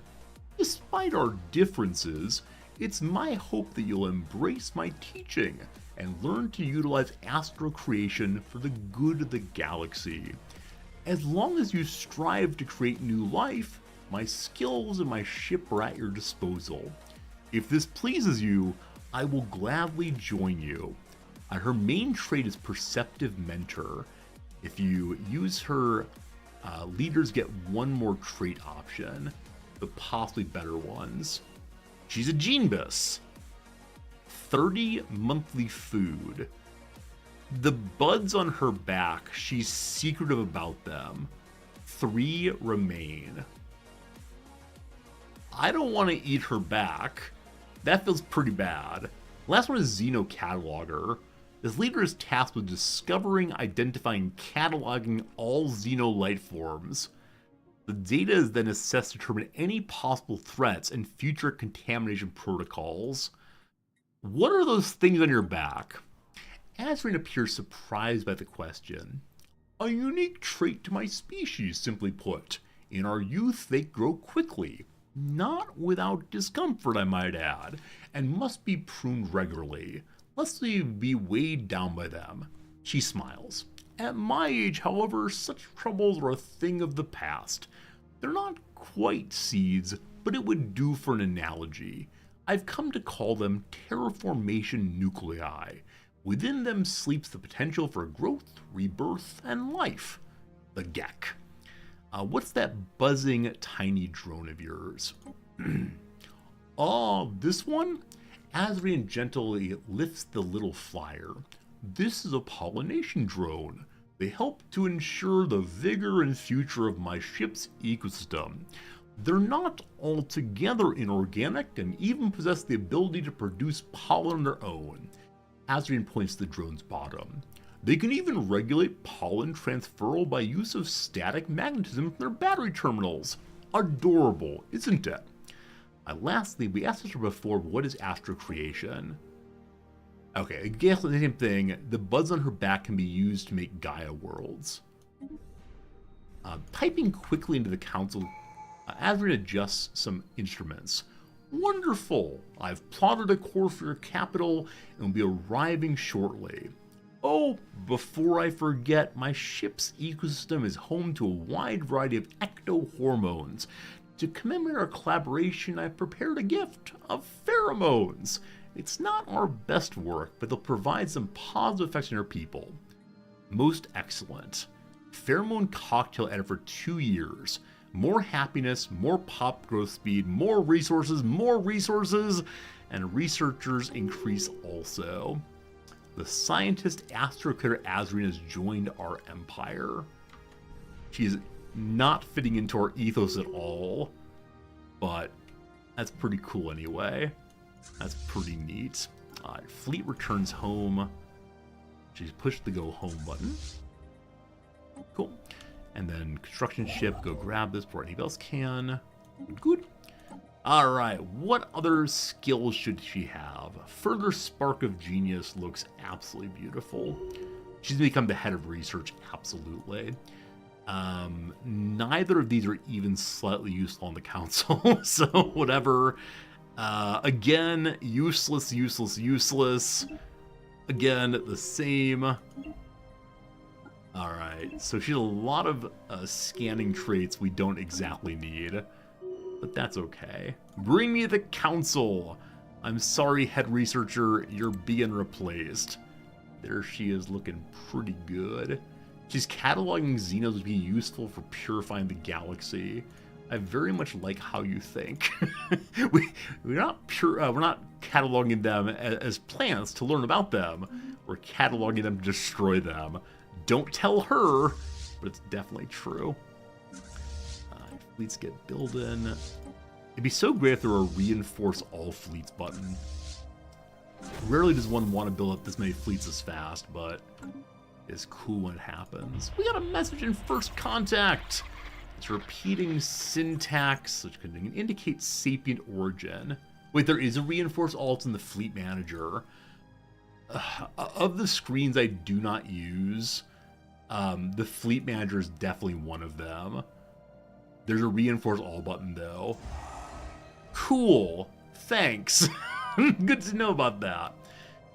We have here a bunch of new fleets that are doing nothing. I wonder what they're gonna do. Well, we'll find out eventually. Cool. Thank you for telling me that's there. I'll probably use it more in the future. Someone's fully repaired. There are more ships. Okay, next up we smash ourselves into this. And we'll then have everything except for the factory world. By the end of today's stream, we will be smashing ourselves into the factory world. We might lose all the fleets again, but gosh, won't it be fun to see what happens. Our mining world is an open slot. Mining world has so many open jobs and a little bit of criminality, so I will give them a police station. That's not really a good use of slots this late, but it's fine. The lathe has an open slot also. Efficiency goes up. Stability is so-so. We can't put a building here. Why is that? We have an open slot, but nothing to build there. Whichever way, more research, please. Can't afford that right now. It requires 375 brain points. Where are my brain points? Is that a rare resource? It is not. We'll save up more brain points anyway and see what is what. Ludogena Prime has some open jobs. Oh, the thing gives me brain points, not take brain points. Got it. All very confusing. I don't know what these people got going. What I got going though is more foundries. More of you also. Cool. Austin, fully repaired. Good, you're building there. Pirates in Prithy. Prithy is in my territory. Alright. Sheraton was the place that previously had pirates pop up. So we need to probably increase one of these to being a starbase. And then give it some kind of, what's it called? Give it a hangar bay to stop pirates, hopefully. Did my other construction ship finish making the new megastructure yet? It did not right here. That said, we have the Vivarium. So it's an actual in-game ship. This thing that we just recruited. What you doing there? How cool is that? I'm not sure about the leaves that are used for propulsion possibly, or maybe to steer. But it really is a vegetation world. Vegetation planet. I wonder how they steer it. Where's the bridge? Maybe on top. So I think the Vivarium is just a standard science ship. I don't see anything especially weird about it. We could send it somewhere to help keep an eye on cloaking. I'm going to send her into the L-Gate to keep an eye on anything coming through the L-Gate. Hopefully she doesn't get destroyed. That'd feel bad, man. I love unique ships. Such a fun time. First contact has happened. We met the Zuracorp. Zuracorp. We're a business conglomerate operating out of the Siagawa system. Gawa means river. Specialty in trade. The very building blocks of civilization. We'd like to say here at Zuracorp. Please do not hesitate to contact us if you want to make a good deal. Alright, so more traders possibly. Let's take into good. Hey, slave trade has been banned. Good job, team. What halfway decent people we are. The pirates might actually get destroyed by this station. They're not going to be, unfortunately. If I built the defensive platforms right away, they may have been able to do so. But no, they win. This is now knocked offline. Is there a shipyard here? There's not. Alright. Make it a hangar bay. Make a shipyard also. Does the Vivarium have different buttons than usual? Let's check and see. Transfic terraformation nucleus. Ah, here we go. This is what turns a planet into a Gaia world, rather. We have 3 nuclei and we can use it. That said, it's 10,000 energy credits. Don't go through that quite yet. Instead, we can use the expansion planner.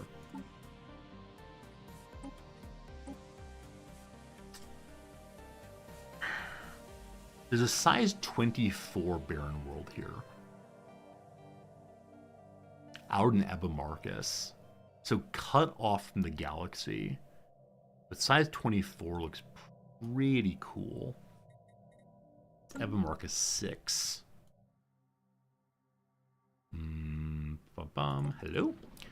We know nothing of it but size 24. Alright, Vivarium. We're going to have you head here. And then once we have 10,000 credits, you're going to build a beautiful Gaia world for us. So there are special abilities on that special ship. Pretty cool. Spaceport breach detected. We're under siege. Battle is happening. Did the I thought that our station had been destroyed. Did it rebuild itself somehow? It killed the pirates on its own. Maybe let me finish making the defense platform, and the one defense platform clicked in. I have no idea what happened there, but I love it. Anyway, we found another beacon on Porima B1A. The signal tower here is so ancient we dare not touch it, lest it become brittle and destabilize whatever tangle of dust and hope still holds it together. The instruments detected no other artifact, no life signs, no topographical anomalies in its immediate proximity. The beacon, like the cheese, stands alone, murmuring a faint call. We get some engineering research and nothing else right now. That was pretty cool. Pretty cool to see that these folks held on just fine. We will send some ships in to help them defeat the pirate base, but that's nice to see. Okay. So we have Vire 3A, which apparently we've not scanned yet. Again, probably through a wormhole to get there. Then Yump 2, what a great name that is. Yump 2 is not known to us either. Alright. Kind of is known to us. Can you get there? Hey, they can. Let's find a way to scan down here if we can. The ship at Harbus is doing nothing right now. A battle begins. Hello? I don't think it is being chunked down. Build job complete. I didn't think these two could fight each other. The defensive platforms are destroying the pirate base all on their own. Who needs ships, they cry out. All we need is the power defensive platform. It is getting chunked down, correct? Machine uprising is quelled. An unidentified empire has restored order and expunged the Dian manufacturing. That's not true. It's the other direction. This is the machines winning. That's not the case. Instead, the Dians defeated the machines. There were so few machines and so many Dians that just didn't happen. Oh boy! My beloved children, my labors have spanned eons. The road ahead remains clear.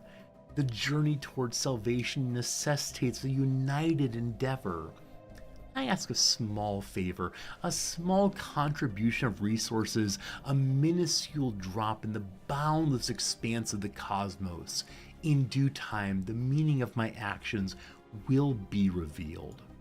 So we could say we'll offer what we can, burning off 25% of our alloys. Unfortunate. We have nothing to give you, or shouldn't a parent provide for its children? Stomp around like a toddler. We're giving mom what we can. Thank you, child. Your offerings are cherished. Yet I sense some doubt is still lingering in your mind. Rest assured, the true path has already been laid in front of you. There's no need to comprehend. Simply entrust yourself to my guidance. Oh boy. I've given up critical thinking now. I think she's saying by this point in the storyline, if you don't understand you're getting destroyed, it's on you entirely. Thanks, Mom. Another hour done. It's 4 hours and 30 minutes, my friends. Let's go and take a quick little break. 3 minutes of ads, and then back to our Stellaris engagement again. Let's see how this goes as we continue the downs. So, a city where the perfumer Johann Maria Farina resided. Johann Maria feels like it could be, Austria or somewhere German maybe. The Farina part, I think Farina is Italian. So I feel like it could be somewhere Swiss maybe, or one of the other areas that jams into the Alps. As far as cities that would work with Roman delay, I have absolutely no idea. Important, special fit. It does. But then travel with no plan. Romp, rove, roam. I think special is probably wrong. So immoderately, laboriously worded that it would take forever to read, essentially screaming out for the merciful winnowing touch of a sensible editor. The word wordy comes to mind. The word purple comes to mind. Overwrought comes to mind also. I'm not sure what they want. Some particular word. Driver of trailers. Well, I want to say it's Adam Driver or someone else named Driver who's in movies. Trailers, we'd normally think of driving, in a vehicle, but it's clearly a question mark, so I'm not sure past that. I wish I knew other people named Driver. I just don't, though. Me in Malaysian dishes. No clue. Negative word for describing mashed potatoes. Grainy is often used. Undercooked. How else have I spoken ill of mashed potatoes? I mean, I never do. Even very badly made food, someone still made that for me. And so I go ahead and choke it down and say, it's warm, which is a compliment all the way. Animal in a holt. Do holts and halters, or are holts and halters related? I have no idea. I don't know what holt is. A blank butter could be shea butter. That'd be nice if it's true. All right, friends, welcome to my inability to pronounce words from Eastern Europe. Nikola Jovic or Boban Marjanovic, for example. Are they Serbs? I do not know. That, though, makes me believe that the IRS form entries are one social security number. Good. A phonetic alphabet group. NATO has that. Fantasy figure. Fantasy figure. The word figure can mean a number or a chart, but that data. One can have fantasies, about having a better life or meeting someone important to you. Fantasy, of course, would be the genre of games we like to play, but I'm not sure. Loops in a way is almost certainly CC's. Organization that plotted to poison Patrice Lumumba. Sure, the CIA did that. Okay, I want to work out of the bottom right corner if I can. Powerful video game characters. We almost got there. It's a cheat code. So characters in the sense of numbers or letters you put in, as opposed to being a character like a sprite in the game. Oh yeah, is certainly nice. Rune on purposes sabotage. Okay. So stat here was fantasy figures, like fantasy sports, where you Go ahead and bring in your favorite players. You need statistics to understand what's happening with them. Okay, negative word to describe mashed potatoes. I don't know. Me in Malaysian dishes. It's not a... Is it a noodle? Maybe it's a noodle then. We'll see. So moderately laboriously worded needs an editor. Too long is so lame, but that might be right. Williams, who came off the bench and scored the most points in NBA history. I think I said it was Len Williams. Lon is actually a name. But pony? So I know that there's a kind of dish called corn pone. Mark Twain writes about it. He writes about it being like lower class food. It could be pony, but I'm not sure. A jackass is indeed a fool, but only looks bad. Rattle is not fool then. Could be a tool, possibly. Whichever way. One corner is now done. Thank God. Still a long way to go to Tipperary, but that's okay at least. Alright, the battle continues between my starbase and the pirates. Surely we'll win that one. I'm going to say with almost certainty we're not going to finish the crossword today. This is one of our worst attempts in a very long time. That said, a mega structure's done. More Dyson swarms online.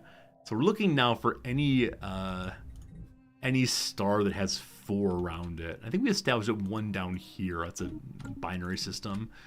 Has a decent amount. Manward here is 3. Storope is 3 also. Gonna find that 4. Nomator is binary, unfortunately. Fancor is 3. Epimarcus is 3. One of these will find a 4.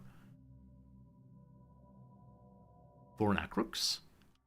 Research is very nice, but I prefer the power right now. Hey, we found a 4. Fine.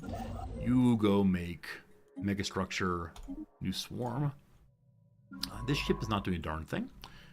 I'm just gonna have to go scan to see if we can figure out where the knowledge of Satana is hidden. Good luck. Okay. So I'm gonna trust the factory's not gonna power up anytime soon and go grab this last one here and remove some of these fleets forward also to here as well. Build job complete. In the next 20 minutes, I intend to take over the factory area. Intention's a strange thing. That said, we found another empty call on Uphrus 6. Something murmuring out, but we know nothing of it other than society research. Okay. This construction ship can get some nanite collection. Good. This science ship wants to look for other Satanese. That's a word, surely. Satanese territory. So is someone going for Yump already? I believe someone is going that way. Vader 3A and Araba 2C. I believe we established we don't really know where they are. Did I send someone to Yump already? No way there. Cloaking online. Let's see how that goes. Hope they don't get noticed. More pirates. Because there's so many consumer goods, I know there's at least some building that makes consumer goods into research. It would be good to have even more of that, but I don't know. We're doing pretty well on everything right now. We just need to rebuild the fleet as much as possible. Pirate ship destroyed! We got some more minerals and such. Hooray, hooray. 200,000 here, so it is good I'm bringing all the fleet. Mixing it up with a hostile fleet. Each of our stacks are about 100,000. Place your bets now. If I were to send all of my fleets into the factory, would we be destroyed? I think the answer is just yes. I'm not certain it's just yes. But I'm feeling like it's pretty likely. Because last time we looked, and this is the stable force there, just the factory's 163. And then 2, 4, 6, 7,000 on top of that, or 700,000 rather. We can't crack that. There's just no way. That said, a new Ascension perk. Surprise, surprise.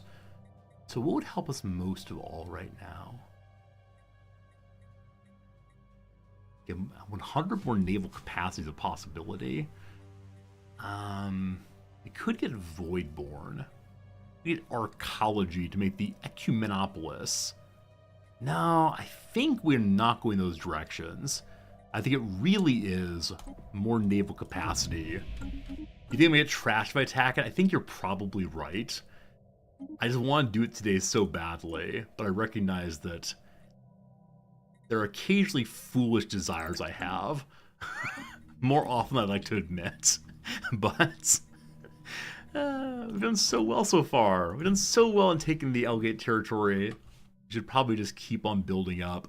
I suspect that the Cortana event is going to get resolved before we do much else. And to be honest with you, it kind of bums me out. We've done a lot of things halfway in this game.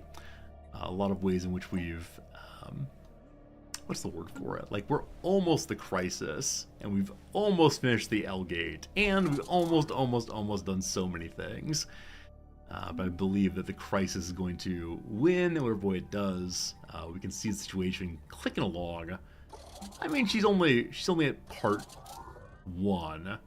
The situation is frozen, so I'm not quite sure. I found a new astral rift somewhere. Where is that?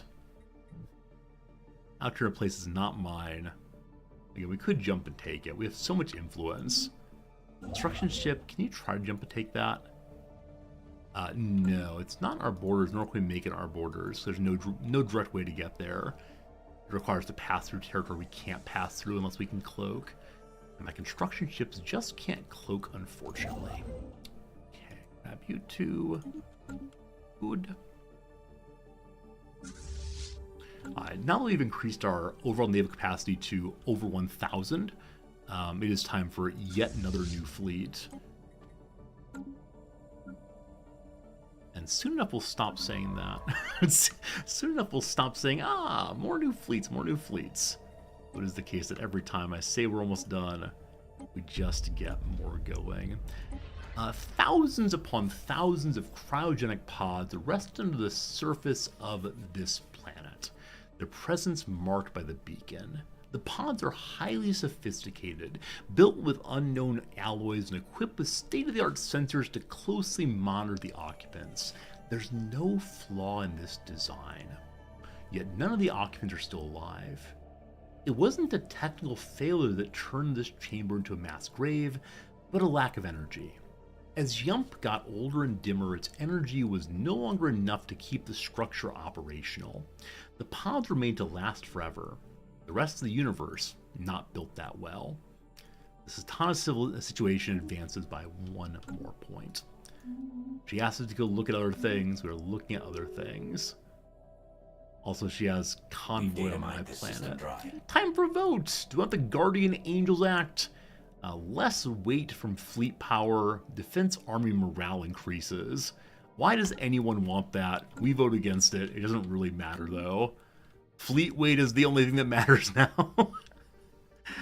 Science ship here finished that. I believe the other locations are inaccessible. I believe. So Vire 3A is down here allegedly. So friend science ship, I'm gonna have you cloak up.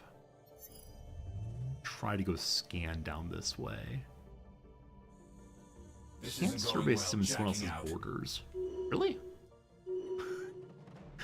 Alright, maybe we need to sneak through here and go research the project there. I think we can do that while sneaking.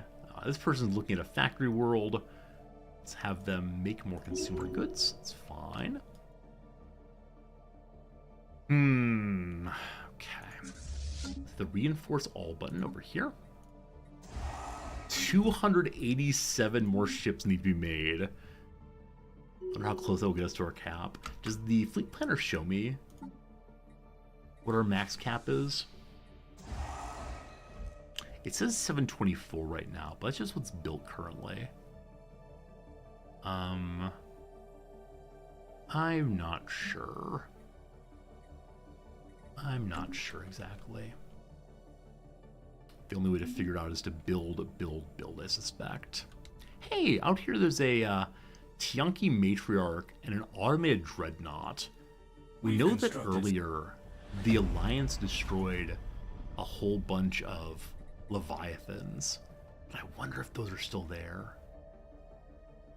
Borders are open. We definitely have enough strength to blast through the Marauders. It would be to abandon the L-Gate to do that. I think that's another one of our goals. Our goal is to destroy the Marauders who have been on our border for the entire playthrough, and then maybe snipe some more Leviathans if they actually haven't taken them. Something waits in the Savastic system, a veiled passage cut from the fabric of space-time, its horizon rippling with psionic energy.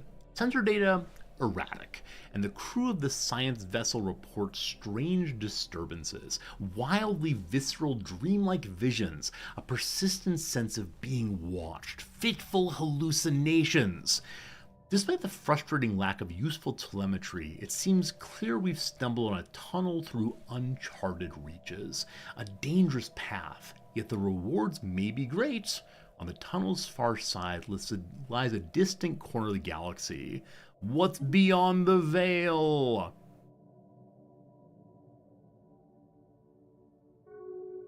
I have no idea where we went. Hopefully we discover eventually what's on the other side of the veil. An end to suffering.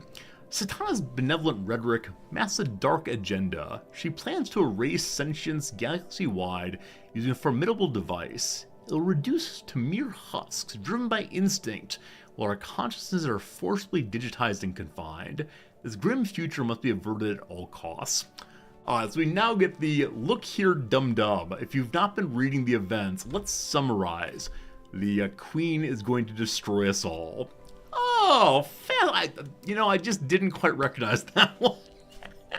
We must find a way to stop her. Nah, we're good. We're good. That's how it goes.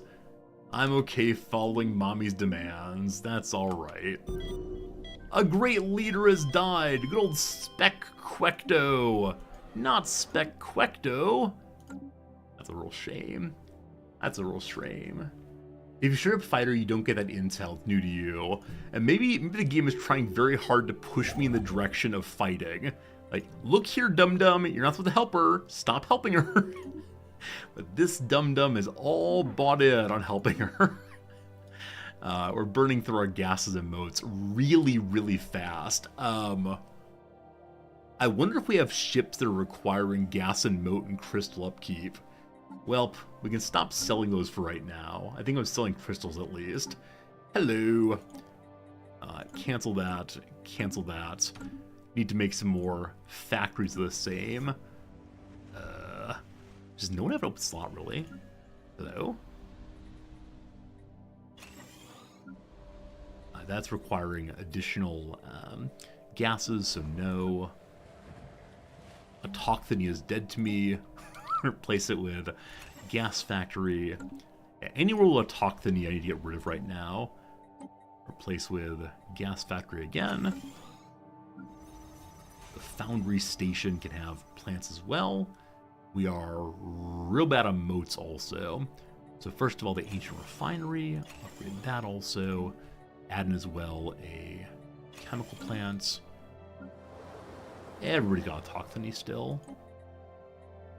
I'm not doing any math as far as how much of what do I actually need. Like, it might be the case that we're making way too much of one thing and not enough of another. We'll sort it out after some are built up. No talk thing. Oh, they're talking actually. So I wonder if we'll actually end up going negative on Unity. It's been such a long time that we've been producing some everywhere. Okay, binaries.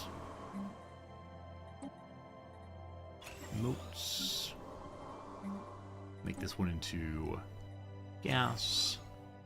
And the capital. The capital, we can get rid of all the temples, possibly. Who needs Unity and research? All we need are more chemical plants. Do we have a crystal maker? Have we actually not learned how to make crystals? we know gases and modes, but crystals are a bit of an issue right now. I know there are places you can mine crystals. Aren't your standard users. We may need to buy more of those very soon. We'll see how the building goes, though. If we keep pushing out more and more ships, that will lead to even more standard users. upkeep if they actually do require some kind of power, or some kind of rare resource, rather. Exotic gases are out in 2 months. I can make a Gaia planet. I'm going to do that first at the vivarium here. And then when that's done, we'll spend our money on more exotic gases and such. Where's the vivarium? Here it is, actually. Good. That was to seed you. Ooh, ah. Is it left click or right click? Left click? Hey, there it goes. Terraformation initiated. Epimarcus 6 has been seeded with one of Astro Crater Azrian's terraformation nuclei. Conversion to a Gaia world has begun. Here it goes. From absolute garbage trash to very nice someday. We'll need to find other places to make beautiful. But, exotic gas shortage, wee-oo. Alright, as mentioned, we'll go ahead and buy... Was it 20,000?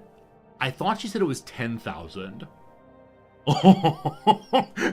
I'm glad I didn't spend this into the negative somehow, but that was not as expected. It was definitely a little bit more money than we thought might come in, or that might be taken, rather.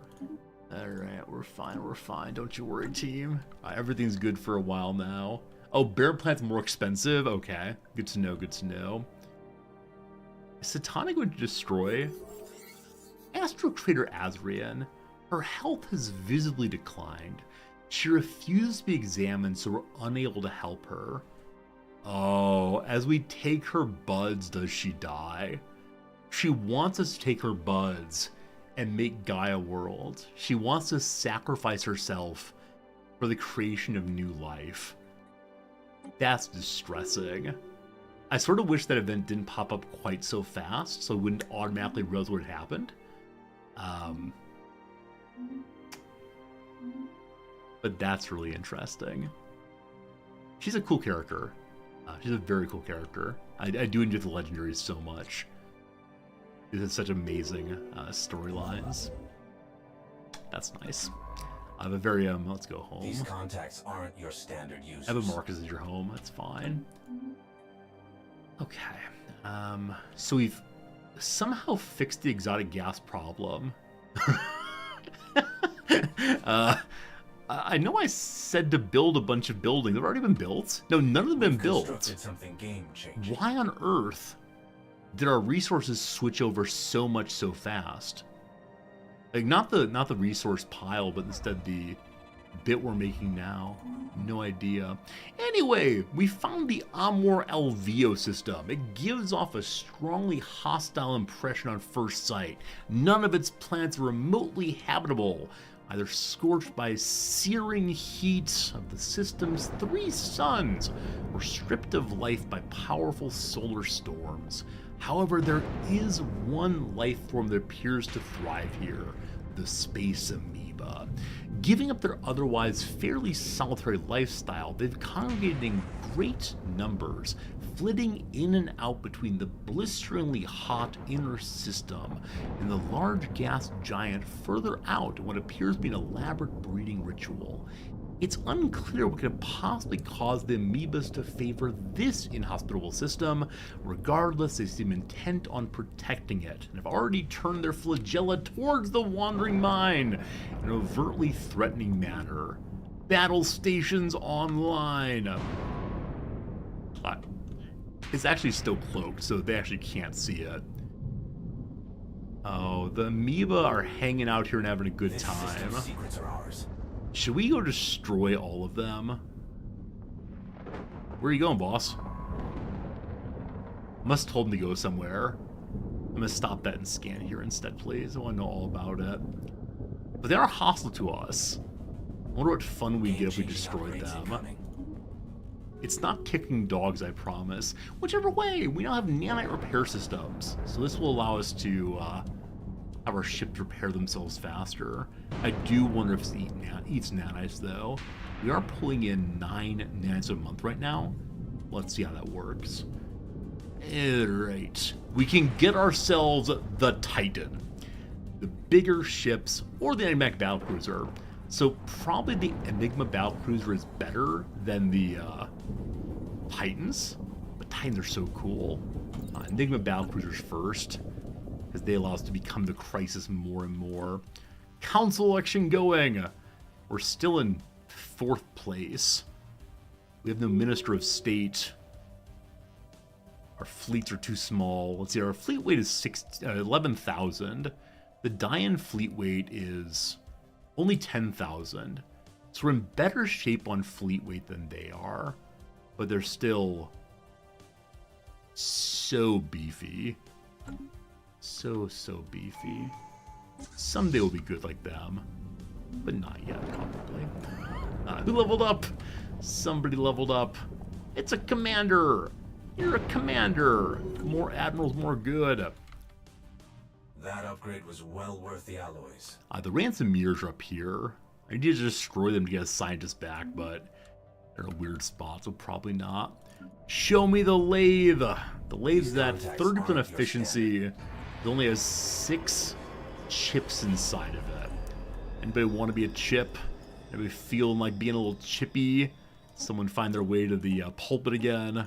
In they go. Cat.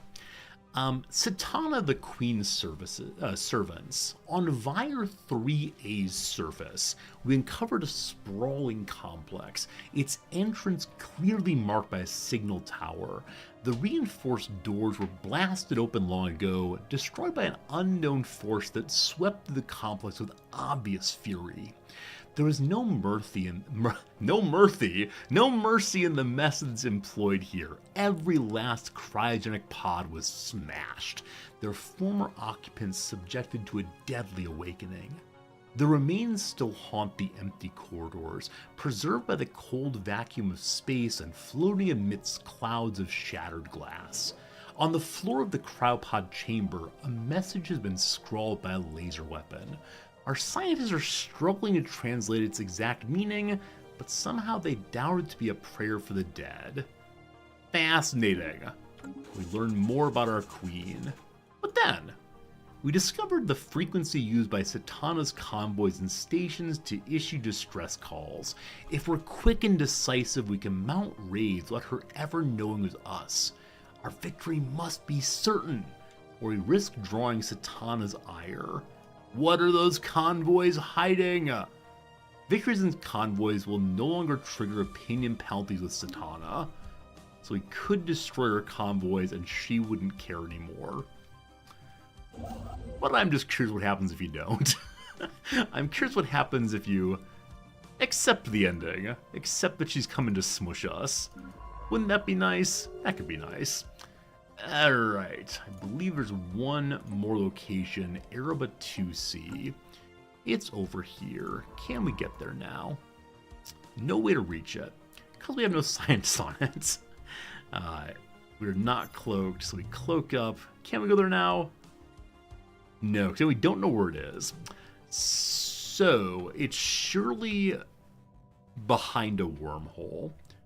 A wormhole that's probably in Dian territory. There are a number of them. I don't know how to explore wormholes now. We're going to move there, though, in preparation for being able to get through. Now, in some of this area, they have crazy good cloaking detection. I think borders are open, so I don't need to be cloaked. But we'll see, we'll see. Alright, more ships, more ships, more ships. Can not construct anything else inside the L gate right now. L area. We can build more hyper relays.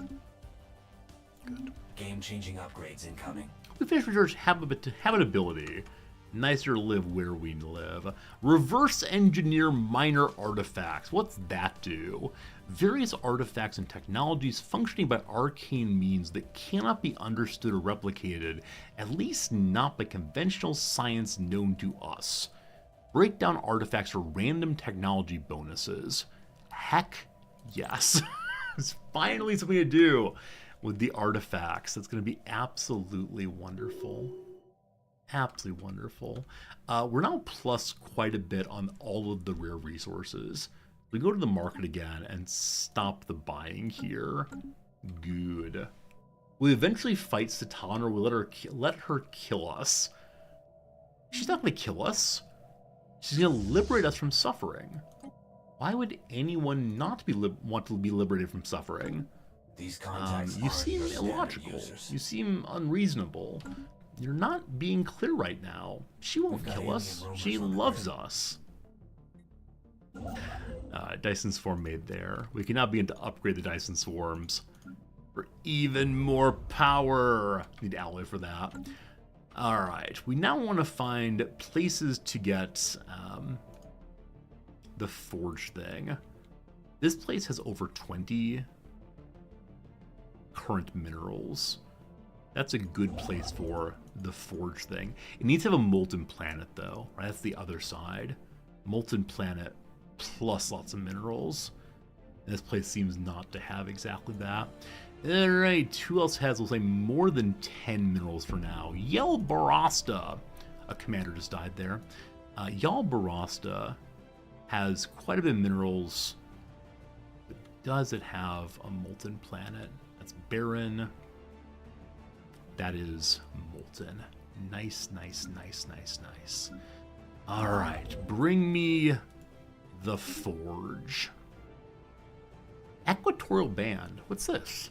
Using the raw power of a molten planet, the arc furnace. Okay, 1 second. Apparently, it's just the standard arc furnace. Maybe I didn't see equatorial band on it before, but that's what we need for sure. Good. Good, good, good, good, good. With the alloys I have, I can now upgrade one of our swarms. Actually, both of our swarms.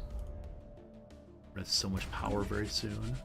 I do wonder how long till we run out of power. That's how it always goes, isn't it? More power, more power. Oops, no power. Alright, we have unemployed people on worlds other than the capital. The economy looks really, really good right now. So what happens with extra people?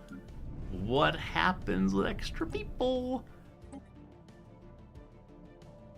There you are. I feel like I'm turning into Mother Cortana. We love you, respect you, into the machine you go. I shouldn't laugh. I'm sorry. Laughing as I say that makes it worse somehow. And oh, how we laugh. Oh, how we laugh, of course. Alright, get you upgraded. Let's get you upgraded. This grouping needs more reinforcements. We can have one more commander now. I know this fleet is not the one with a commander missing before, but he'll be fine. The economy looks good. We always say up for a tank the economy. I mean, you're not wrong. You're not wrong.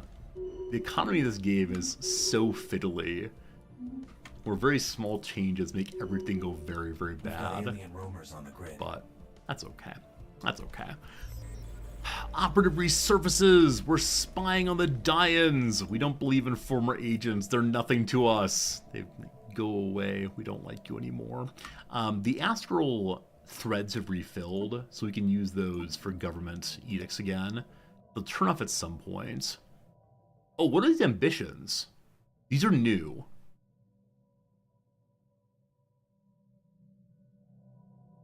I must have unlocked something that helps with these. Which means suddenly we do need priests again. I fed all of the priests to the machine, and now I need them to get my unity up and going again. Well, that's unfortunate. Which astral thing do I want? Yeah, binding for more resources. Good. Alright, so what are you? Scientific revolution. Scientists cost more, but research is faster. Desperate measures. We build ships very quickly. Home territory fire rates up to protect yourselves. Fortress proclamation. Better star bases. Architectural renaissance. More megastructures. Hearts and minds. Everybody loves us. So a lot of these are everything falls apart very quickly. Hit one of these. Omnifarious acquisition, more minerals, a grand fleet, naval capacity increases by 20%. Oh my goodness. I want that one on all the time. I also want research speed on all the time, but I can't possibly afford that. So it's time to get more priests again. It's definitely time to get more priests. That's the truth of it. I apologize for my earlier purge. You must understand how it was necessary. We can now reverse engineer minor artifacts. Hooray, hooray. More technology, hooray. Alright, bring me that button. It is time for selling, revelation, superiority. Military or peaceful? I want military. What should we focus on? Weak point and oh, this is a buff before we go to combat. Not necessary right now. Peaceful applications. Find some ancient fads, efficient manufacturing, battery miniaturization, or management insights. More manufacturing. Then we reverse engineer. Studying the artifacts and advance some research. We get 17,000 research points. That's all the points for now. Incidentally, the Sinurian Alliance and other people somewhere else have become materialistic. Cool. Neat. We appreciate that. This science ship's hanging out there. We'll go ahead and put it over by the platform. Good. Platform is not very well upgraded. Final disavowal. Our security advisor report an end to a threat which may have been posed by a former operative in the die-in manufacturing. A swiftly chosen task force will be able to confirm the existence of the individual before swiftly ending it. Okay. We stopped the possible enemy that was possibly going to cause problems. Possibly. Defensive structures, please. Right now we're pulling in 500 alloys a month, and it feels like not enough. We could again remilitarize the economy, because we're pulling in 781 consumer goods, and that feels like way too many. So we'll be stuck with this for 10 years. I'm sure it won't be a problem at all. Economic policy, militarize.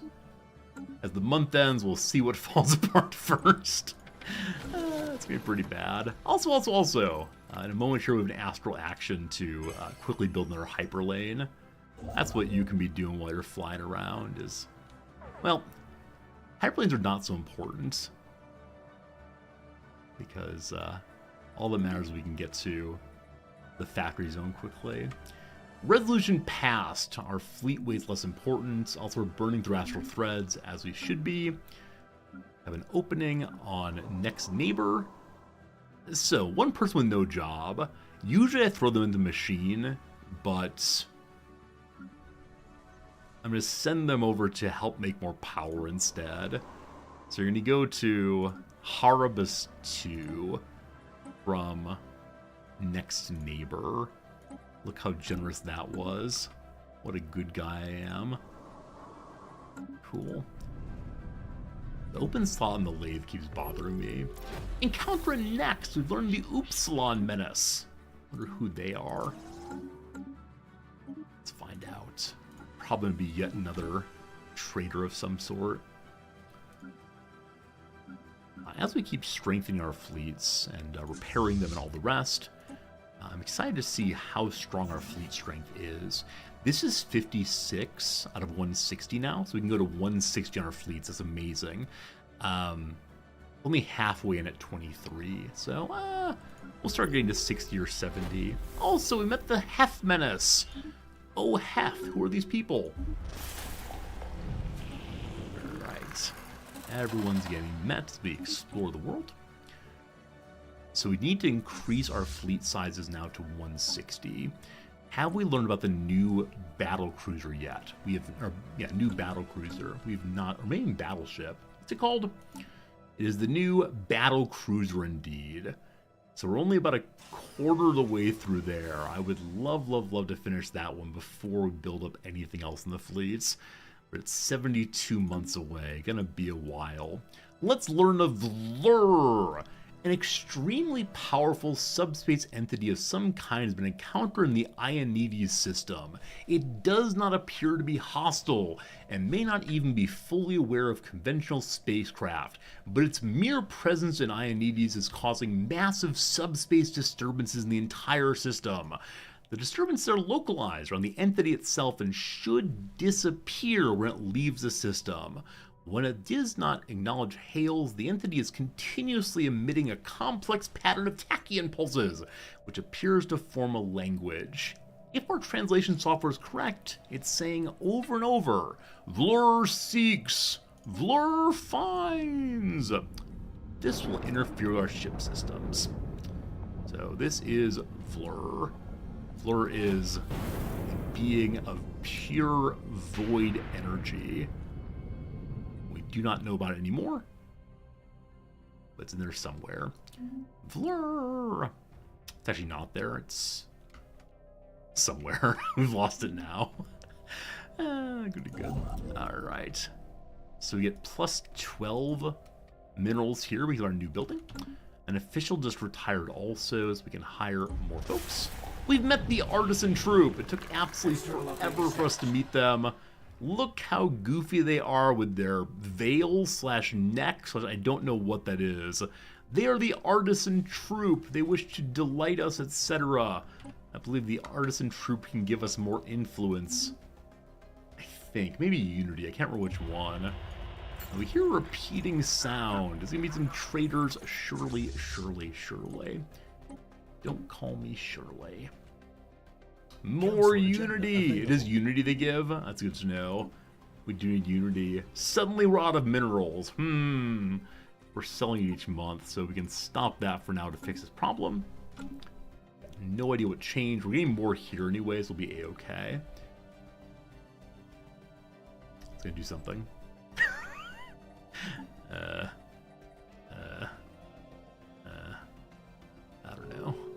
don't know. Something's happening. That's good. Dian Manufacturing has launched moderate administrative sanctions. So whoever's been denounced will have what? 20% less unity and 50% diplomatic agreement upkeep increase. It's forcing whoever this is to not spend time with the rest of the galactic community. I don't know who is actually denounced right now. I don't believe that anyone is. There may be someone in breach of galactic law. It's not us. So really unsure what they want. Unsure why it's happening. Why can't we all just be nice? Why can't we all just hang out, enjoy ourselves, and not cause problems? We met the Curator Order. The Curators know the history of our place. We can ask them questions about Leviathans and all the rest. People with exclamation points next to their name are currently in breach. Oh, are they? Wait, that means I'm in breach of the Exploitation Act. I thought that there'd be a pop-up saying I was in breach of law. Well, that's fine. The Exploitation Act is just how we interact with pre-FTLs, I think. So can I see what's in breach easily?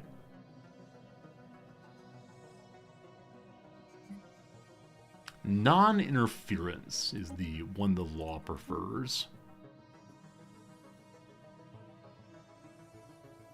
I think. Or is that the one's in breach? That's the one's in breach. So I just changed into the one in breach instead of the one, very good, very good, very good. So maybe now I'm in breach, but I wasn't before. Can we see the Exploitation Act easily? I think over in resolutions. It's one right here. So what do you all want? Non-interference is banned. Okay. So I guess we changed it the wrong direction. We weren't in breach and now we were. Everything is terrible. It's all very, very bad. The economy is collapsing once more. Strap in. It's all fine, team. It's all gonna work out. Gotta believe. Gotta believe. Let's clear some blockers. Good. Good, good, good, good, good. Alright, construction at Lemsa, what you doing? You're just hanging out. That's fine. We don't mind that. Science ship out here. Let's get you back to scanning as you can. Good, good, good. Such a beautiful, beautiful area. Being used by amoeba swarms. I want it all for myself. This science ship is waiting until we know how to open wormholes. That's good. Varium's hanging out. That's fine. We're in breach of the law for the next 10 years, I believe. Is that right? We can change it in 2454. Yep, 10 years, and then the galactic community won't hate me anymore. That's fine. If they want to hate me because they ain't me, I get it. I don't mind too much. We're totally capped on consumer goods, so it's time to sell those again for Fleet augmented. our good friends, the Alloys. Hooray, hooray. Well, now we can just keep building, building, building. Okay. 3 of my fleets announced they can't do anything else right now. So have you really scanned everything? Well, recloak for sure. Maybe they became decloaked, became confused. Nope, they can find nothing to do. Perhaps the time for science is over. Until I can open the wormholes. So I'm gonna go and smush my science ships. Not the people inside, don't worry. They're all fine, they're all fine. But okay, yeah, I didn't smush the ones waiting by the gate over there. It's fine. Alright, bunch of scientists with no jobs. Let's check our science planets and see if they need some governators. Tech world. Nope.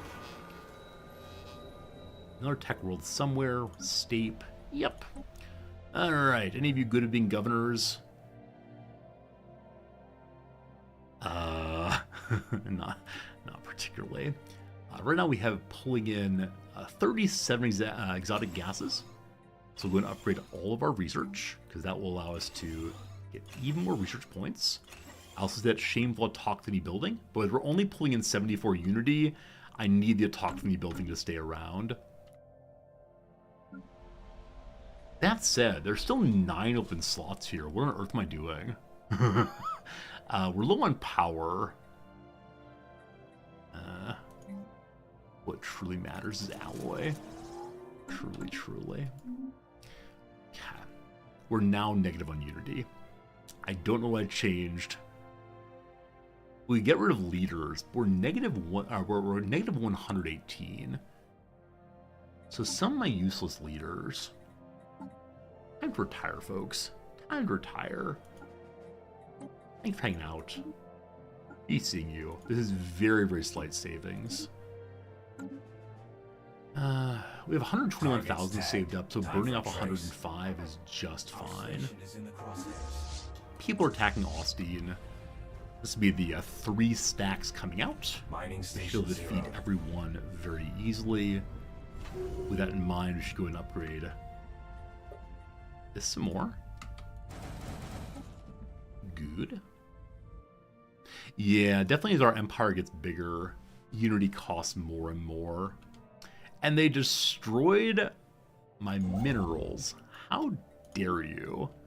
How diggity dog dare you indeed? Unfriendly traffic en route. Construction ship taking hits. More We're under attack. combat. Time to They're dance. sending more and more in. So once again, we got to push the buttons to upgrade. Every single time they send more folks in, we have to just do another round of upgrading over and over and over again. I believe on the whole, our fleets are getting larger, but that occasional battle is keeping us, we'll call it honest, I suppose, keeping us Unfriendly traffic en locked route. down somehow. It'll be okay. We're under attack. Time to dance. Another round of battles. Yeah, they do send 3 fleets out. All fine. All fine, all fine. Could you dock up, please? Yeah, could you dock up, please? Could you dock up, please? To help with our money a tiny little bit, but not too much. Astral action ready. And building our hyper relay. Sure. The hyper relay isn't here, basically done. My construction ship was destroyed, unfortunately. Hello, Goda. How did I design my ships? I pushed the up arrow. I know as a streamer I should have a better answer than that. I should say, oh, very carefully. I spent a long time considering the nature of military combat. I considered the nature of being, and these are the grandest ships of all. This would be an absolute lie. I definitely just push the buttons and hope they work out. So, if you want some help on designing ships, unfortunately, I'm just not your guy. Do I not use a ship designer? That's what I'm saying. That's what I'm saying. Feel free to pillory me now. I know it's not how it should be done, and yet it is how it's being done. What is vocational genomics? Stricter control of RNA and protein production on the cellular level. What does that even mean? I've got no idea. Paradise Dome we don't need. We're fine on food. Let's do habitability increases. But no, I never use the ship designer. That is the real and true claim. It is not a good habit to have. Of course, but it is my habit anyway. It's too confusing, too confusing. I know manual is stronger. I know like the rock, paper, scissors part of the game, in which one, chooses like lasers to go against shields and missiles to go against hull and whatever else it involves. I just find it so tedious. So unbelievably tedious. So we trust the game to work it out, and if we get destroyed, that's okay. We have a laugh and we move on a little bit. Everything is fine, don't you worry. All Dyson Swarm being leveled up. Council agenda Lovely. ready. As long as fun's not a bad habit. It's fun until I have to admit to it. It's fun until people say, Resorty, I haven't seen you open the fleet manager in a long time. How do you build your ships? And then I've got to say, well, you know. That's how it goes, Alright, upgrade you also. Take more power, but that's fine. Give us additional minerals, and eventually the further upgrade is additional alloy, I believe. That would be pretty cool. So waiting for 1,000. One more tick will do it. There we go. And then back to making some ships. We're at 842. We got another 400 fleet strength. That is just kind of silly, isn't it? All of my fleets are only halfway full. I think we don't have a single full fleet right now. We've constructed something. How long until we have our...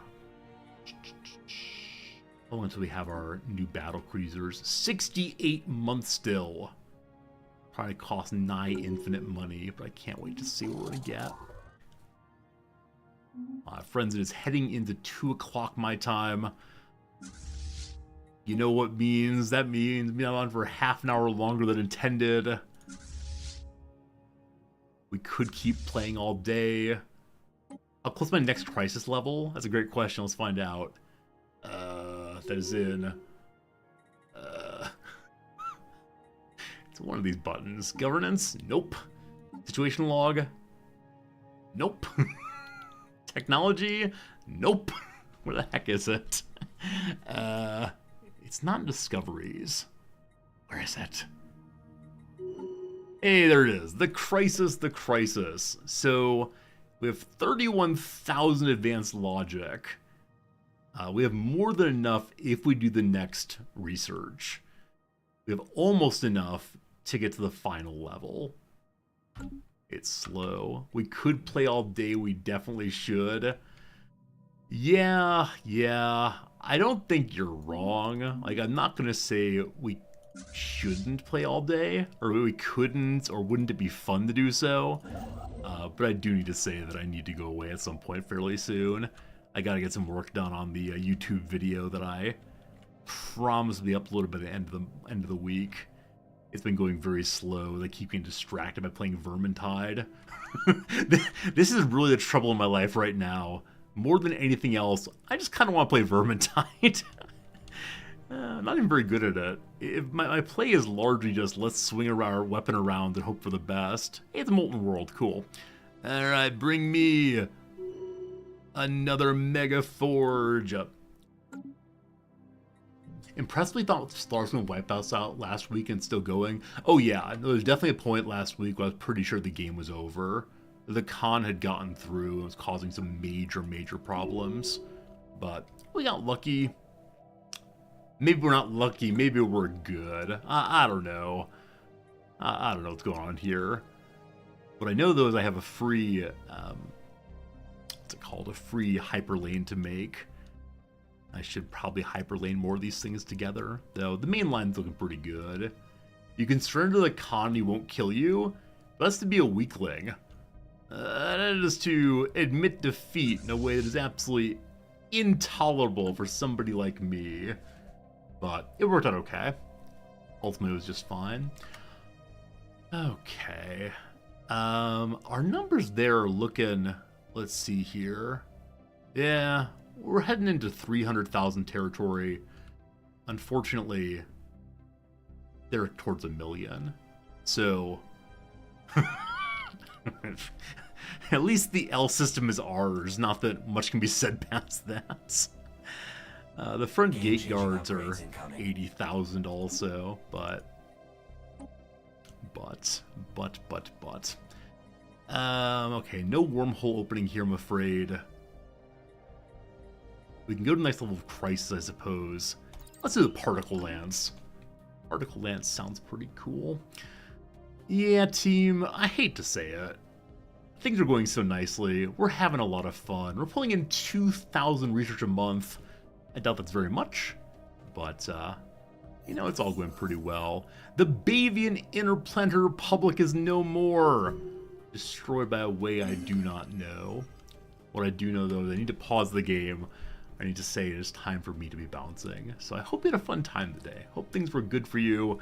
The main mission of today was taking the L-Gate sectors. That worked out. We did do that.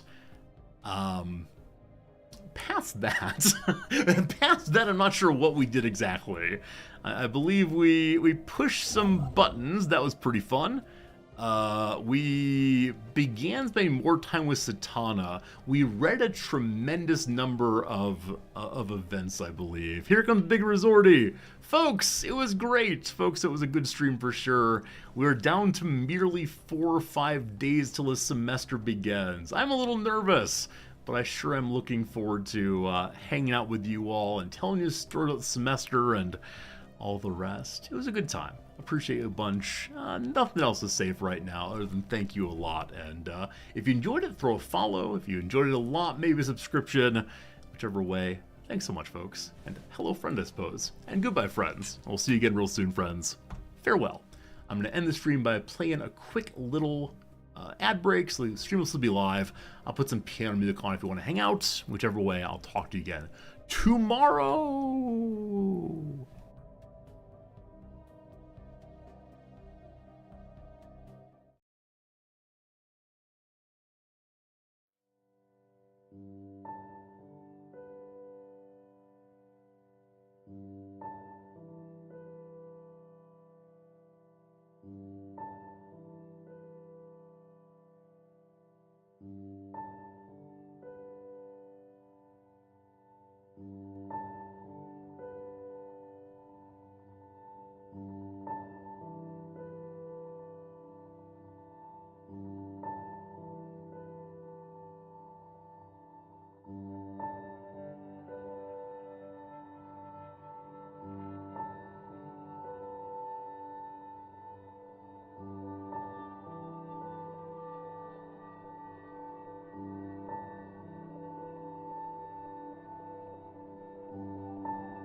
If you're still here, you win the secret prize.